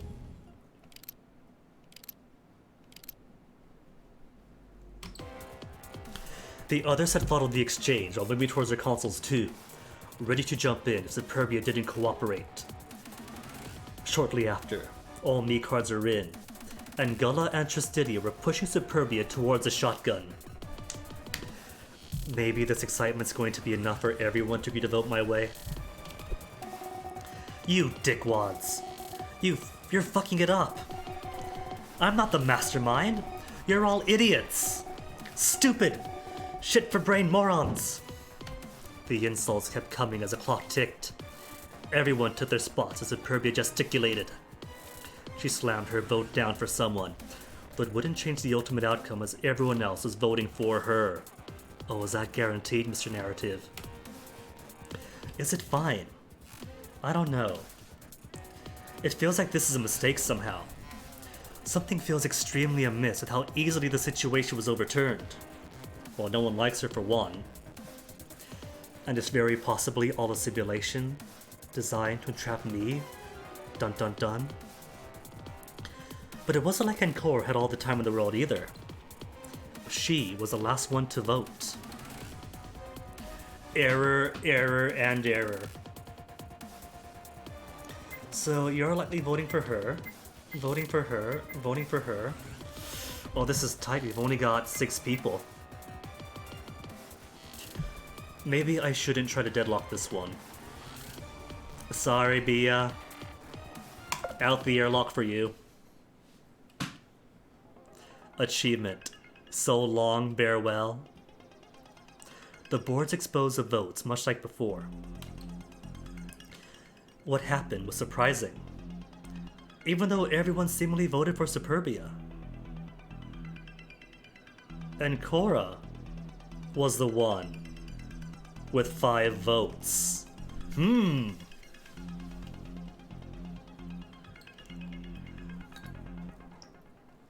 Superbia only had 1 single vote. So either everyone's already been talking, and that's why they made up their mind so quickly, or something was off with the interface. I don't think Lux and Bia put on a performance. Maybe. Ancora being too strong for the puzzles is why everyone sussed her out as the mastermind so quickly. What? Are you all... Did you all set this up? Ancora said a bewilderment at the results. Maybe they did set it up. It was a final thing she would stare at. Shit. The rest of the group must have banded together. The consequence of having no trust with anybody. Enough trust with Luxuria that we took her at face value. Okay, I have got to get a new sacrificial lamb up. I knew this was proceeding far too easily. Then a gunshot rang out, but Ancora could only hear the first bit of it before she died, and her life faded away. With this outcome, she had surrendered her right to live. I guess I should have been more vigilant. Should have tried to figure out what was going on so this didn't happen. Now that it's all over, there's no point to sticking around. Not that I can anyway. Something wonky happened to the consoles, to the voting panels. Are you sure? Alas, it has nothing to do with me anymore. It's time to embrace eternity and finally rest until the next loop. But the box never opened.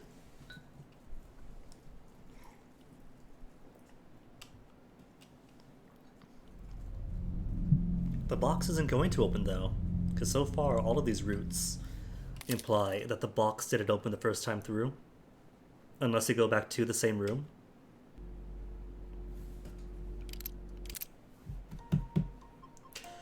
Okay, got the short ending, the shortest. So it's not the everyone dies ending, it's everyone but me lives. The group decides to vote for Superbia in order to eliminate the worst threat in the group. The outcome from it is definitely not the one Ancora desires. What if it's down to the keys? What if I don't give a key to Nvidia, and thus he doesn't get to unlock something and leave the bounds of the game? Because getting through here, hooray, we got one way through. I think I'll stick to this Forsaken era timeline. Then what? First, this calls for new file. New file. Alright. Keep forgetting. Not start, just straight to the flow. Which means I can't jump around.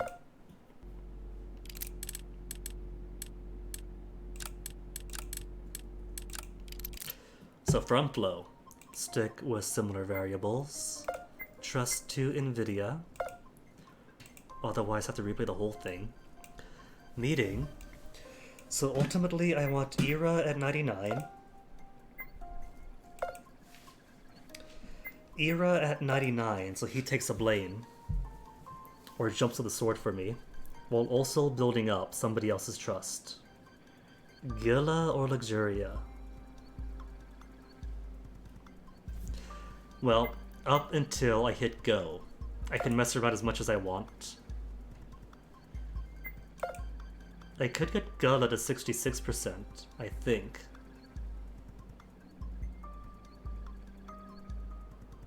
Oh, really? I could autofill too that way? That, you know what, I haven't selected autofill choices.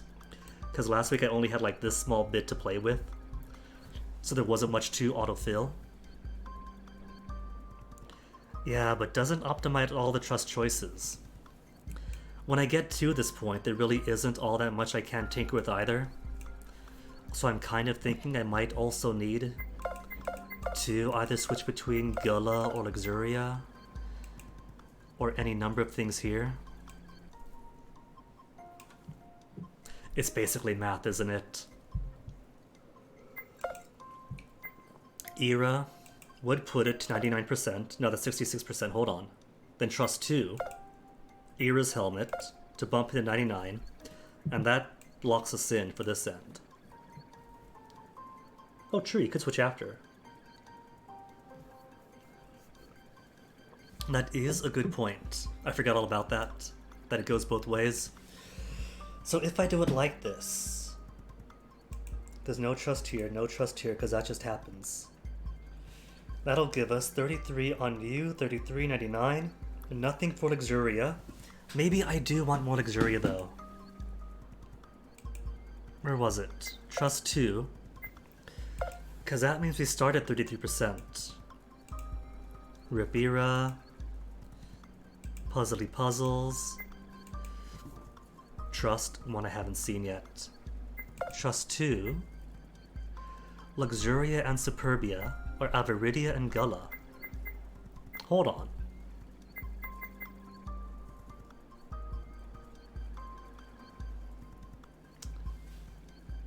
That can't be right, because I thought I only get to choose between the two if I see them both with my own eyes.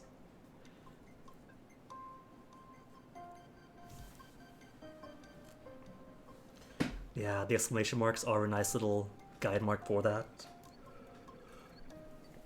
telling me where exactly the next choice is going to be. But if I go Superbia and Luxuria, that doesn't seem to inherently affect anybody's trust.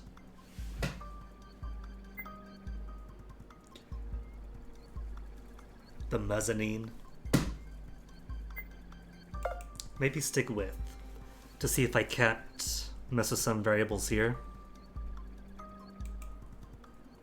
Another... Maybe what I want to do is see the alternate choices. Bull my way through, just to unlock the trust so I could, like, go through easier. Because Seduce has no trust, Split has no trust, it has one trust. The I, G, or A key.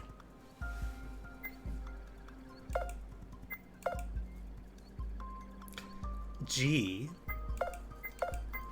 does give me more Era trust, which is weird, because he's gonna die anyway.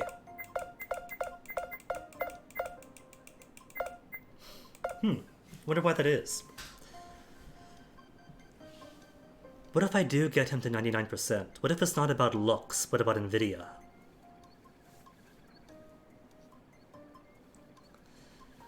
Because it kind of trashes back here, doesn't it? When Nvidia dies, we have no choice but game over or game over.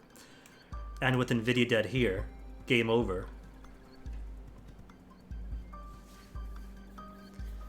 To flesh out the missing one. Well, I do intend to go backwards. Two options I haven't seen yet. What's on this? Lux or Superbia? I think I'll keep it on Lux and Superbia. Minimize the variables.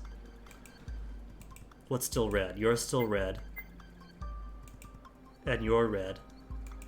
And you've got some red here. Who to spy on and so on. And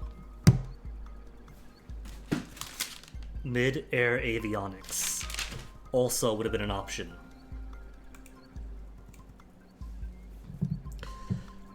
Okay, alright, so Split back over there is what keeps Era to 99. Split's over here, Lux or Gula. I'm not really getting all that much for Lux. Okay, alright. Name of the game is going to be to see the side options.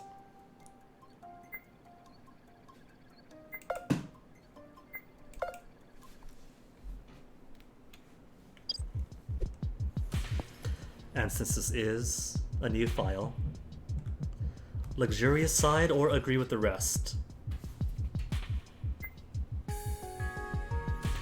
Agree with the rest? Maybe this is the point then, where they realized that oh no and Cora is a lot more than she seems. Since she's the one who says oh no for sure, let's just vote somebody out as a group. Avaridia is up some from that. From deciding against just going with the mob. Maybe it's better to forget about it then. They're right, Lux. She looked at the smaller girl who averted her gaze. In a way, and Cora felt bad about denying her. But on the other hand, if the opportunity came again, maybe she can go back on her word. It just wasn't a good time right now. Especially because 4 could outnumber 3, but after they'd vote out all 3 others, what then? How would the final death be decided? If things turn bloody, it certainly won't look good for anyone again. Exactly. I am exceedingly grateful you could understand our tormenting dilemma. Luxuria and Ancora looked at the others. Avaridia, Tristidia, and Nvidia were all nodding their heads. Gola didn't seem to truly be sharing their opinion, but all she can give was a slight shrug towards the 2, considering she was outnumbered. I think. I'm a teacher. Alright, and then it seems to be the same from here.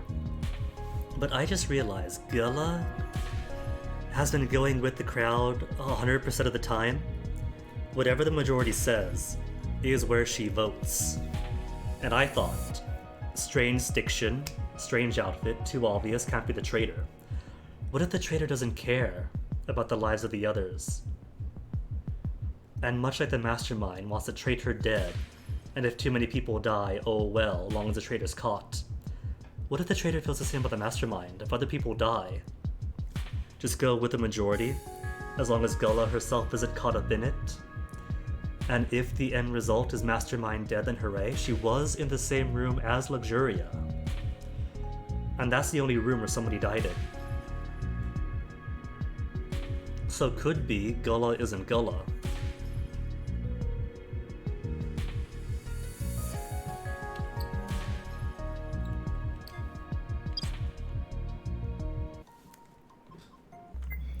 Okay, let me see. I should be able to skip ahead then,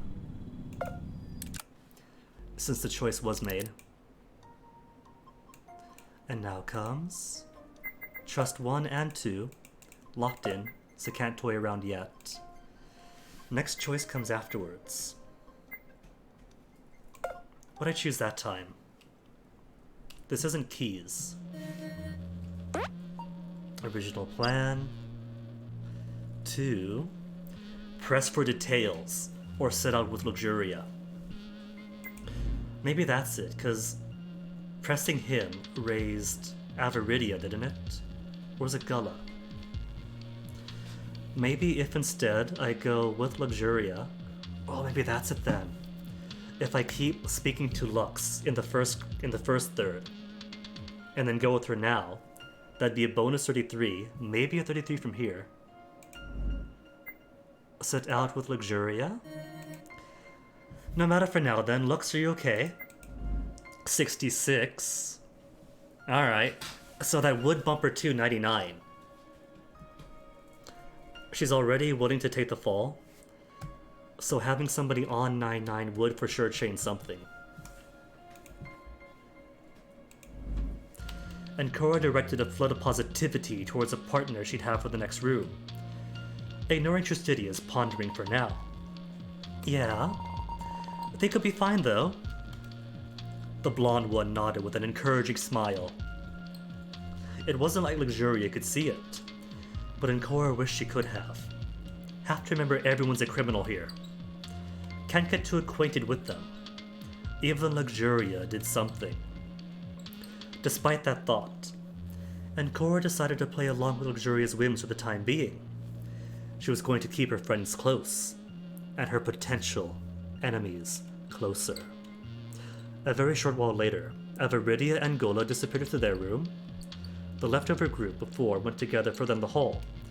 Invidia Trustidia would leave for the second room, while Ancora and Luxuria fetched Superbia. And that is... well, it's not going to be all the same though, because now we're not going to tell Superbia that, hey, we're going to do this plan, unless Luxuria brings up the plan anyway.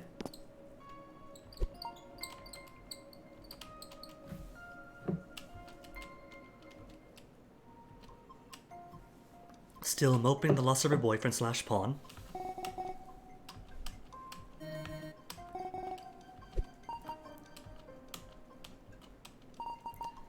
We should form a voting group. Okay. So that all becomes the same anyway, whether or not you agree with her. Which takes me to... still all 3 lit up, so this is anybody's vote. Not really, but let's pretend it is. So trust 1, press or don't, split. The first trust is... oh, well, that's locked in anyway. That's fine, keeps the variables down. Then just down to is the avionics. Anagram, not anagram. And then who to spy on? What if it is an anagram? Our choice here shouldn't affect anybody's trust. How would they know? It's weird. If it's an anagram, it doesn't match anything that makes sense. What, really? I thought we established it does make sense. It could be Manic via Do Iris, or Micah airs Void in, which makes sense. Cairns aim Void I.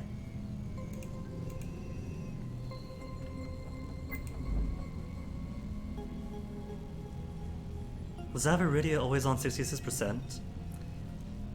Did suggesting anagram actually raise her trust psychically across concrete walls? It's weird. If it's an anagram, it doesn't match anything to make sense. I can't make heads or tails of it. I guess it's one of those things I have to keep in mind. It's going to bother me for a while though. As soon as I get a hint as to what it really means, you can bet your bottom dollar I'm going to solve this crud out of I'm going to solve the crud out of this one. Good spot as ready despite other people in B. Nvidia still dead. So Superbia would give all 3 seen and make it easier to jump around. Seen, since Gullah should still be blank. Or hold on a second, Aviridi. If I spy on you, that makes you 99%. It's either spy on Aviridia and see how the trial proceeds on 99%, or don't spy on her and open up some more paths to make it easier to jump around. I'm going to forsake this timeline. Nothing. Wait, hold on.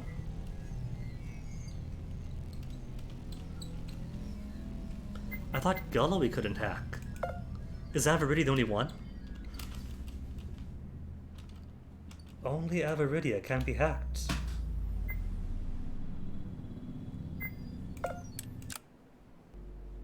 Does that count as having tried for all 3?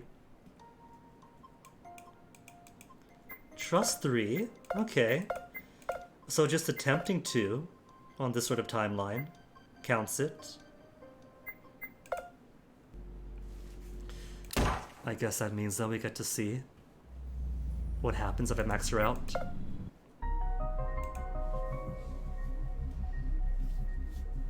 Well, I don't have to solve this, do I?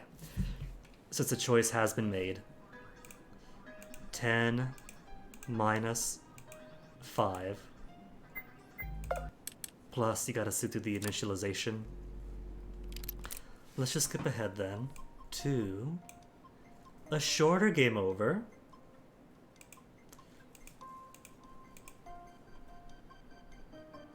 Oh yeah, that's right, there is an option to complete or to skip completed puzzle.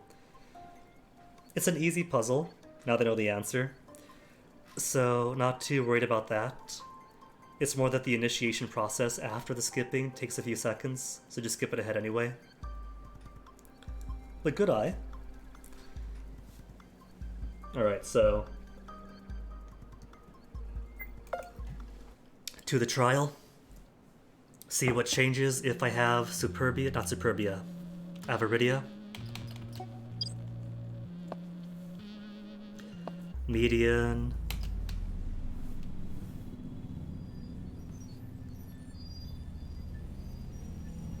I don't mind it too much since it's not too much time taken. And there's always hopping around if one wants to hop around quickly.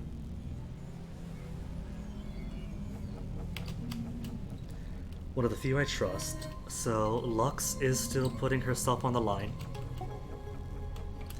Bia still voting with her. Gullah still going with the crowd.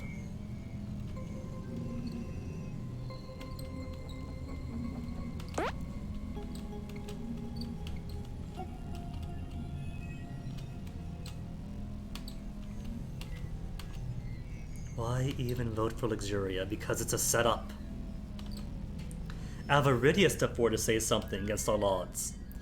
But before she talked, Ancora nodded. Sorry, Bia. I lied because I didn't feel ready to vote. Not again. Maybe Aviridia always almost says something. but because we're following an Avaridia route. Can't keep bickering, need a plan. Need 39 me cards or everyone dies.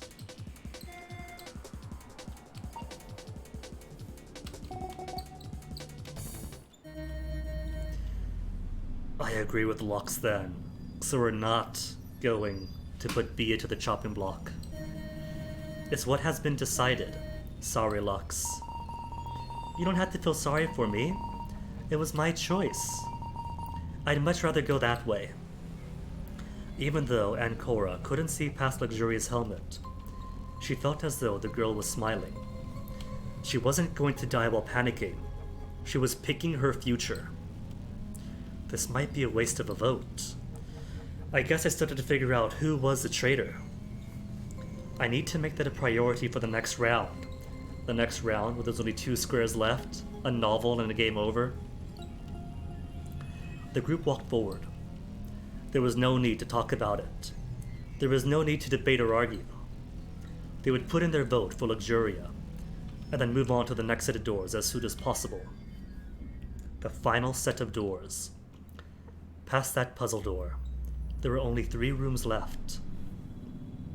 Then all the me cards are accessible. I'm slightly worried though. I wonder why we have only found so few of them. We should have found at least 30 by now. Why do we have only around half of that? This isn't how everything was placed. Someone's gone through the school the minutes before this started. Cutting her thoughts short, Ancora inserted her me card into the console. Alongside the others, she readied herself for the vote. This time, it wouldn't need a long setup for it. It would just be a vote. And then it'd be over. It was a little refreshing for things to be this simple.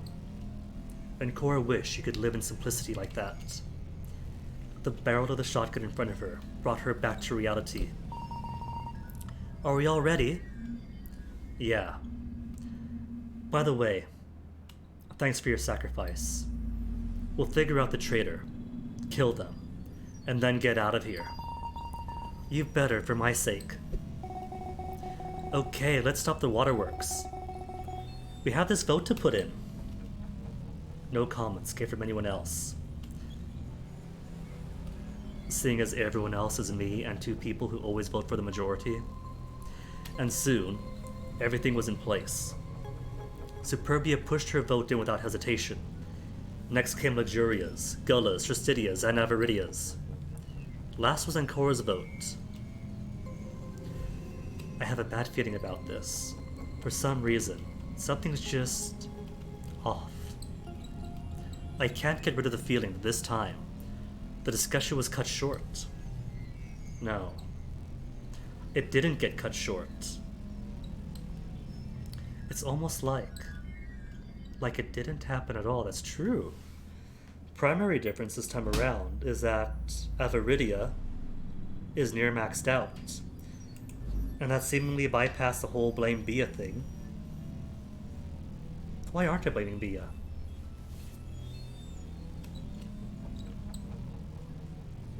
Everyone just agreed. Maybe the very act of denying the voting block meant they're not using the voting block idea against me? Either way, something's different. Corey, your vote is missing. Put it in already.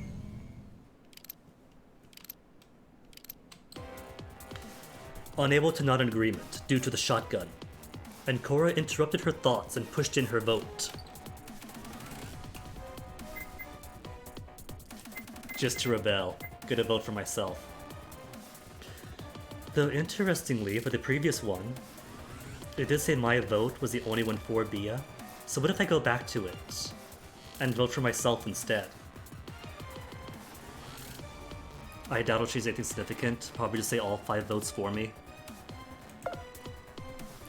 The screens of the voting console settled to Avaridia's symbol.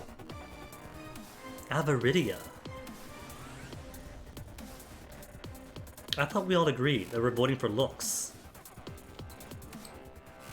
It was clear what was to follow. It was her execution. So it isn't based. on whoever likes me the most. And if nobody likes me, then it's me that gets killed. Maybe. Every shotgun but the victims release their hold, leaving the participants to witness a macabre outcome. It took only a moment for the shotgun to come. It sounded like a shot, like it had shot Averidi at point-blank range, but in reality there were no bullet holes in the helmet she wore. Time slowed down. Literally? Eventually, everything froze. Again? Literally? Achievement. A pig blunder.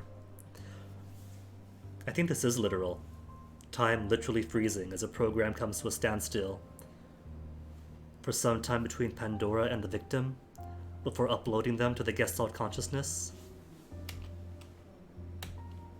Hello. Who are you? I don't know. Some say my name is Pandora. Pandora doesn't know. Hello then, Pandora. I think I'm dead. Are you sure? You don't look dead to me. I can't move. I mean, I can, but it's not a body. Is that because you're a mental program, or because your body is strapped down in a pod? What's moving is just my mind.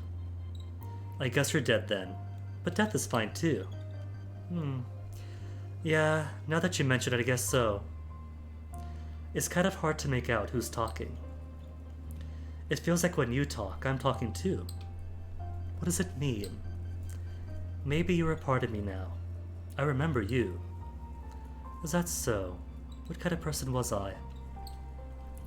You were a strong woman. You were a teacher who was also clueless. Even though you wanted to protect people, you also wanted to survive. Unfortunately, it looks like you've been had. Been had? How so? Someone tricked others, I think. I'm not sure right now. One thing's for sure. Your death wasn't fair. Life isn't fair either. Doesn't mean that it's necessarily against nature. You're right on that one. Do you remember anything about yourself? I don't remember. I do remember my name, I think. What was your name? That can't be my name, sorry. I guess I don't know after all. What was your name? You really want to know? I can say it, but you'll find it funny. It's not really a woman's name. It's Marco. Everyone, so far, out of two whole everyones, identifying themselves as Marco.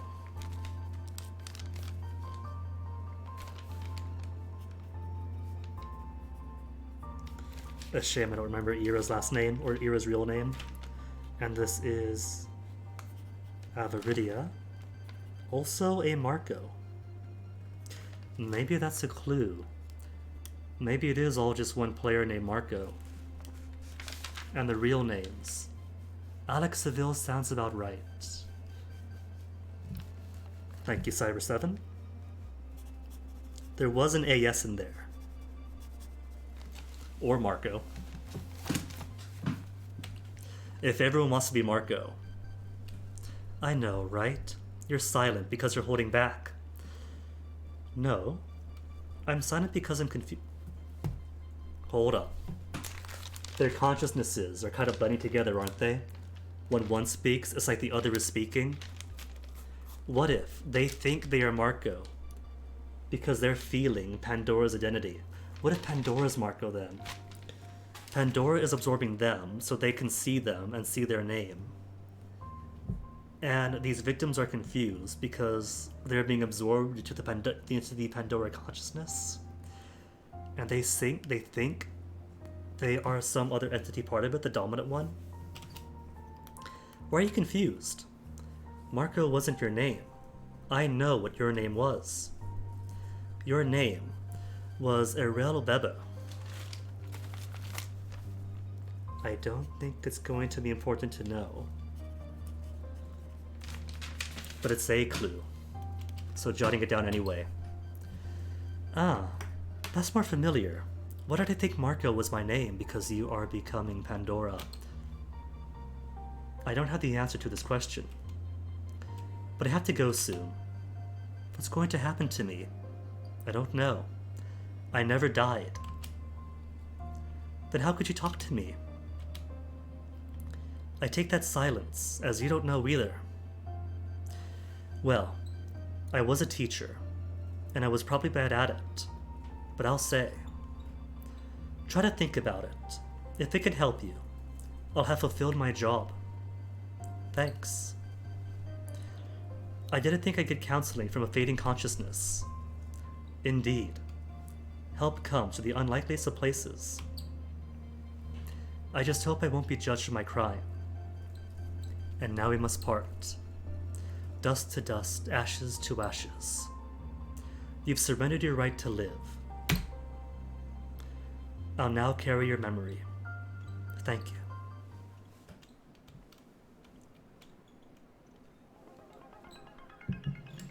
This is not looking good.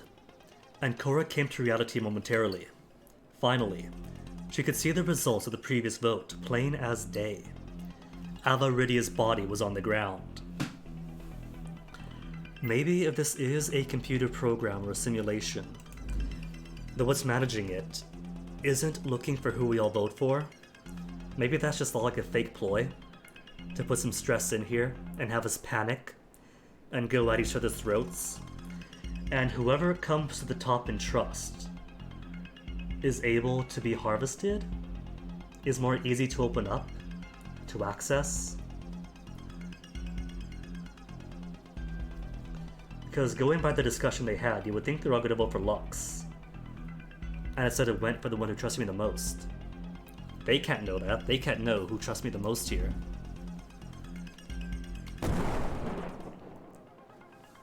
Much like before, the helmet the voted one wore exploded. The group took great care in not stepping too close to her, since none of them wanted to be caught in the blast. That does make it sound like actual explosion, not just cutting the head off. All it did was char the next sun, leaving behind a splatter of disgusting head matter all over the floor. Okay, and head matter is definitely not just decapitation. The sight alone was nauseating. We voted for Lux! Finally, Tristidia spoke. He stared at the small girl from the side, watching her like a hawk. Now that the reality of the situation was settling in, he seemed quite angry. Yes. I don't know what happened. This must be a trick. Pandora's trick. No, that's not possible. When we voted for Ira, he was the one who got busted. Because he trusted me the most. Now, we voted for you. When you want to sacrifice yourself, and we kill Ava instead. Wait, maybe there's something wrong with the voting panels. Don't you understand? This was her plan all along. We can't trust anyone here. I think he's onto it. I think it is all about the trust. Trust gets you dead. Somehow, she rigged the machines to take it so voting for her would kill Ava instead. A small flashback came upon Ancora. She did remember putting the knee cards instead of the presumed bomb case alongside Luxuria. Inside of the presumed bomb case alongside Luxuria. The girl had also been investigating the consoles at that point in time. Could it be? Is my initial assumption correct? And Luxuria is a traitor? She's tinkering with the machinery to try to make it so all the votes go to the traitor, to the mastermind I mean, but instead, it's triggering those close to her? Was it then that she modified them? I sure didn't see that one coming. Things will get bad now. Did you? No, I didn't. I didn't change the portraits or rig the machines. Change the portraits? Is that possible? Some of you are far more dangerous than meets the eye. I'm not going to be had by you twice in a row. Ava was a solid ally, and she might even have been the might even have had the way to escape this hellhole. I'm not sure what he means by that. Probably just human mistake. Now, all that is gone. And you'll be gone too. Out of nowhere, Tristidia pulled out a revolver. With 2 gunshots, Luxuria fell to the ground. The horse-themed boy had gotten her straight through the helmet. That one also suddenly exploded as well, adding to the corpses in the room. So potential helmets have bombs inside them, maybe. The small girl was no more. Trist! Trist, why did you? The entire group was staring at the exchange. But nobody except Ancora spoke. Everyone seemed far too terrified of what the prospects of having a gun pointed at them implied. Even Superbia remained silent for once. She's a threat. I'll remove every threat. First, it's Lux. Then, it's the murderer. And who would that be? And finally, I'll kill the mastermind. Didn't he just say he thought Ava had a way out? If he's saying he's going to kill the mastermind, though, this may not be good news. Just gotta be ready to accept appropriately if he knows somehow to react appropriately. Well, he's got what, 6 bullets? Max in that thing? If it's your typical 6-shooter? So 2 bullets, 4 left. And there's only 3 of us. Who does he intend to escape with then, if it's 2 bullets per person? If it's 2 bullets per person, he could stand to kill 2 more people. Myself and the group. So then, the murderer. Bia, do you have anything to say for yourself? Murderer? What do you even mean? Don't play coy. Ever since Ira mentioned being an accomplice, how you both wandered around together like that, I've been suspecting it. You're a cold woman, Bia. But this is where your killings end. Wait, let me talk at least. Tristidia waited for a moment. Superbia was slowly gathering herself for what she had to explain. Just as she seemed like she was going to talk, she instead lunged at him.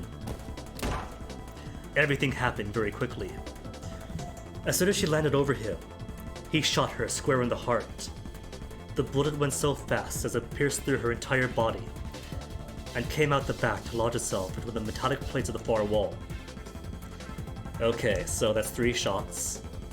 And 2 of us left, 3 bullets remaining. If he's not going for headshot explosions, then yeah, could be everyone but him then. Hope we be the sole survivor. He then shoved her off his own body.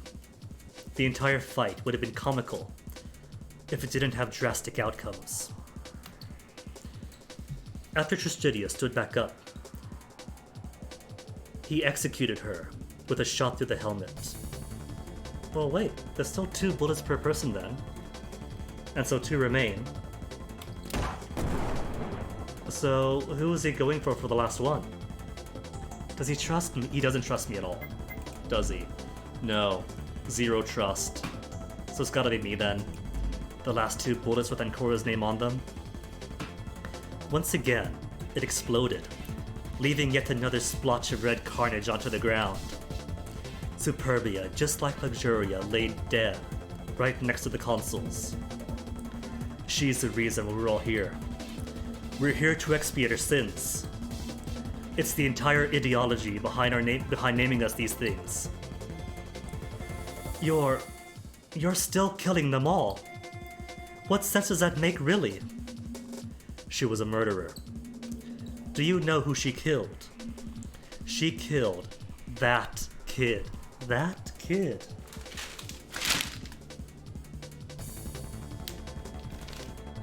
Me. She killed me. Me being the principal's daughter. Hey, Crabboy. How's progress? Oh my goodness, Crabboy, you missed everything. There was a room you would have loved that hinted towards Pyromania, and a mirror that's way too tall? Well, let me see. I'm thinking, right? I'm thinking with the data we have now that maybe what we're looking at is that we were the principal's daughter and we were murdered. And then the principal was arrested for that murder. But the principal was innocent. And so what we are is an AI or something occupying this helmet and everyone else's helmet. I think me is closer to me than I am. I don't know, Crabboy. I've been thinking for the longest time that we are looking at a simulation. And so if I die, that means nothing because I'm already dead. And maybe that is why then. That the closer people trust me, the closer they get to death. Because they're opening up those person to us. The closer they are to us. I don't know. I'm liking this idea though. I'm liking the idea that we are a dead person investigating our own death. Maybe the principal is operating this program? Allegedly, he didn't do the bombs. The murder, the bombs, the arrests, and the drugs are all because of my emptiness. So he had nothing to do with those.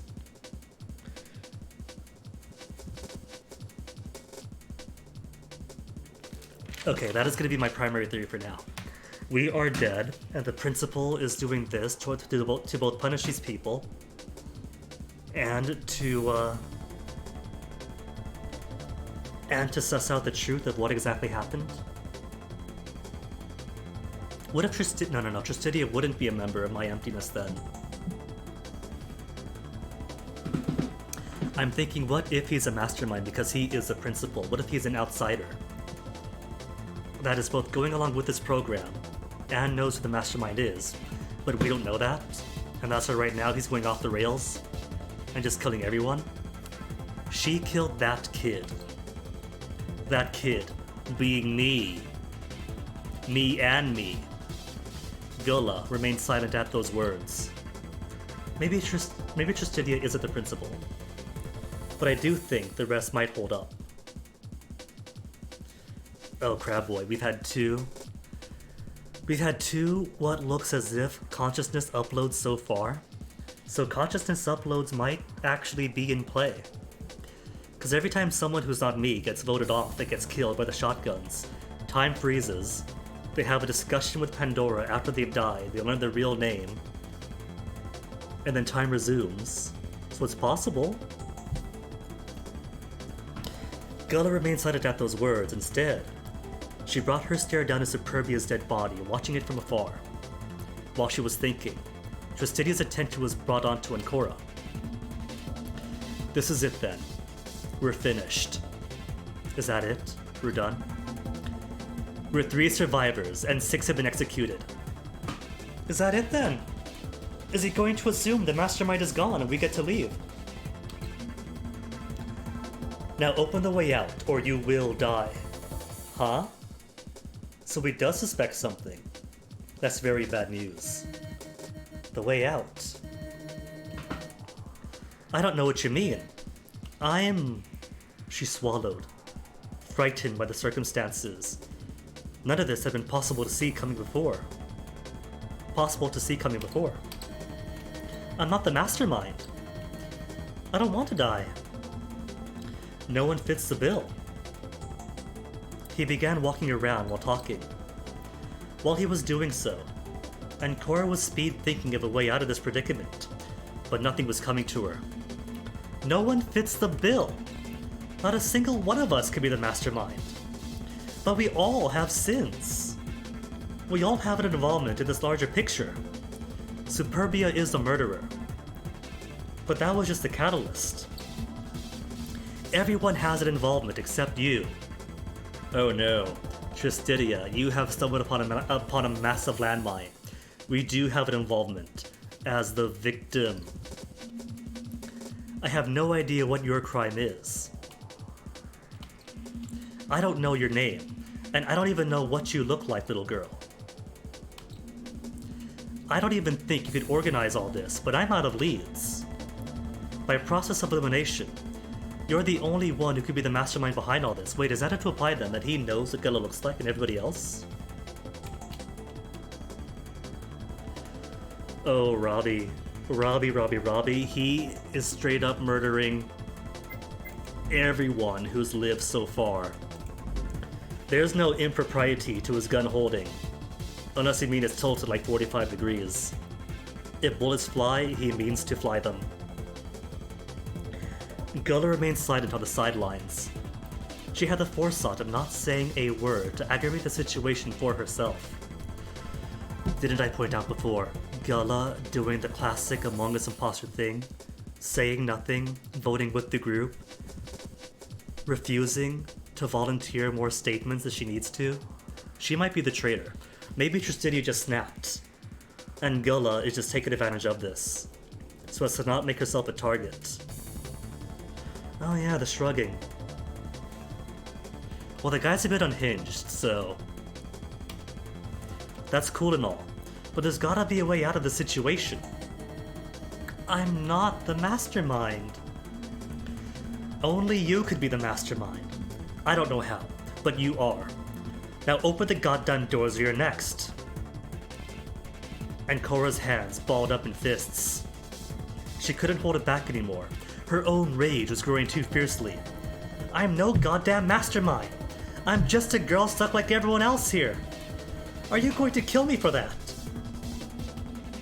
I will, because if I don't, then the mastermind might still be alive.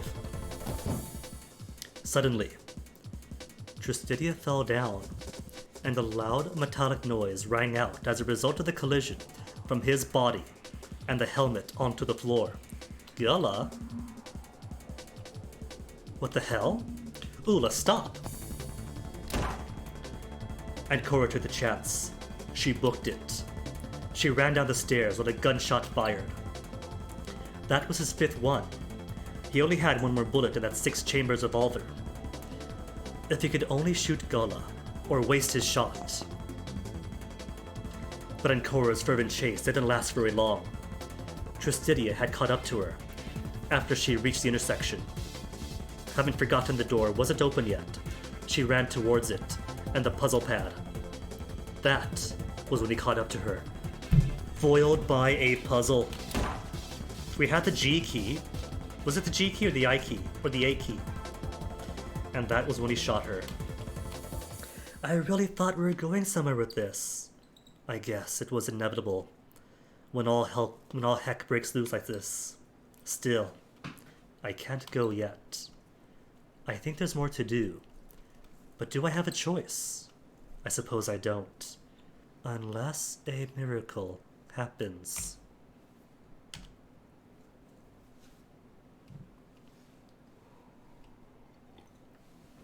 Maybe this box is a box with our programming, or our consciousness. Maybe this is the black box, a literal black box, that everything gets uploaded to. Dead end.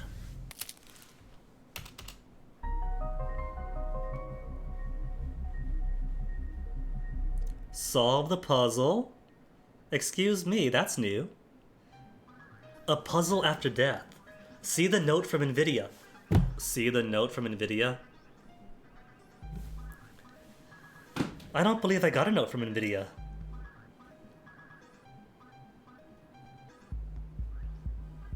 Guilty, son. Are you guilty, son? Always have been.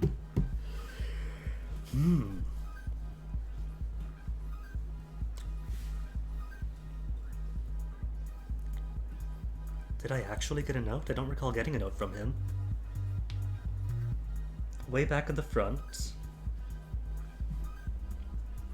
Was he the one who found Pigtail is fake or something like that? Way back in the original one?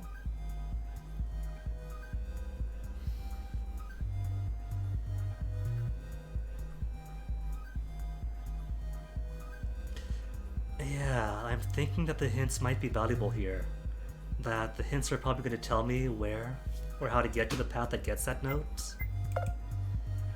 This is easy with the directive. Come back later. I assume so. I assume this was a come back later thing. Find that note, memorize that note, come back here. But can I solve something? What can I get with Guilty Son?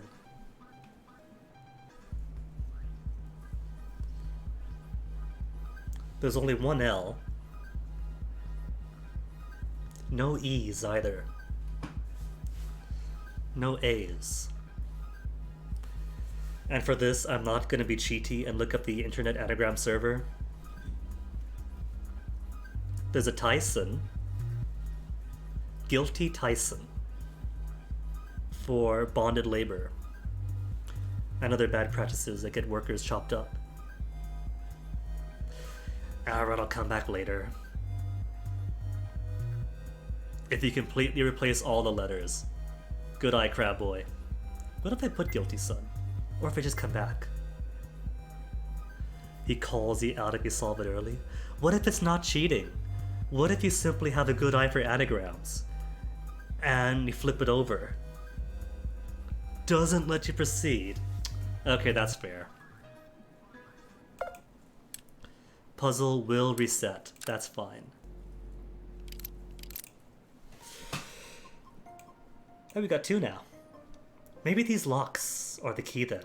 Literal locks that open up to allow more paths. Either way, it has been like almost 4.5 hours. Plenty of time left in the day to unlock this path. But first, several cups of water has its effect, so I'm going to be back in a second. BRB.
Right then.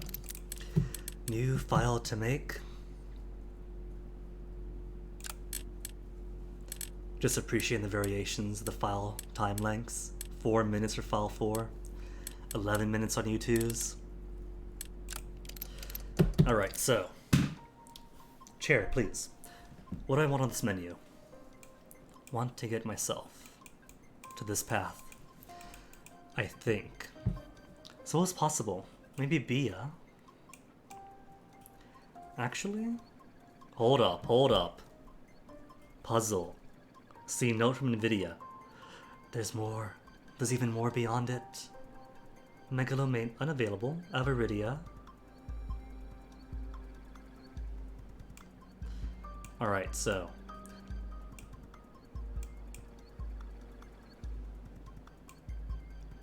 Autofill choices would bring me to here then, huh?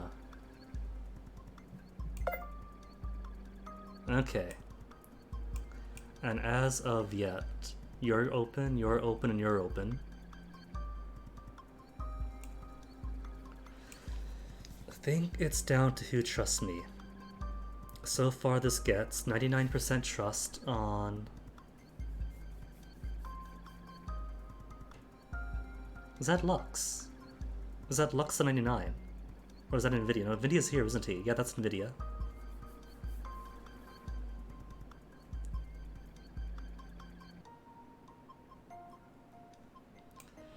The Nvidia dead end counts as separate.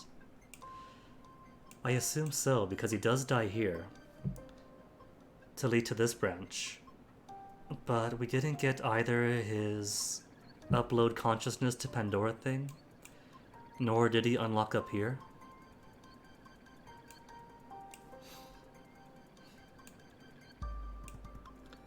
Novel.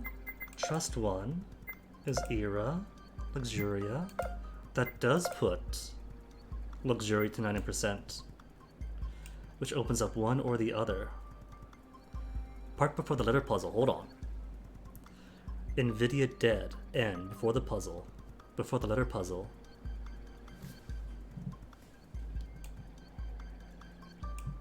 Oh, now you've got my gears turning.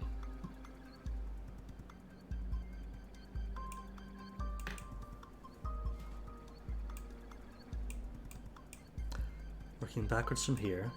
You, Era and Era to get through this.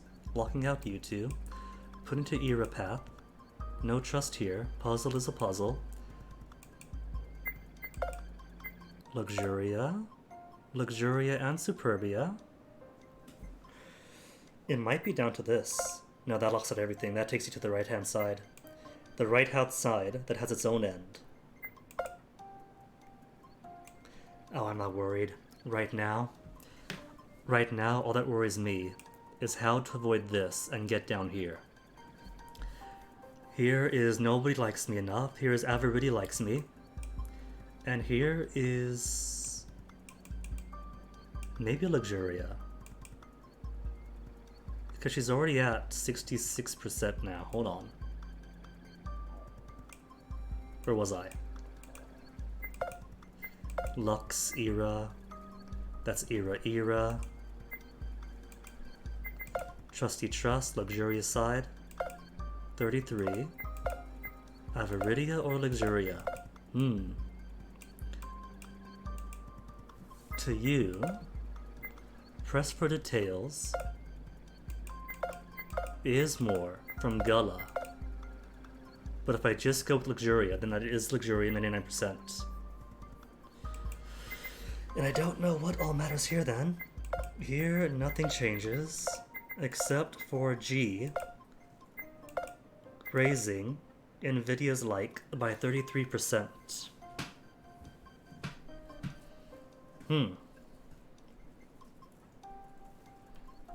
My assumption is that he's still going to take the key either way, but for some reason, he likes us picking G. I don't know why. But for the sake of keeping the variables the same,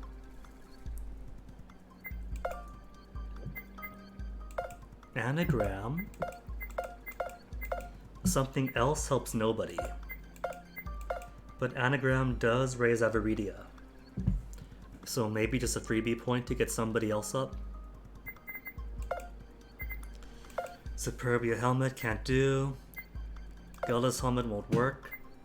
Avaridia's. No, even with 99% of Luxuria, that still gets me locked in to the I die ending. So Luxuria isn't the key through then.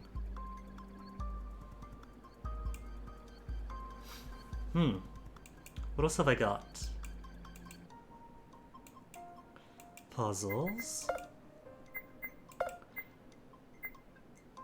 Nominally, hacking Gullah or Superbia means being able to do 1, 2, or 3. But hold on though.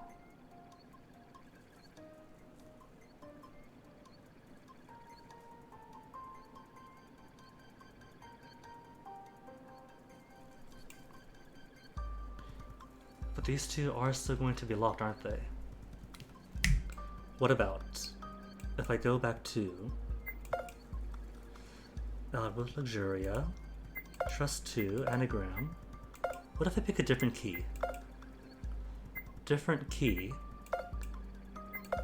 Would a different key allow me to unlock somebody else? Because if I do Aviridia, then I do get locked in. Unless I've also got...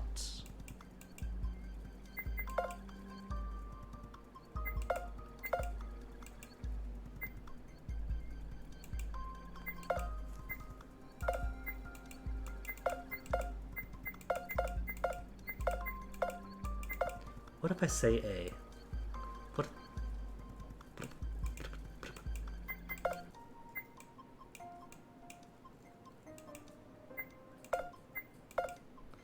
Still locks me in, locks me in. Trust 2. $99, then opens you up and locks me out of here. Maybe I can't do it yet. I should be able to, because the implication is if you're here, maybe, hold on. Is there anything else I could tweak? Maybe it's one of those things that does require having gone with Superbia the first time through.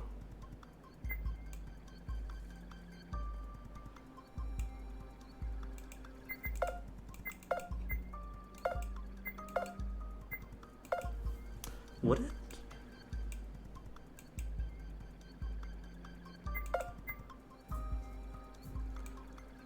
Because I thought that if I spoke to Superbia first, that all this would change. Maybe it is as basic as that. Maybe, what if I do then? Speak to Superbia first. What if that's it? What if I go Superbia first? And do still need to go through Era. Otherwise all that gets chopped off. Era is kind of the necessary sacrifice here. Era to 100.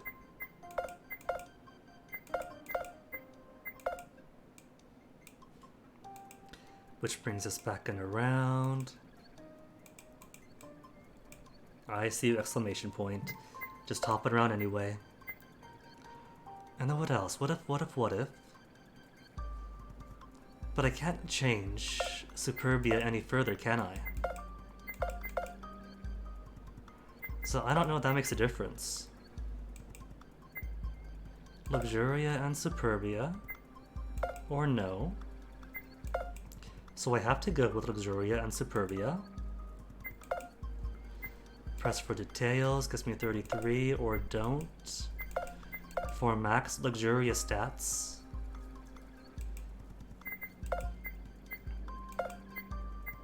Nothing seems to change here.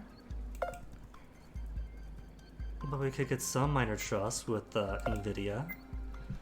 Anagram for minor trusts. And then I have to ask somebody. Superbia's at 33% now, which would only get her to 66%, so I don't see that making a difference.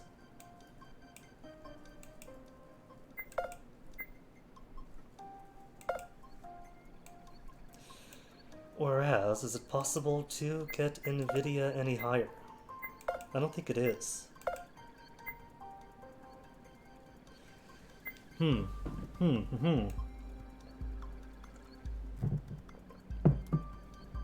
I don't recall any notes so far.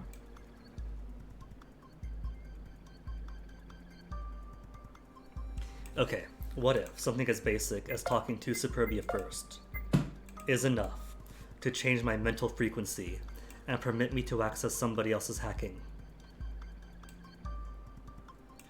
What am I on? 99 on Luxuria, 99% on a dead dude, 33, 33, 0, and 0. Maybe enough 33s?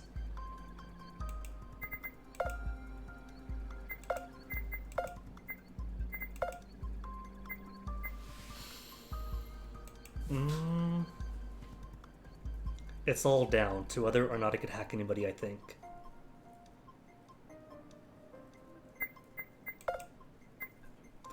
Because if the only option is Aviridia, then it's dead end. If it's anybody else, then allegedly it opens up.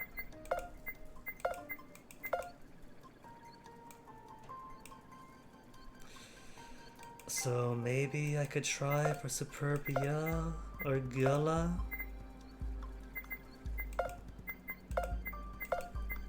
I don't think it's gonna work.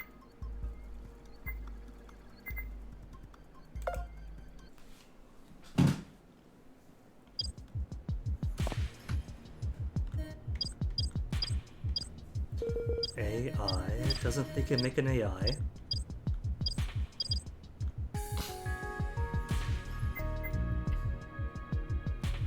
Who do I like the most is what blusters her.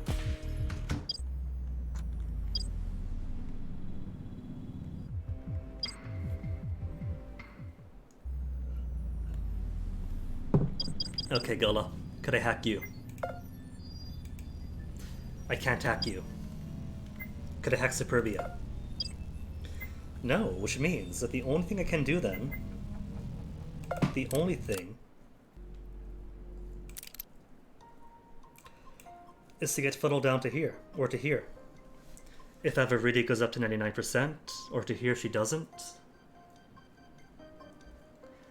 I don't need either helmets, but I want to go down to this one. See, if I go to Avaridia's, if Avaridia's the only one it can do, I'm going straight to Avaridia. A way to proceed. I'm not sure if you mean a way to proceed to get to this branch, or if you mean a way to proceed period, to maybe get to here from here. To that third branch. If Cyber 7 says there's a way to it, that is kind of promising then.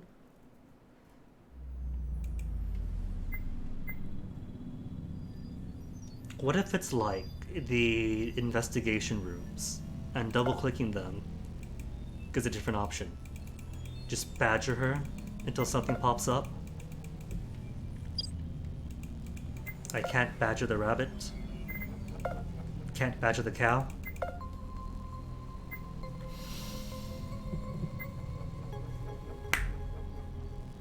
Fourth alternative. Isn't there a fourth alternative? Isn't there a fourth way in all these hacking games where there's one in the middle that has no puzzle, no novel? Or I don't know, instead of two, it's just one. One straight down the middle, no purple. What if those are fail states? Because I haven't tried a fail state yet.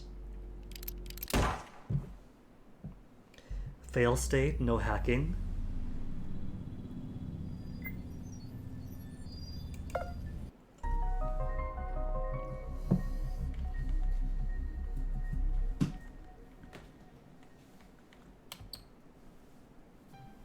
Okay, it's all relative. Well, I'm not good at math, so if it's all relative, and the hint one is that hint 2 has your new directive. Excuse me, what? Ignore the middle. Wait, what? And add by default. I was gonna go for the fail state and open the hints just for the, to make a bit. Ignore the middle equal and add by default.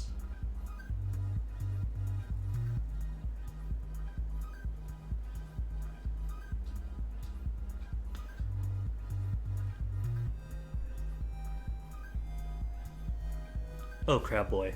The original puzzle is, it's all relative, right? And they're all equal signs. It's supposed to be. Where's the X?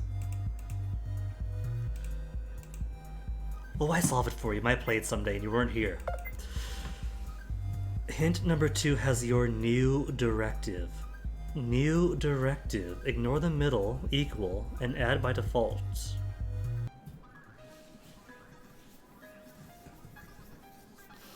I'm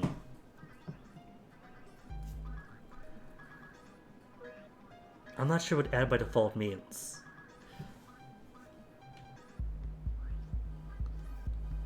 In particular with ignore the middle here.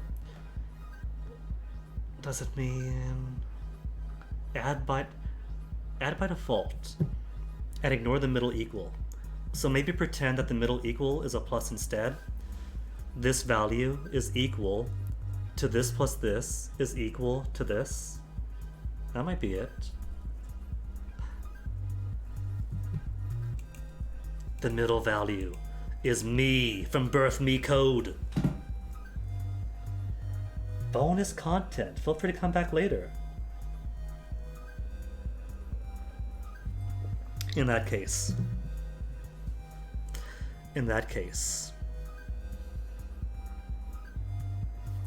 But I am going to jot down this whole idea of new directives.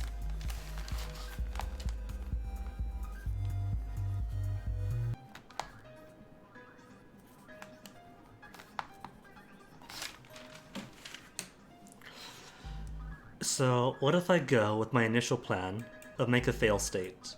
Just put some randomness in and get it wrong and be disallowed from hacking. Error. Oh, there is no fail state then. What if I make many fail states?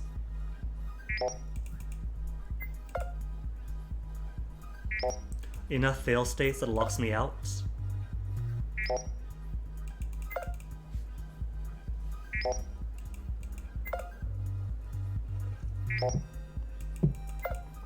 I don't think it's gonna work.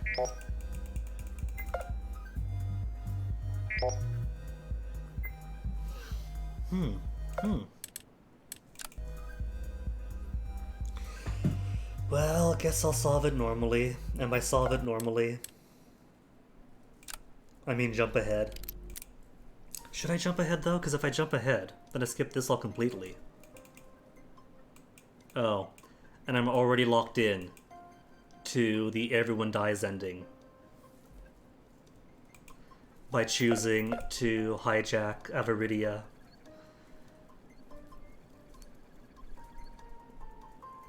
Except that's still lit up.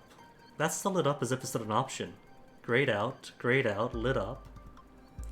That is way weird. I wonder what happens if I go back to here instead and try to get into this. Or if I put hints then.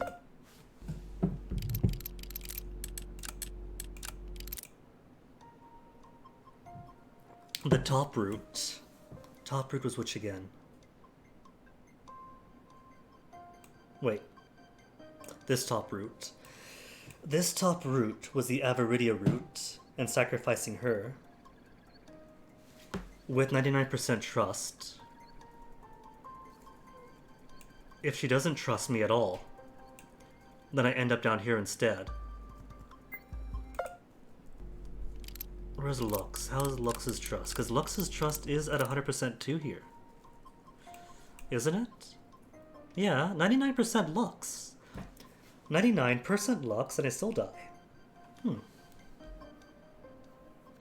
Decides to vote for Superbia to eliminate the worst threat in the group.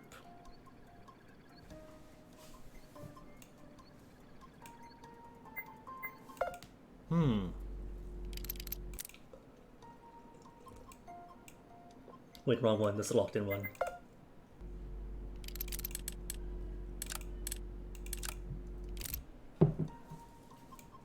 It turns out it's actually a puzzle game. So I can't click you and autofill choices to there. What I would give to... and I can't hack you and I can't hack you.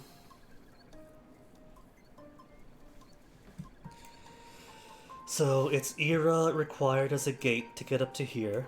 And to get to this one is a simple choice of who do I go with. Luxurious Superbia, Avaridian Gula.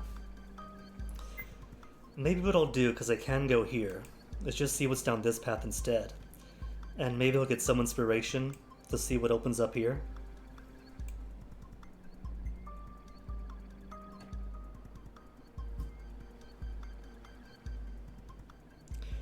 There's also the bottom routes, but that's a whole lot of difference.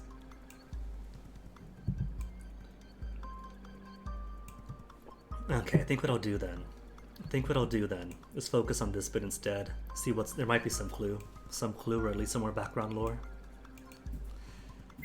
So working backwards, what could I do? I have Iridian Gila to lock into there. Trust 1. is either more luxurious side or more Aviridia. And the trust seems to matter more than the idea of doing a group vote or not. So why not max out Luxuria while I'm down here? Working backwards.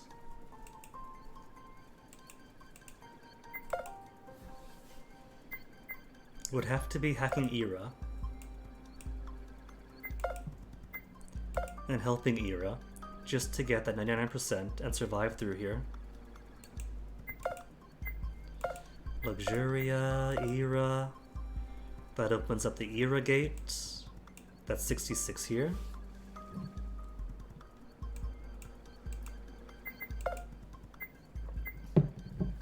Nvidia or Superbia? Nvidia, just to keep the variables all similar. And then we'll check out the mezzanine.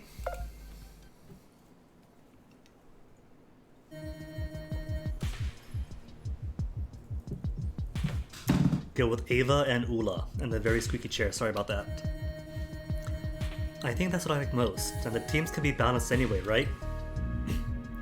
If that's fine by the others. The silence that followed betrayed the lack of objections from the entire group. You know, this may seem a little sudden, but I've had a thought. A thought. A sudden thought. Yes, an epiphany. His epiphany comes out this route. You know what an epiphany is, right? An epiphany is a specific moment when your mental prowess shines and arrives at a conclusion, or when you attain an extraordinary idea.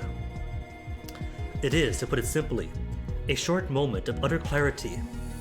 Something like that.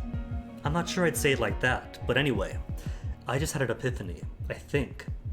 I can't really talk about it yet, though. If I'm still alive after we come out of the rooms, I might. Well, all that seems a little bit random. We don't even know what it's about. Tristidia changed subjects, deciding to leave that matter up to another time. Alright then. I'll go fetch Bia. You guys can go to the rooms in the meantime. Remember, we're not exactly rich at the time here, so we have to hurry a little. As if to prove the fact, he left right afterwards. And Cora could understand his desire to not waste any time, given how more than 2 hours had already went by. The next room shouldn't be too bad either. The last triad is the one I'm worried about. For the time being, 39 minutes is ample time. We'll probably be done with it in half an hour. For the last ones though, if we get to that point, maybe it would be best to take some insurance. We need 2 deaths in the next hour again. Somehow. So we have 2 hours of respite. All of those thoughts were interrupted when the team split up, leaving Aviridia and Gula alongside Ancora. The 3 of them remained quiet for a few moments. Shall we, as they say, get a move on? Need not I remind you, both, that as Triss has eloquently put, our allotted time is subsequently diminishing in these moments of inertia. Yes, well, I was waiting for you to be ready to go. That is quite the coincidence, as I was doing similarly. Politeness indicates that the eldest should step for the lead after all. The eldest? Are you calling me old? Well, no, just older. I'm not as old as I look, trust me. Assuming the rest of us are all student-aged. And Cora took the lead, understanding that time was working against them. The 2 others followed, focused in their exchange. Perhaps you'd prefer sharing your progress at our common countdown to termination. Do you mean my age? It is awfully hard to understand what you're saying sometimes, even as a teacher. Gula snickered at that revelation, amused beyond words. Oh, pardon me. I was not entirely certain of that fact. Now that I know, I could not help but find his notions hilarious. For this means a student has surpassed the master, has she not? If you meant that a student is outclassing a teacher in speech patterns, yes, I would assume so. But a more flowery speech pattern doesn't necessarily make it better. Would you care to elaborate? It means people can't understand you. What good is talking such eloquence if no one understands you? And Cora listened to the two of them banter about the elder student's choice of words. However, after Averidia's question, the two of them had fallen silent. It appeared Gella was taking those words in consideration. The entire time, the group had been on the move. The room closest to the next set of doors already had occupants. That's where Invidia and Luxuria had gone. Invidia and Luxartime, other two rooms were to the left. Superbia and Tristidia were about to enter the ones furthest away. Hey, good luck. The girl called out to the smaller group. Tristidia sent a wave, but Superbia only averted her head, and the two of them vanished inside. Is somebody gonna die because someone assumed wrong with the principal's crime? I forget which doors are which, but if Tristidia's with her, they might figure it out. I'm not sure if Superbia was her usual self, or she was ashamed of herself. Either way, let's go already. Our time's so short. After casting a glance at her fellow companions, and Cora led the way inside. She could tell the others were anticipating the discovery of what was inside of the room. Was it another classroom? The short answer was no. Principal again? Not the principal again. Luck, but no looks. Inside was a bar. It was a spacious one, with a comfortable couch and broken television screen. There were some books on a few shelves. The shelves behind the counter were littered with bottles of all kinds. Oh joy. Apologies, Ancora, but you are not permitted to be here, so I shall have to demand your departure. Hey, why? What about you, huh? You're not allowed either. Myself? Your reasoning is erroneous. I am legal, 18 years old, thank you. Not in the US. Legal age would be 21.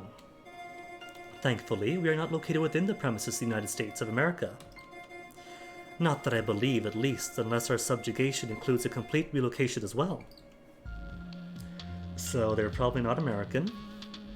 The group set off with their own separate ways. For the first 39 seconds, they had to explore before me appeared again, to tell them all about the subject of the classroom. Even though it's not really a classroom.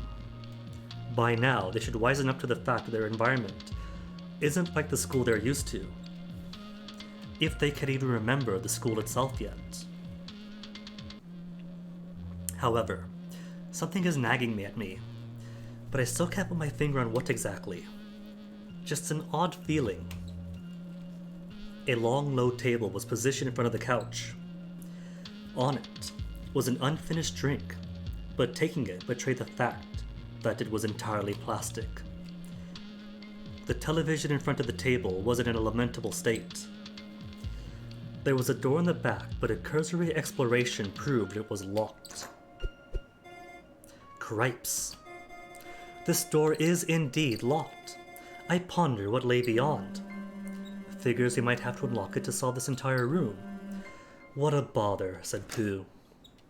And then, the 39 seconds lapsed.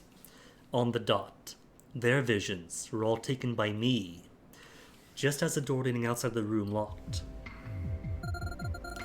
Welcome to a crash course in explosives. This room's theme has to do with bombs and the like. Why is this important? It will become more apparent later. Your question for this room is who set off the bombs? That's right. You have to figure out who the terrorist is in your group. Is that how Tristidia figured out who the murderer is? Maybe the room he went to was about the murder crime, this one's about the bombs, and the ones we went to the first time about the principal's crime, which is nothing. So we don't get to see the room then that says Bia is the murderer. and not the drug dealer or the school blowy-upper person. Because there is a terrorist. Did you see the state of the school? Awful, so very awful. The animal who destroyed part of it took no one in consideration. All they had was blinded rage. Thankfully, most of you aren't involved in that blast. Most of you.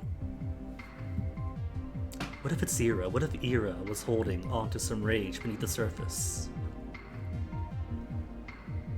And Bia was his accomplice in that case. For the one who is, however, they would most likely be very annoyed if this information came to light. As a specification, I am not asking about their nickname.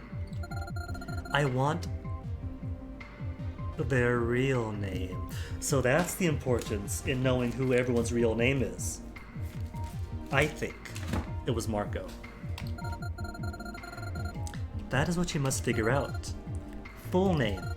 First say their first name, then their last name. Me, you're complicating this. Does that mean give their first and last name with the same answer? Or does that mean answer with the first name first, press enter, and then the last name? You had me worried because I can mean both. I'll see you later. The entire speech was much shorter this time around, lasting only a minute or two. The group of three looked at each other from various points of the room, having been interrupted while they've been split up. Well, I hope there'd be some kind of hint about the real name here. These rooms were built fairly so far, but I don't relish the idea of finding myself at an impasse. Then again, is it really fair to do that? We've picked those nicknames.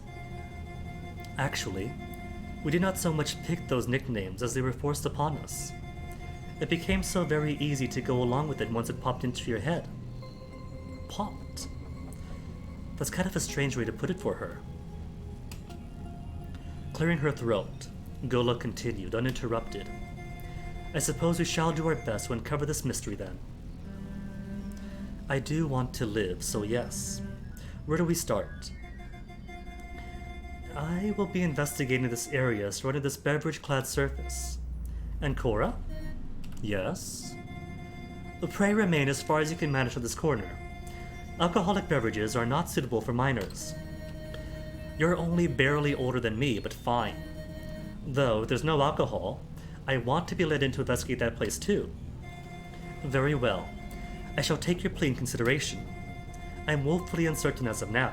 However, my opinion may be differently constructed in the coming times.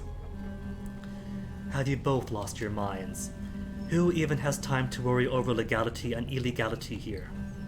Just search the room. I'll take the TV area. This meant that for the next 35 minutes, Ancora would have more or less free reign over which area she investigated. Don't forget to bring everything you find to the same spot so we can go over everything easily. We can't let any clue pass by before we deduce the answer. I am also in agreement with this Gola, please. I am also in agreement with this consolidation of found treasures. Let us away towards the vastness of this proletarian establishment. Her vocabulary is back. Something's going on with her speech patterns, and I can't make heads or tails of it. Heads, tails, or tongues. And I wouldn't really call them treasures.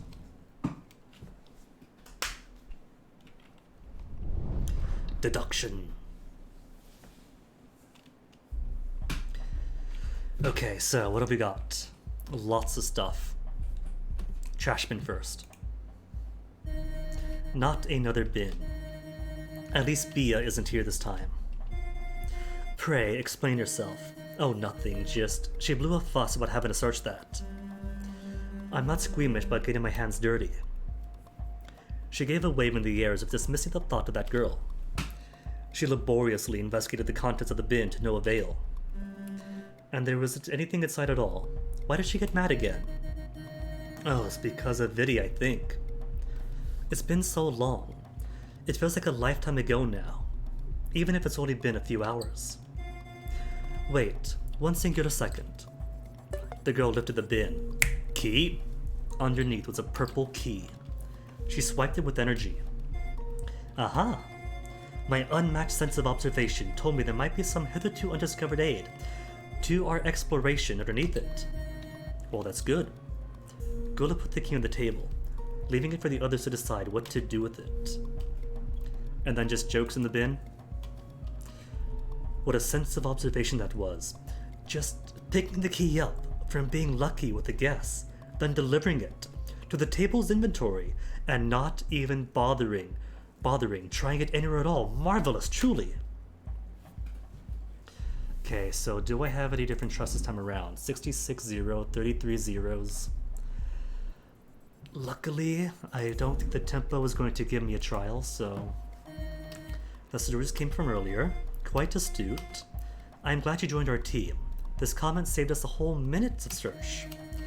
Oh, don't be like that. There's no purpose to checking the door at any rate.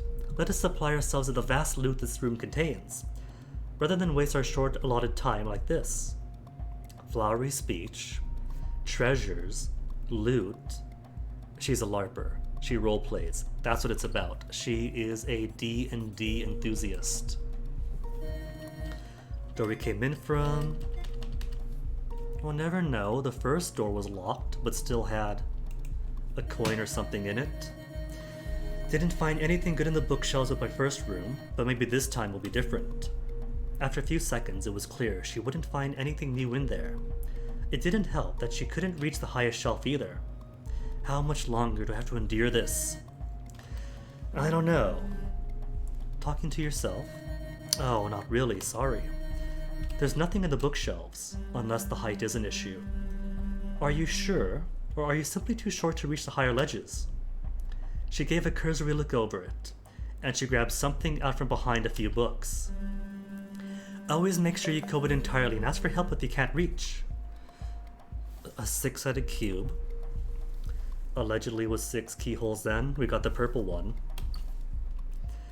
And Cora ignored that fact for the most part, and instead focused on the object. It's a box with colored faces. 6 faces.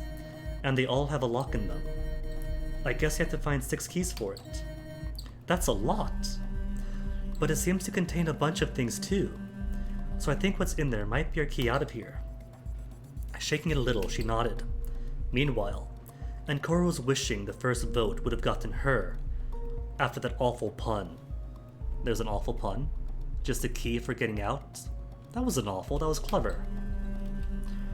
I think there's one of those ornate keys in here, and a few me cards too, judging by the noise.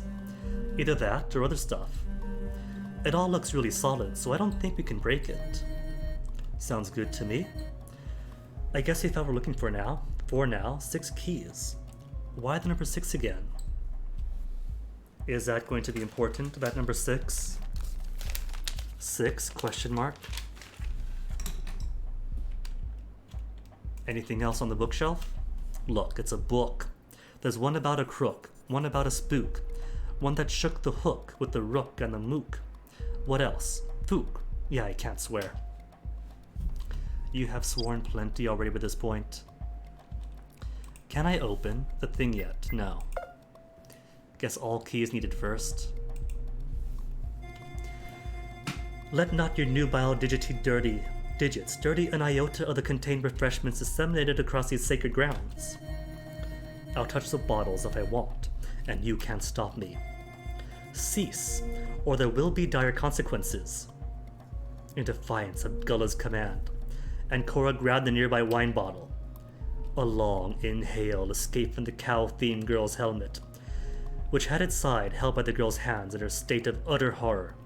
More like in utter horror. Sacrilegious! Heathen! Your spirit shall burn everlasting in the twisting abyss for this trespassing. Calm down, it's not even alcohol. This bottle just has water in it. At any rate, the only finding here currently worth noting is the luck upon the upper area of the front of this beverage-laden surface. My investigation within these premises has not reached its conclusion yet. Pray return at a later point. Is it later yet? bequeath upon me enough time to bring my search to a satisfied conclusion. There are many bottles situated upon this altar of sanctity, and each merits investigation. How about the painting? There's another door too, but the painting first. Painting of the eye. What's this poster of? It's like a giant eye, but there's nothing written on it.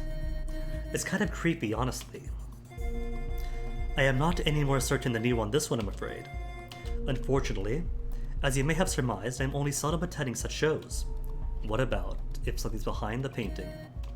A show? So you do know more about it. A guess, nothing more. I believe I may have heard of it. It is an illusionist, yet the name eludes me. I very much doubt it bears any impact on our findings in this enclosed environment. Unless, double-click it. And Cora watched the poster for a while. It was really creepy, nothing came of it though. Except for the fact that the more she looked at it, the more she remembered something pertaining to it. It was a man, but she could hardly distinguish any features or even a name. What if we talk to people? Avaridia, better be important, about the bombs.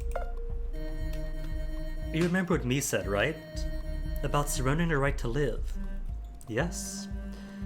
I already have many ideas on how it'll end after these 6 hours. We're looking for a terrorist, right? As far as we know, only Wing A and the Crossroads are still standing. Meaning the bombs destroyed the other wings. The prospects of being killed, like that, aren't too interesting. But there's possibly a way out if it ends up happening. What do you mean?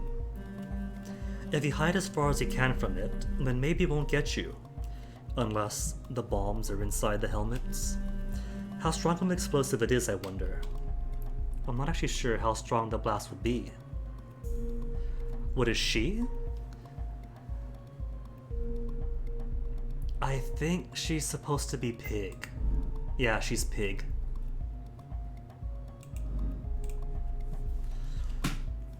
It's not like I really could test it or anything. But it's also possible Pandora saw it to make sure they would use explosives strong enough to reach across the entire school. I guess it doesn't need to reach too far either, if the bombs really destroyed 3 wings already. I'm also betting on the fact that Pandora found the bomb that didn't destroy Wing A. Maybe that's the one they used. Whoever the terrorist is, they didn't really do a good job at it. If it's one of us, that means they were probably young, so I guess they could have screwed up, yeah. Oh, even older people can screw up, trust me. One thing's for certain though, I have nothing to do with it. I mainly teach low-grade psychology. I don't have 1 ounce of knowledge about anything related to bombs and explosions. I think we need a motive or something. Motive of some sort to pit up to anybody anyway. What if it doesn't give a name, but it only gives who the person's nickname was? And we have to play through and get everyone dead before we're allowed to proceed with solving this room. We'll get a name, but the name means nothing. That's what you mean, I agree. Even if you figure out who it is, what does it matter? What is the purpose of all this? So many questions, so little answers. Makes me feel so incompetent. Avaritia sighed, clearly a fair deal annoyed by the fact. We should focus on the search unless you have something else to say. Any ideas? The idea to just look around more? How to proceed? Clearly, we have to search these rooms and comb them over. I already searched the cabinets and the drawers underneath the television, but nothing. I found a remote, but it has no batteries, and the television definitely isn't in any working state. There's nothing even anywhere to plug it in either. What a scam. Are you saying you want us to watch TV here? Just for 1 minute or two. And Cora decided that this line of inquiry wasn't proving to be very helpful. We should focus on the search, unless he has something else to say. We don't. Verbose girl then? Not blogs, talks. Please don't be presumptuous. What do you know about the bombs? Do you know anything of these bombs? Which bomb? The one presumably situated at the epicenter of this ruined school? I'm afraid your search is in vain with me. Is that so? Yes, it is so. That is what I said, and I do not believe I have stuttered. Something feels off about her. It is like she's found something in this room but refuses to talk about it. Despite the clear indication that Gullah knew more than she let on, and Cora decided to drop this line of inquiry. What if it is Gullah? What if Gullah knows she's a terrorist and that's why she wants us away from the bar? Gullah wasn't going to talk about it on her own. Situating ourselves into an investigation mindset is more valuable than idle chatter. Speaking of which, what are your ideas? What do you think we have to do here? We clearly and definitely must figure out a name, yet I find myself at a loss as to what it could be. However, what is clearer is how we must search every possible nook and cranny. I don't know how much help I could be here. I may talk nice, but I don't know anything about this name, so... Might be flustered because she's not found much yet. I guess that's cute. I did notice how her vocabulary drops a few notches, but she panics a little. Now is not the time to be flirting with cute girls, though, and Cora. Nonetheless, I have the utmost trust we'll figure it out soon. Perhaps remain on the lookout for any insightful discovery pertaining to the letters. I guess if we find that kind of thing, we have to put that together. Situating ourselves into an investigating mindset. Right. Read that already. Back to searching. And I can't search the ceiling fan, can I? I can search the ceiling fan. Cool. That looks way too high for us to be able to reach it. Think there's anything up there that we need to get? I don't think so. But even I can't reach it. Unless we use something else to get up there. Like someone standing on somebody else's shoulders. After a few attempts, or there's bar stools too, and boxes I see, Avaridia managed to sort of rearrange the furniture in order to reach it. With her hand up there, she shook her head. I can't actually reach most of the fan from this angle, but maybe. She gave a strong push onto one of the blades, sending the whole thing spinning. A thunk echoed from the side. Ouch! Something collided with my cranial armor. It must have fallen off while we both were toying with the ceiling fan. I can't help but notice what there are times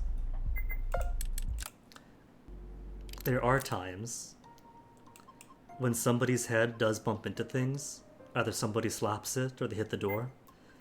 And I have to wonder if that messes up the frequency somehow. Vis-a-vis hacking into people. But probably doesn't, considering there were two that I couldn't hack into this time. Despite the frequencies allegedly matching, Gullah exposed the object to the two other girls by lobbing it back at them in a quiet show of fury. Avaritia caught it, showing it to Ancora momentarily. More keys. I'm already getting sick of them. But Ancora, you can't get sick yet. 4 more to go. Either way, that's one more we have now. And nothing else in the ceiling fan? Something about this fan feels far more familiar than it has any right to be. Where have I seen it before? At home? Perhaps at the school itself? No, I don't think so. Maybe it's just because it has 6 blades yet again. Sofas. This couch looks pretty damn comfortable.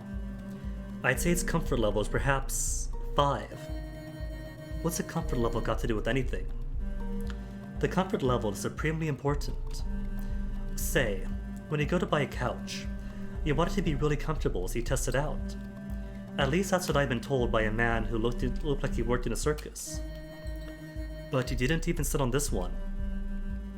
And then, after you sit on it like this, Avaridia sat onto the couch. She shifted side to side a little, clearly distraught about something. Wait a minute, is it a key? You found a key by sitting on it. This isn't a couch. She stood back up and reached for the armrest. After grabbing it, she lifted the side of the couch like it was nothing. It's fake. It's made of plastic. It just looks good. Something did fall out when lifted it though. It was a piece of paper. It says, Bill Quill Vril Trill.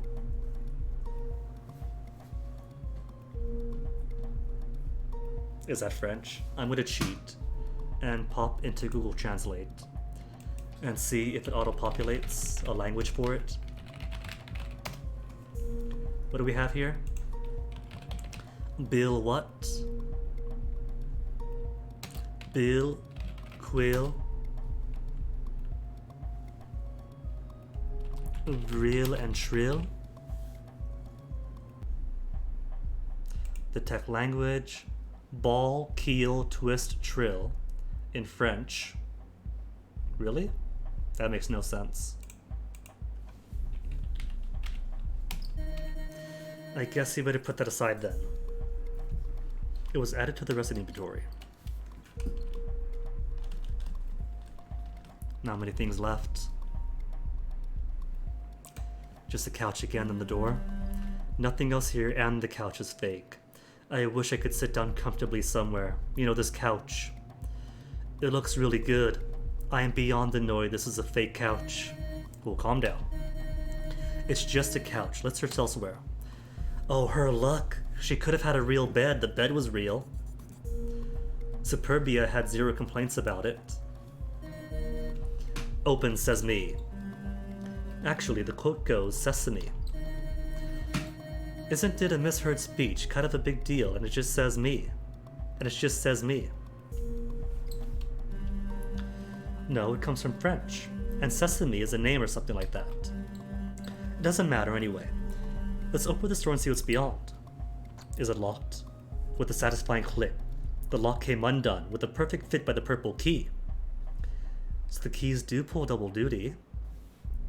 And Cora threw it behind her without any second thought. But we need that key. Exactly, what if we need this again? Unless this is a ploy, and Cora pretending the keys aren't going to the square, to the cube, with 6 keyholes? Avaritia. Why would one key open 2 locks? Because it's a colored key. It's a colored key and we have colored locks. That's silly, come now. Then we can just get it again. The group entered this new room, which was a hallway. It led to another, this time without a lock to undo, and inside was a mystery. No, a warehouse.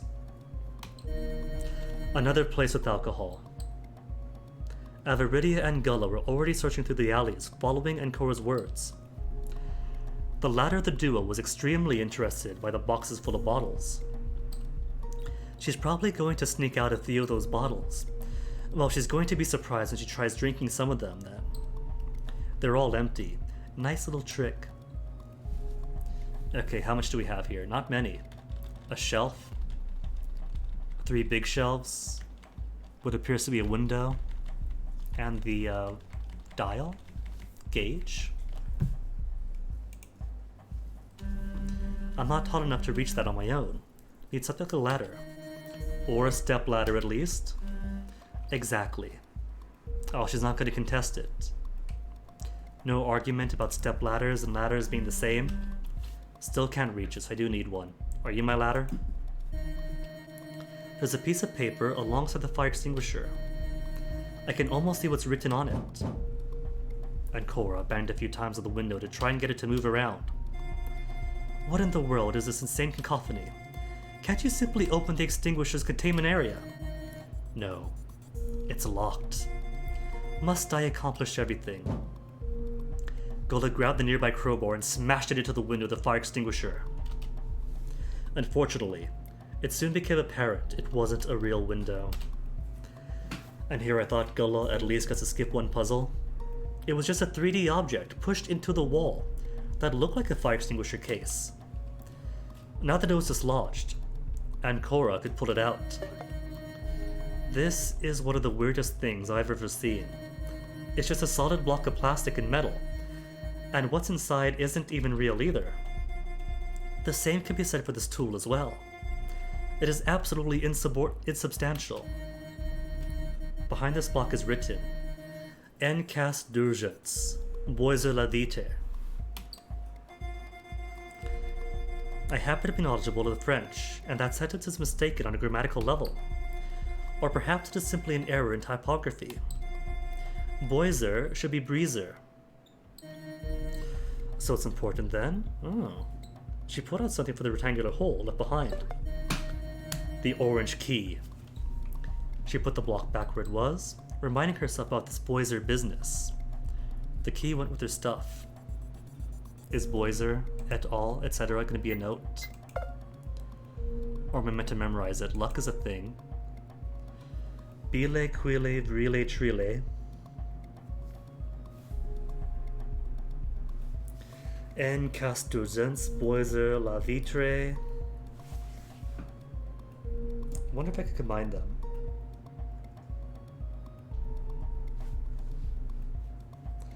En bile, cas quile, d'urgence, vrile, Boiser la vitre, trile? I don't know. I don't speak French.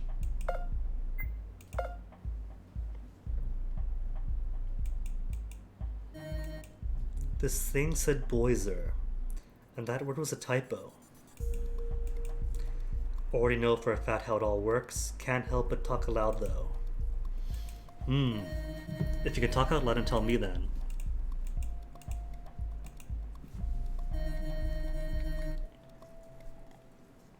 Those sure are a lot of boxes.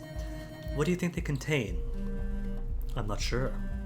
Normally, this is what you call a cellarage. It contains wine bottles, and it's generally refrigerated due to the temperature bottles must be kept at. But it's not any colder here, and the bottles aren't real either. Correct. It's not colder. I'm not exactly sure why. It also does not look like an actual wine cellarage anymore. Or perhaps was never meant to do so. Well, let's open one of these boxes. Try as she might. And Cora was unable to open them. No matter which one she tried to tug open, they were all heavily sealed. Should you lift one, it is quite clear they contain glass-made containers. Wine bottles, to be precise. It does make me ponder up the absence of a frigid temperature. While holding a box in her hands, Gullah took a step back, looking down at the ground.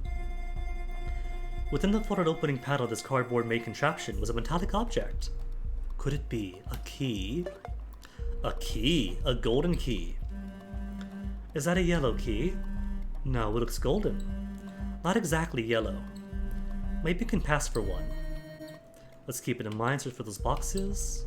Search through the boxes, yet nothing turned up with this section. In this section, and all three are separate. Open the box again, but once more impossible. Regardless, if she tried the ones at the front, on the side or the far back, none of them opened. They could be opened by smashing them into the ground and breaking all their contents, but that's kind of a waste. So let's just leave them be.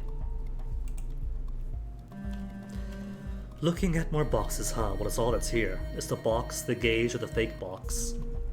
Gotta double check everything to make sure we don't forget anything. Shortly after, and Cora exclaimed in surprise when she found something between two boxes. A green key. How many is this now? I knew there was something in there. So does Pandora expect us all to search every single box here? That's kind of a little much. Well, I guess we have a fair amount of time left anyway. Without too much of a fuss, Avaridia searched throughout the area while accompanied by Ancora.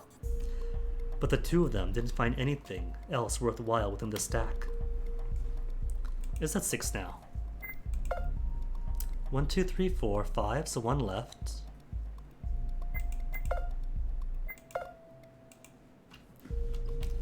Nothing else with the stack of boxes, items scattered about, not all in the same spot. Did I search the shelves? I can't reach the shelf. Very well. It shall be my task. Gullah proceeded to pluck at items on the shelf, rigging them down one by one to Ancora. Crab boy, she can't. She's short. That's been established. In a lot were tape measures, an empty cardboard box, a few bottles, a roll of aluminium. Nary a useful object here. I guess it was still worth it to check. Or double check. Box on the shelf, tool on the shelf, none of those work. What are you doing? I'm trying to come up with a pun. Maybe it's too early for a pun. Wait several years for it. Or better yet, wait infinite years. I think that's more a statement on her lack of trust in Encore to make a pun than it is discussed at puns in general, so she made one herself. Last shelf? Which should have the ladder, I hope, unless we use a box to climb up to the gauge. Rejoice! I've unveiled the presence of a locked box here. Gullah admitted the part where she'd been pointlessly examining the bottles on the ground, given that they were all empty, or that she seemed rather sad at that fact. The lock is golden, and we have a golden key. Thankfully, we found a key just for this. After fiddling with the lock a little, the box unlocked, and that it could be moved, which Gullah took advantage of by taking it off the shelves. Inside were a few wine bottles, and near the bottom was a key. A yellow key. The contrast of the golden key was clear. And now her spoils. She uncorked one of the bottles, but it quickly became apparent that what was inside the bottle was not wine. In fact, the bottle had already been opened before. What is all this? And Cora examined it a little more closely. It seems like drugs. Dun dun dun. So the drugs tied to the terrorism then? Do the drugs pay for the terrorism? And the materials? You know, Crabboy, I was just gonna say that if it is blood, then given the temperature of the room and how long it's been there, would it probably been all dry and flaky by now? But maybe if it's all a simulation, some glorified VR program, there's no reason the blood couldn't be permanently fluid. If it's a VR thing, or a program, or a simulation. We don't know yet. The trio watch in light surprise, as they all realize the fact. The box was then subsequently closed and put back where it had been. With the cap, sure. You put blood in a container, even a sealed container, it's gonna dry out. I mean, wine isn't that far from drugs, is it? It's still a substance that affects your body. Perhaps. But the drugs contained in these bottles, that's a lot. Can you imagine if all the bottles here had drugs in them? Do you even know how expensive this room is? Expensive, huh? How do you know all this is worth a lot? Okay, so maybe Tristidion seems pretty confident that Suburbia is a murderer. So maybe if Ellie Weber here knows about drugs, maybe she's a drug sinner. Drugs, question mark?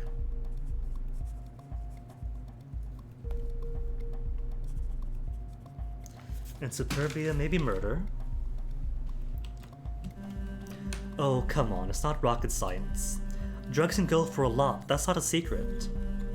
If every bottle here was full of drugs, then we are witnessing a stashed, hidden, illegal fortune, full of nothing but gratuitous larceny. Was this a hidden room in the school? One room from the school, one room from out of the school, the principal's office and the bedroom, the bar, then the hidden room full of drugs. After a few seconds to take it all in, the group went back to their search. First, anything else? This is all dirty money. Even if it's a lot of money, it's dirty. So I don't get why anyone would want to profit from this. I guess some people do what they can to survive, huh? I think the real question is, why is it still here? I'm actually not sure. All of this should have been emptied long ago. It's probably the last of this drug too. All of it. Of this drug. So can I step on this thing to climb up to here? Still can't reach this. Well, we have a box with 6 keys. Could we open it yet? Because 1, 2, 3, 4, 5, 6 keys now. I can't open it. But hold on, there's a red hole there. We don't have a red key. Maybe she's right, and each hole only or each key only does get used once, in which case gold's been used, purple's been used, so we do need 2 more keys then?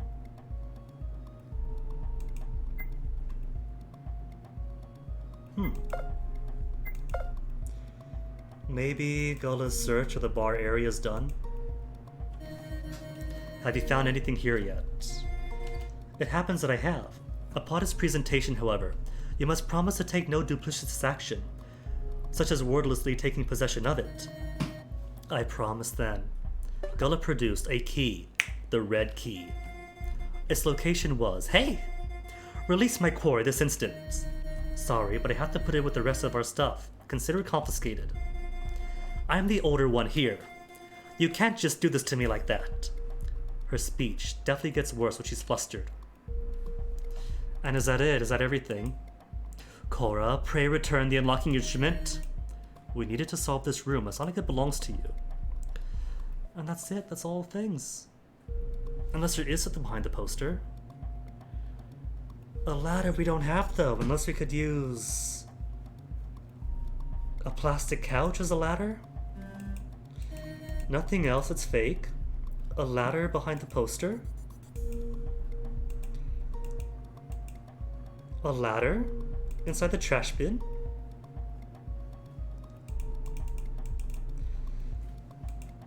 A human-made ladder would be easy. And that was kind of my suggestion for the ceiling fan. But if their idea was to stack up furniture instead, I could try clicking it a third time, but I'm not sure they'll take to it. Still can't reach it. Oh, I'm dumb. It's right back there. Blending in perfectly if I shift up. Looks just like the shelf, but it's a ladder. I can see the ladder. Ladder get.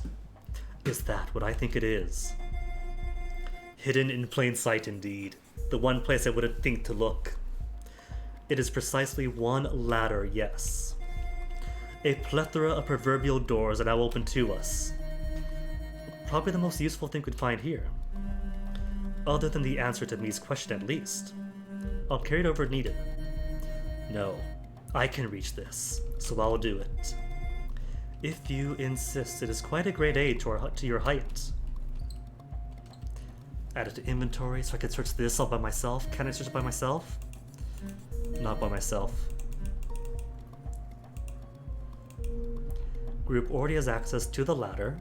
If they need to use it, they'd carry it over there. Otherwise, it would be a lot of useless time wasting back and forth. Can I access this by myself now? No, I can't. Just muses on the familiarity because it has six blades on it. It's kind of high, but here, there is a ladder. A real ladder too, not just a step ladder. Does she understand me? Reaching to the wheel after climbing the ladder, Avaridia turned it, only to pull on it too hard. It broke, and it took a few seconds for Avaridia to regain her foothold on the ladder. And Cora moved forward as if to help, but the woman dismissively waved, already coming back down with the prize. Guess that's that, and for my efforts, I got a wheel. Now we have a wheel. Isn't that dangerous? Leaving that socket empty of the wheel. I don't know. But this wheel actually has markings on the outside. It says, Jest over Linguist Ingrate. I can't make heads or tails of what this means. Oh well. Let's bring it with the rest of our stuff anyway. It's clearly a hint.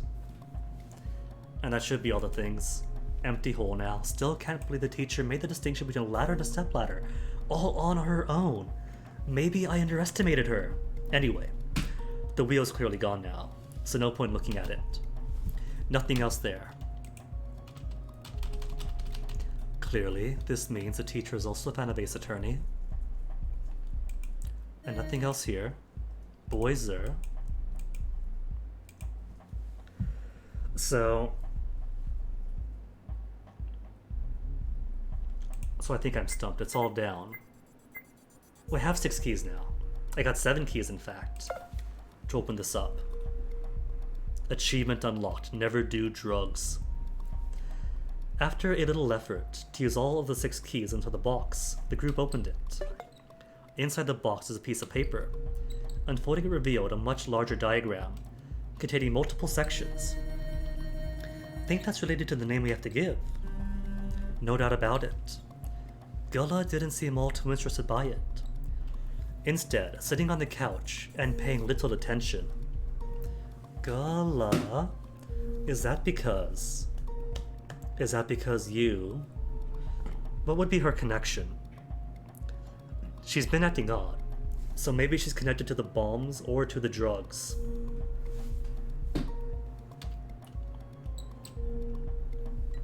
And she was already very possessive of the bar. The 2 other girls focused to try and understand what it meant, but the more they thought, the less sense it made. It seems that this name is in 4 parts. For the first part it says, blank blank blank, K. Alright, time for notes. Blank blank blank K.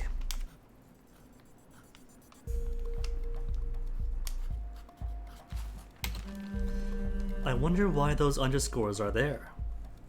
True, could be luck. Or maybe luck without the K. Luke something. Parentheses. The second part says, plus common 4. Common 4.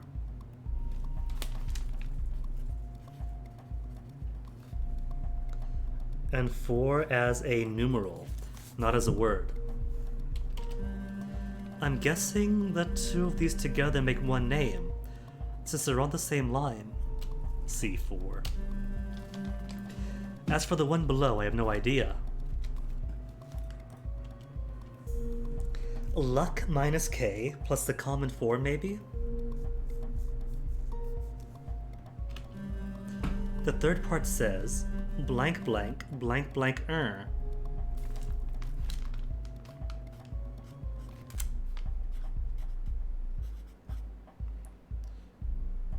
And the final one, plus wheel firsts.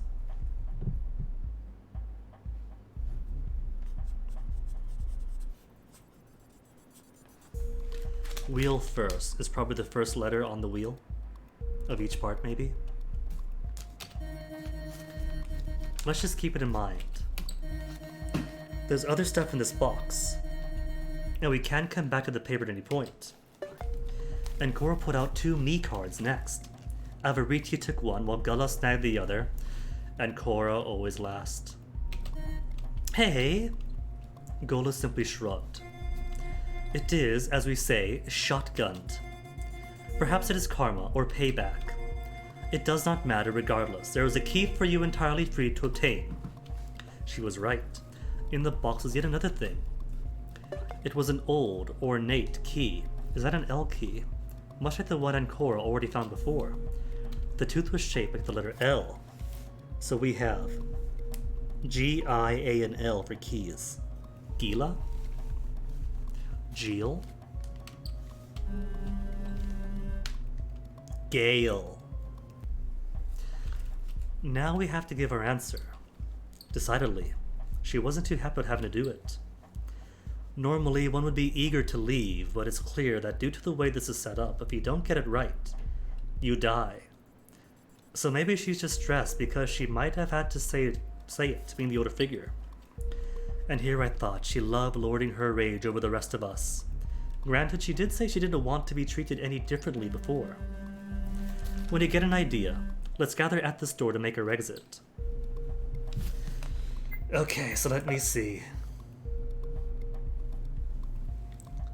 Plus the common 4.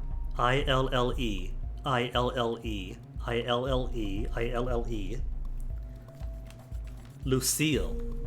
Luck minus K plus the common 4 should equal Lucille with 2 L's.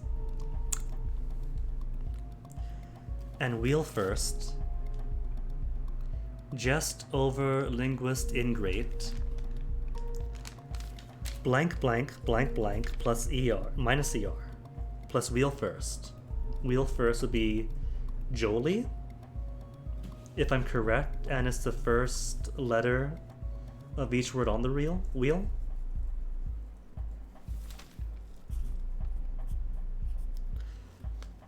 Jolie, or maybe the first word. Jest. Can't think of a name that ends in jest. And then what else? A 6th letter word that begins with ER.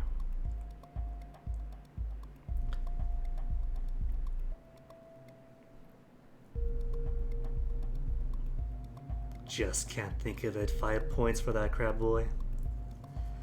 In case of Durand, Boiser La Vitre. In the case of Deurgence. Okay, alright. Boiser does fit. Boys Julie. Boys Jest?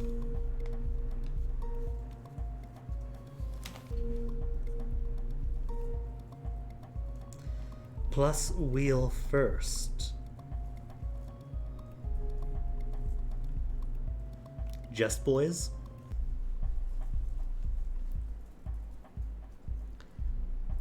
Wheel first, plural. Fluff fluff, it's been a while since that.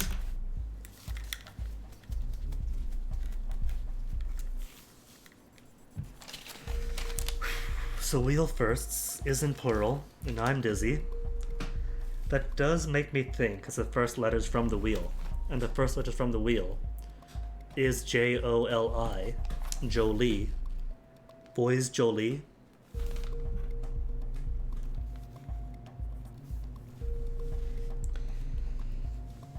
Maybe Lucille, Boys Julie.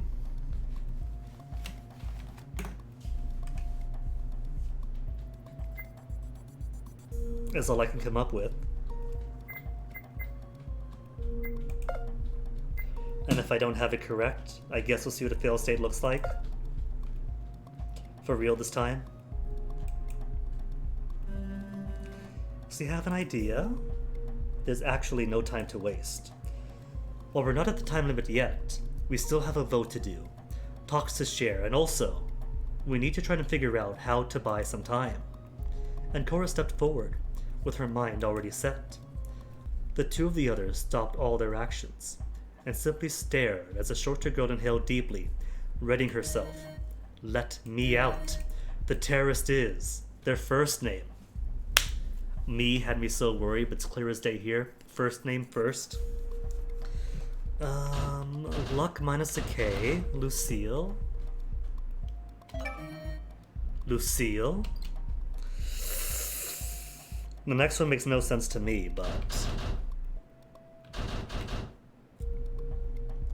it fits the puzzle. Boiser minus and the first from the wheel.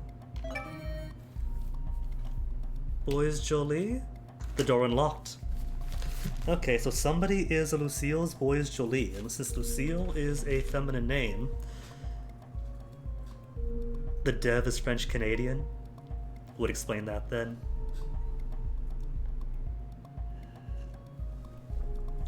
So many surnames out in the world.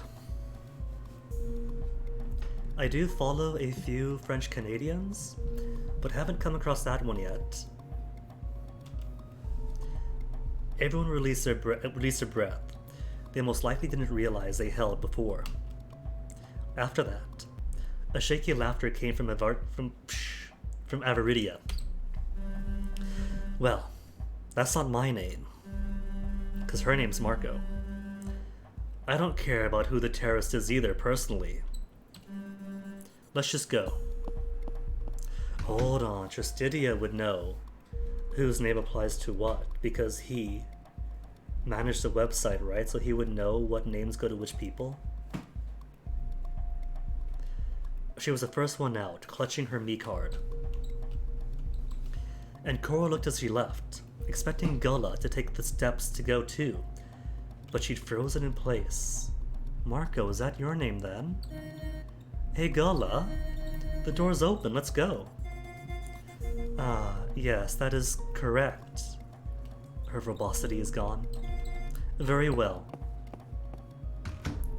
Gullah left without adding any other words. Finally, the blonde girl followed behind them. A lot cleaner of an exit than last time, that's for sure. The group of 3 women emerged into the familiar hallway. There was nothing new about this place, so they all waited around, thinking the other groups would come out. After a few minutes elapsed, it was clear none of that was going to happen just yet.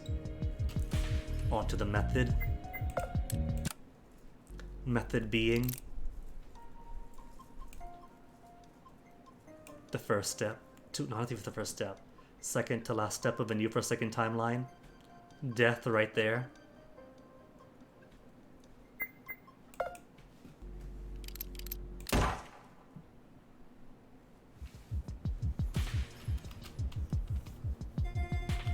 I propose we gather at the crossroads instead of this location.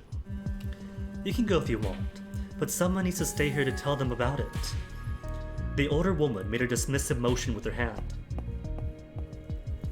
Gullah waved and left in a little bit of a hurry to get away from the two others. I fully expect some madness to be coming up, so that might track. Method, then madness. And then everyone dies again. Or I die. Because the last time we had a short one, we got separated from the group. Things went a bit hologrammy, then I got shot to death. And Cora stared, slightly puzzled at the behavior, before turning her attention to Avaritia. She's acting really strangely. It's almost suspicious, like she's figured something out, and we haven't yet. Anyway, you'll stay here then? Yes. You can go too if you want. You have a me card to find, right? Just go. And Cora solemnly nodded and left Avaritia's entourage too. Her steps brought her towards a room Superbia and Tristidia shared. She had a thought of glancing inside to check up on their progress, but it was impossible. There was that metal plate over the door's window. Not only is this a search for a missing me card, it is also a search for someone to kill off, somehow. It would have been so much easier to let someone else try to answer the question. But Ancora, you just have to keep on trying all the puzzles yourself. Doing it first was stupid. Instead of kicking herself over it, Ancora wandered further into the hallway. After the bender on the corner, she arrived at a dead end. On one side was a wall of plates, much like the ones that blocked half of the larger room at the bend. This was the back wall of the first hallway, the one they all emerged in from their triple classroom earlier. In the corner was a door. Above it, a sign read exit, but naturally it wouldn't work. First of all, this door was locked, but it led to a staircase that could normally access the second floor. And it has an emergency exit, but it's locked like everything else. Leaving there is impossible right now, but it is possible. And Cora decided to head back to the others. She hadn't found a me card at this corner, but there was one past the door. It just wasn't time to open it yet. On the way back,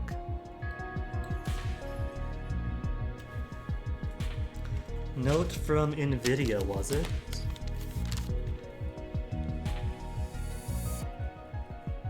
Maybe Midair Avionics is not it, because there was no V, and Midair Avionics is missing a G. Puzzles for another time. On the way back, making sure all the classrooms were well and truly locked, she tried the L key to no avail. They might be mostly empty. Some of them have stuff in them, like me cards. They're an extra step to force people to split up while outside the rooms. And Cora almost made it back to Avaritia, but her trajectory was interrupted by Tristidia, leaving his room, Hey, Cora. You guys made it out first? You work hard. Yeah, thanks. I think we just got a little lucky. Well. We didn't. I don't know how to say it, so I'll just say it when when we all grew back together, I guess. Who was he paired with, I forget. Either way, somebody's dead. Could the trust thing spoil it? Or Rabbit is dead. Sorry, Bia. Had to happen eventually. We're going to the crossroads after we all left our rooms. Maybe you want to head there now. Avaritia closed the distance, seeing as the two of them had been talking without her. Could be murderer, or maybe. I don't know what room they went to. If they did go to the principal room, and if Bia answered first, then the answer she was prepared for when we went there with her was wrong. So if she was going to give the same answer, there goes her head. Cannot believe it. 7 points for Cyber 7. That's right. I'm keeping guard here, so everyone knows about it. But since Cora's been looking for her me card, she's bumped into you first. Makes sense. Oh yeah, we have one extra, Cora. Here. One extra, since B is out.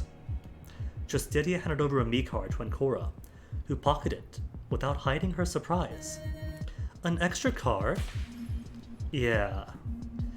I'll meet you at the crossroads. Something's wrong. I've been having my doubts ever since he came out of the room. But there's something there that's definitely wrong. Without any other words, Justitia made his way back to the hallway. Or what if? What if this short path foreshadows a longer path? And what if Crabboy's right and he did kill Superbia? Cause in that game over we just had, he knew that she was a murderer who killed some kid. And if he knows names and to attach names to handles, maybe that room was about the murder and he flew into a rage?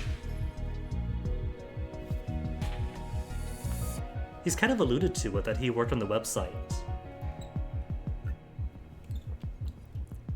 And thus would have some awareness. Or something. And Cora cast a glance towards the door he came out of. She hadn't been quick enough to look at the situation in the room. Thanks for stopping by, Cyber 7. Enjoy the rest of your day. Nearly time to wrap up myself almost. Going to bring it to the end of this path. And then, brainstorm what all I can do from there. I guess it's important. I got my me card now, so... Yeah, go for it. I'll wait for the group for a bit longer. Bia, Vidi, and Lux still need to come out. Bia, Vidi, and Lux. So if Bia was in Vidi and Lux's group... Bia was in Vidi and Lux's group. Bia, Vidi, Lux. Which means you went with Nvidia. So wait, why is Nvidia not coming out then? So that means that, no. So he didn't kill her then. He didn't kill her because she was with her and... No. Bia, Vidi, and Lux. Bia, Vidi, Lux. Then who was Horse with? Hold on. Because I was with her and her. Bia, Vidi, Lux. Was he by himself? Hold on. Was he?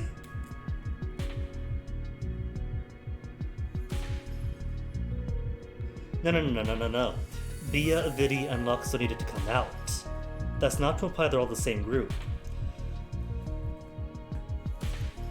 I forgot what the groups were, so it was 3, 2, and 2.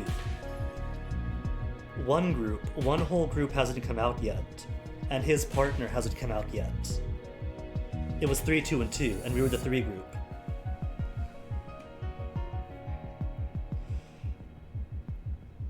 And because I forget what the groups were, he was either with With her, or with him. Either way, somebody's dead. And it might have been Bia that he went with. With the wave, she saw Ancora off. The blonde girl didn't need to be told twice. Her steps took her away from the older woman almost immediately. But she didn't go all the way back. She waited close by, around the corner. Something nagged at her, something really bad. The same kind of feeling when you think something is definitely amiss. She just wanted confirmation. A few minutes later.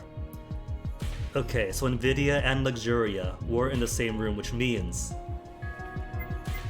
he was grouped with Superbia, and Superbia is dead. So either she got the question wrong, or he did kill her. A few minutes later, Ancora heard the door to Nvidia and Luxuria's room close. She leaned forward a little, after making sure nobody noticed she was eavesdropping. But it wasn't too bad, and honestly, I'm not surprised. It's like the answer was just there. Ancora missed the part where they said whatever the answer to the room was. Bia still hasn't come out of her room, but the rest are at the crossroads. Really? Bia's still there. What about Trist? He left a while ago. He's already gone to the shotguns, if I had to guess. We do have a vote coming in very soon. The timer in Ancora's helmet indicated the vote was in barely 10 minutes. But, well, I guess this is a worry right now. Even if, maybe I shouldn't be too sad about it. What do you mean? What's sad? Look at your timer. A small pause followed. Silence from everyone involved. Yes, our vote's in 10 minutes flat. Remember what me said. We only have 39 minutes to escape these rooms, right? Yeah, so... Oh no. The small girl realized it. After a moment, it struck Ancora too. Superbia. She didn't come out at all. And the timer's over now. She's dead. It seemed like such an abrupt end for her. Yet even with her dead, something still bothered Ancora somehow. You know, it's kind of weird. This means we have another hour, right? But even so, I feel like I don't feel sad or anything. Nobody friends with Bia. I don't feel anything about it. Bia was also not the nicest person, I think. Well, it's desolating at any rate, but we can't do anything about it now. We do have an additional hour, so we can spend quite a lot of time thinking about how the vote will go. There's a third possibility I hadn't realized. Either she got the question wrong, or we killed her, or he left her to die. Like, just being locked in the room for 39 minutes is enough to forfeit your right to live, isn't it? So if she was tied up or knocked out, or maybe locked in a back room, then she'd have no escape.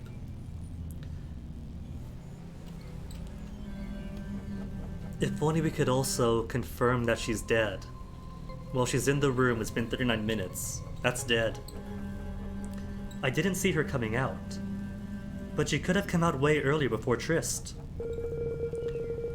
And he wouldn't have left the room? No, I don't think so. You said you stood guard here the whole time, right? And no one came out. No one. Then she's dead. Let's go. Ancora heard footsteps coming in, so she hurried away. Thankfully, her own boots weren't noisy if she was careful, even on solid flooring. She joined up with Gullo and Tristidia. The two of them had been talking, but when she arrived, the conversation ended. Do they not trust me? Still on method. Judging by Gullo's body language, Ancora guessed she was happy it was over. The others are coming. Alright, then I'll say what I wanted to say earlier to you two first. I've realized this is a little bit ago, but we're 9 people in total here. Well, it so happens that there's a thing in psychology called the Enneagram of Personality. The Enneagram supposedly classifies everyone into a main personality type, even if everyone takes from everyone else. If we can deduce who's what, we'll have an easier time determining who to vote for. Pray tell, which personality would you proclaim you to belong to? Ah, you know of it too. Slightly.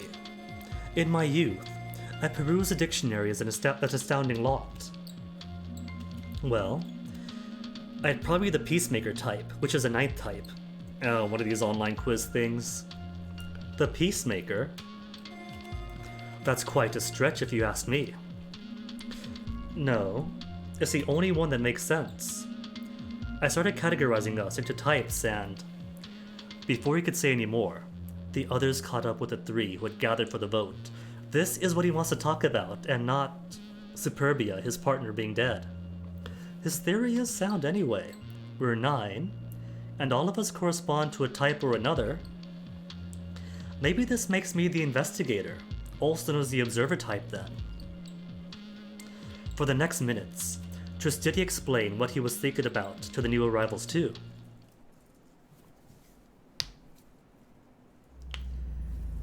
Metanoia. We've officially jumped.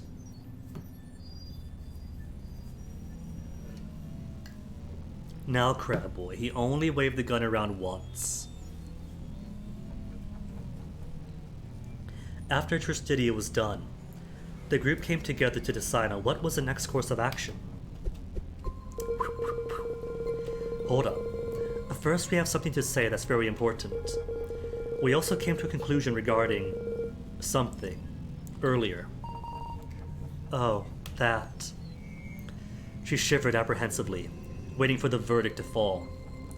It was clear what the subject was, even though we're not meant to know yet. But there's some eavesdropping going on. Yeah, well, Trist. Bia didn't come out of her room, did she? That is correct. She did not come out of the room. Why is that? I don't need to explain my thinking, but I guess I could humor you.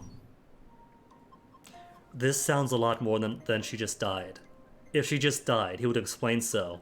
She got the question wrong. I'm sorry she didn't make it, but here, to explain my reasoning. Which means your reasoning got involved in her death. The slightly overweight boy began pacing around a little, somewhat nervous, but also strangely confidently. Earlier, I spoke about the Enneagram. Well, I only told you what I categorize myself under, but I'm pretty sure I'm spot on with Bia's categorization, and that's why I made sure she died. That doesn't make any sense. She was a huge bitch to everyone, but how could you do that? What's her personality type? I'm not sure I should say, but there's more to each personality type than just a name. Also, isn't this a bit eugenicsy? Seeing what personality type you can suss out from an online test, then kill the ones who don't fit? You realize those tests aren't the end-all be-all, right? People are a lot more complex than some 9 personality types that someone decided upon. Categorizations, after all, wholly reflect the worldview and the needs of the person creating the categories and doing the categorization. Not sure I should say, but there's more to each personality type than just a name. From what I found of the room I explored with her, there is a very good reason related to her past, trust me. Obviously, the group didn't exactly know what was up with Superbia's past or her situation in general. Maybe Tristidia got the same room as last time, because he knew for sure in the last one that she was a murderer, hence why he had no qualms about shooting her. So maybe he went to the same room, got the same clues, came to the same conclusion. And why wait if she was already in the room? In fact, It didn't seem like anyone really had memories of any time before they woke up. If I told you what it was, you wouldn't believe me because it didn't fit. That's because when stressed, her type can grow prideful. Not only was she stressed, but if I had to guess, lording over the others is nothing new to her. Remember how she treated Ira? The thought of the boy had slipped from everyone's minds. At that point, Nkoro looked around. The body was gone. It wasn't in the crossroads anymore. He has a good point about Ira. However, why is the body gone? It doesn't make any sense. So, she was misusing her personality type. She became the corrupted version of it. My theory is that we are all more or less a corrupted version of our type, which brings us to this dilemma. If you had to pick someone to die right now among all of us, excluding me, of course, who would it be? I'm excluding myself from the equation because I'm the peacemaker, of course. Of course. The group looked at each other for a few moments. It didn't seem like anyone wanted to speak. Perhaps it was a fear of publicly outing someone that was preventing them. Perhaps it was also because they were debating if they wanted to call out the horse on his dishonesty. The one who broke the silence was Avaridia. I would probably vote for Lux, the teacher voting for the youngest among us. Luxuria took her hands up, surprised, almost backing away from the accusation. Why? Why me? A feeling, I guess. We have to pick someone, and I'd probably go on that feeling right now. Of course, my mind can change on it. But I didn't do anything. Maybe that's why she has that feeling. Hold on. I don't know the mechanism for what happens if the traitor gets killed. Maybe we might be able to take the fact that in the end of the previous route, it was Justitia, Gullah, and me, and the game wasn't over. It was down to us three, so it's possible that the traitor is among myself, Gullah, and Justitia, and it can't be me because I'm the mastermind. Or maybe the rules are different for traitor deaths. Maybe traitor deaths don't get known, but mastermind deaths do. In that case, it could be anybody still. Maybe that's why she has that feeling. Either way, I ask, because no matter what you'd pick, you'd be right. We're all here to die. But me only said 6 of us would die. That's correct. That means we already lost 3 members, so we have to kill 3 more. Which personality types are the most dangerous when corrupted, you think? I don't know. I don't do those online test wizardry. And Cora had to admit that she didn't know much about the Enneagram of personality, beyond just the names. She hadn't gotten to study those things yet. Meanwhile, Justitia seemed to have done a lot of research on the internet. On the internet, of course, that's where you're going to get personality types. All we have to do is get rid of that trio of the most dangerous ones. And out comes his gun. So here's the thing though, did he kill Superbia with the gun? Or not? Because if so, he's already down a few bullets. A revolver is aimed at the others out of nowhere. It was then that the danger of the situation truly dawned on everyone. Justitia had a gun, taken from someplace unknown. So that's it then. That's how this ends. He fired it once. Luxuria screamed. He fired it again. And Cora shielded herself of her arms.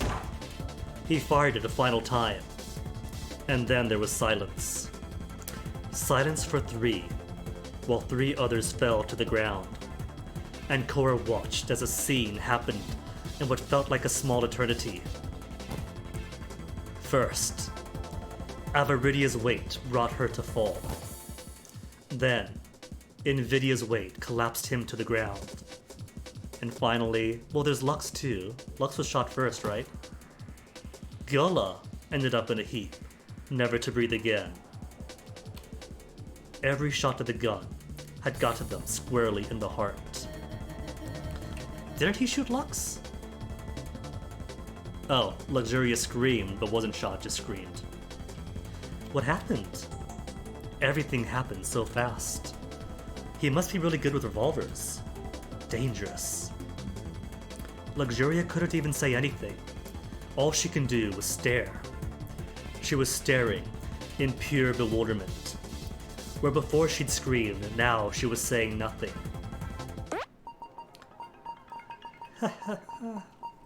And so on.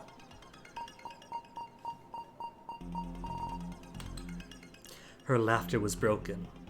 The cute voice coming from her helmet spouted such strange laughter. Luxuria? Is that the broken laughter of someone whose spirit has been broken by the violence of one she trusted?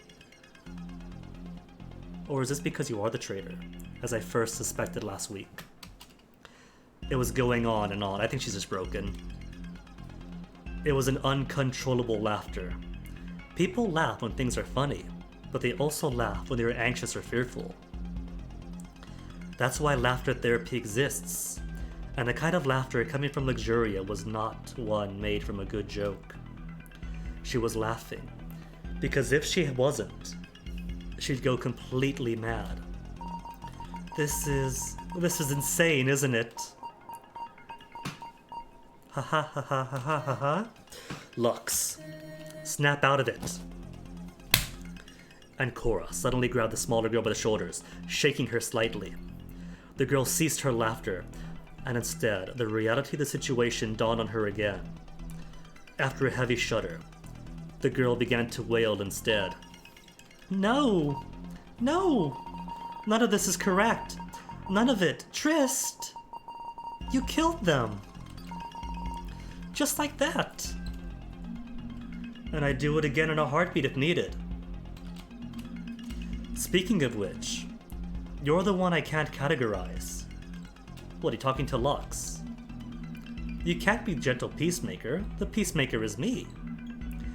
And it's what I'm doing now. I'm making peace. See, Crabboy, you had doubts. He's making peace right this moment. He waved over the other bodies with an arm, while Luxuria hiccuped up in apprehension and fear. It's worth pointing out that here he is, just killing people based on spot categorizations because they might be dangerous. When here he is literally killing 3 people. Totally not at all dangerous.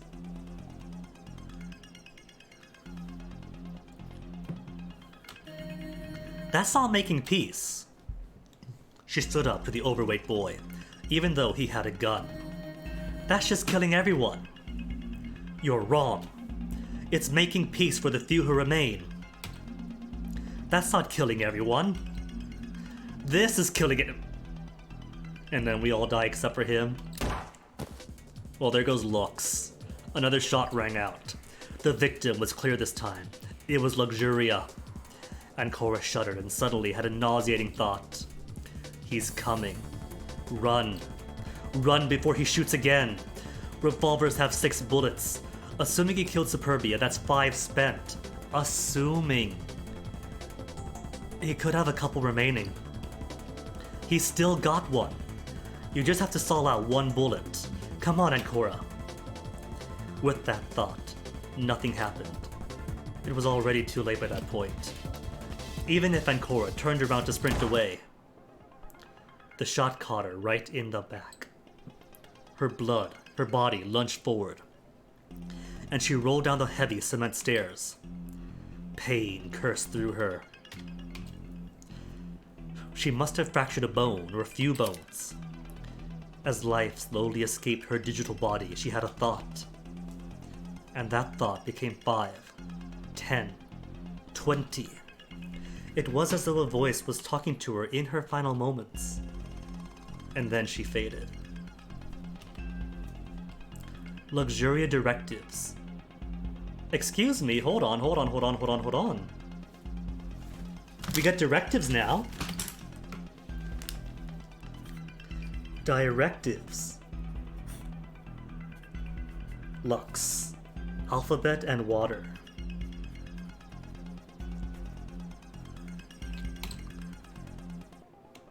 Alphabet and water.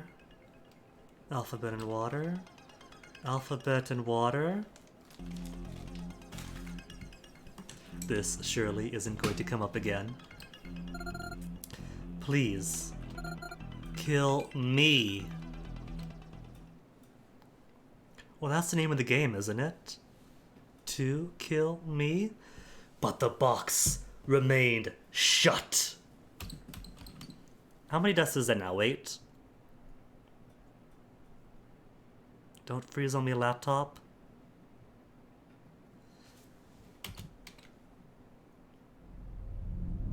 Nine. Well, the name of the game is Birth Me Code, but the point of the game they're all stuck in is to kill me. Me being the mastermind. Let me see. Where are we at now? So we made it to this little branch here. Metanoia, following Tristidia's reveal about the Enneagram of personality. Loss after loss pile up, inevitably leading to a terrible outcome of everyone dead. So far, I still can't get to these middle rooms. These hack, maybe no hack rooms. Maybe the middle ones are a true ending sort of thing, although this has one too. So there's some alternative, but there's still some people that I simply cannot hack, like these two have not been made available. And regardless of how I math the trust, if I go up this top route, it is simply impossible for me to get down here. If no one trusts me enough, or if only Luxuria trusts me enough, then I die. If Avaritia trusts me, then she dies, and we get a new puzzle. But Superbia is blocked out from hacking, Gullah is blocked out from hacking. In this route, I can hack 1 and 2, but I can't hack Luxuria. So I'm guessing some combination of like who you speak to maybe ends up making it possible. Oh, here's a thing, Crabboy, here's a twist. Up here, right? For this dead end, Luxuria decides to volunteer herself to be killed. And if I instead say, you know what, let's vote for Bia. And everyone's like, you know what, sure, Bia is a bitch, we're all gonna vote Bia. In that route, when no one trusts me 100%, despite saying they'll vote for Bia, they vote for me instead, and I die. In this route, in which Avaritia trusts me 100%, everyone agrees to vote for Lux. We all vote for Lux. And instead, Avaritia dies. So what I'm thinking is that the votes don't really matter. And it's all about who trusts me more. If somebody trusts me, my thinking is that their security against me is weak enough that I'm able to access them. But if nobody trusts me well enough by that round, then the whole project has failed, and I get killed to restart from the start. We got 2 uploads so far. We got Era uploaded, and Avaritia uploaded, and they all think they're Marco every time they die. Exactly. I think the point of the game is to get them to trust me. The thing is, for this top route, it doesn't seem like you make it equate out to 99% trust for Tristidia, who I think is here. I think it'll have to be a bottom route thing. We haven't at the bottom route yet. So, as it stands, I cannot get into here. I tried. Can't get into here, can't get into here, can't get into here. So I think the only thing I can do for now is try to arrange things. Like, even with Lux, right? I can get Lux to 100% to 99% like on this route, but that does nothing.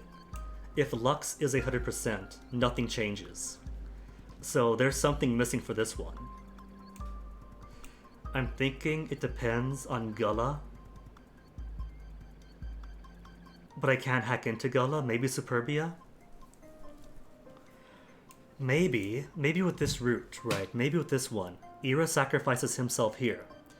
And that unlocks this top route. And then we go with Bia. And get enough trust in her that she sacrifices herself for me. But I can't get her to 100% or 99 because she's locked out. I can't hack her. So I think what I'll do next week is try to see if I can't explore this route. On the bottom. It looks about as long. One dead end. And a couple of shorter ones. Maybe one of those short ones ends up like this. But we'll see. I'm gonna call that very good progress for one day. And so many more mysteries revealed that I don't have any answers, even for half of. And now we know there's some kind of big meta thing at the end, with directives and new hints, and notes from beyond the grave across timelines. But I think I'll save that for another time, because as exciting and interesting as this is, I'll burn it out too quickly if I just bum rush it. So tomorrow, back to Yakuza 4. Tonight, have fun, enjoy yourselves. While I see who we can or cannot drop a little bit of a raid onto.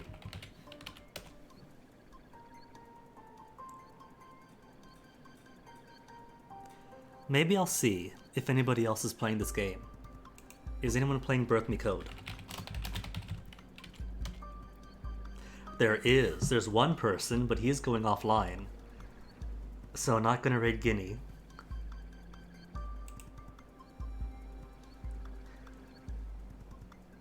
And not many people among my follows either.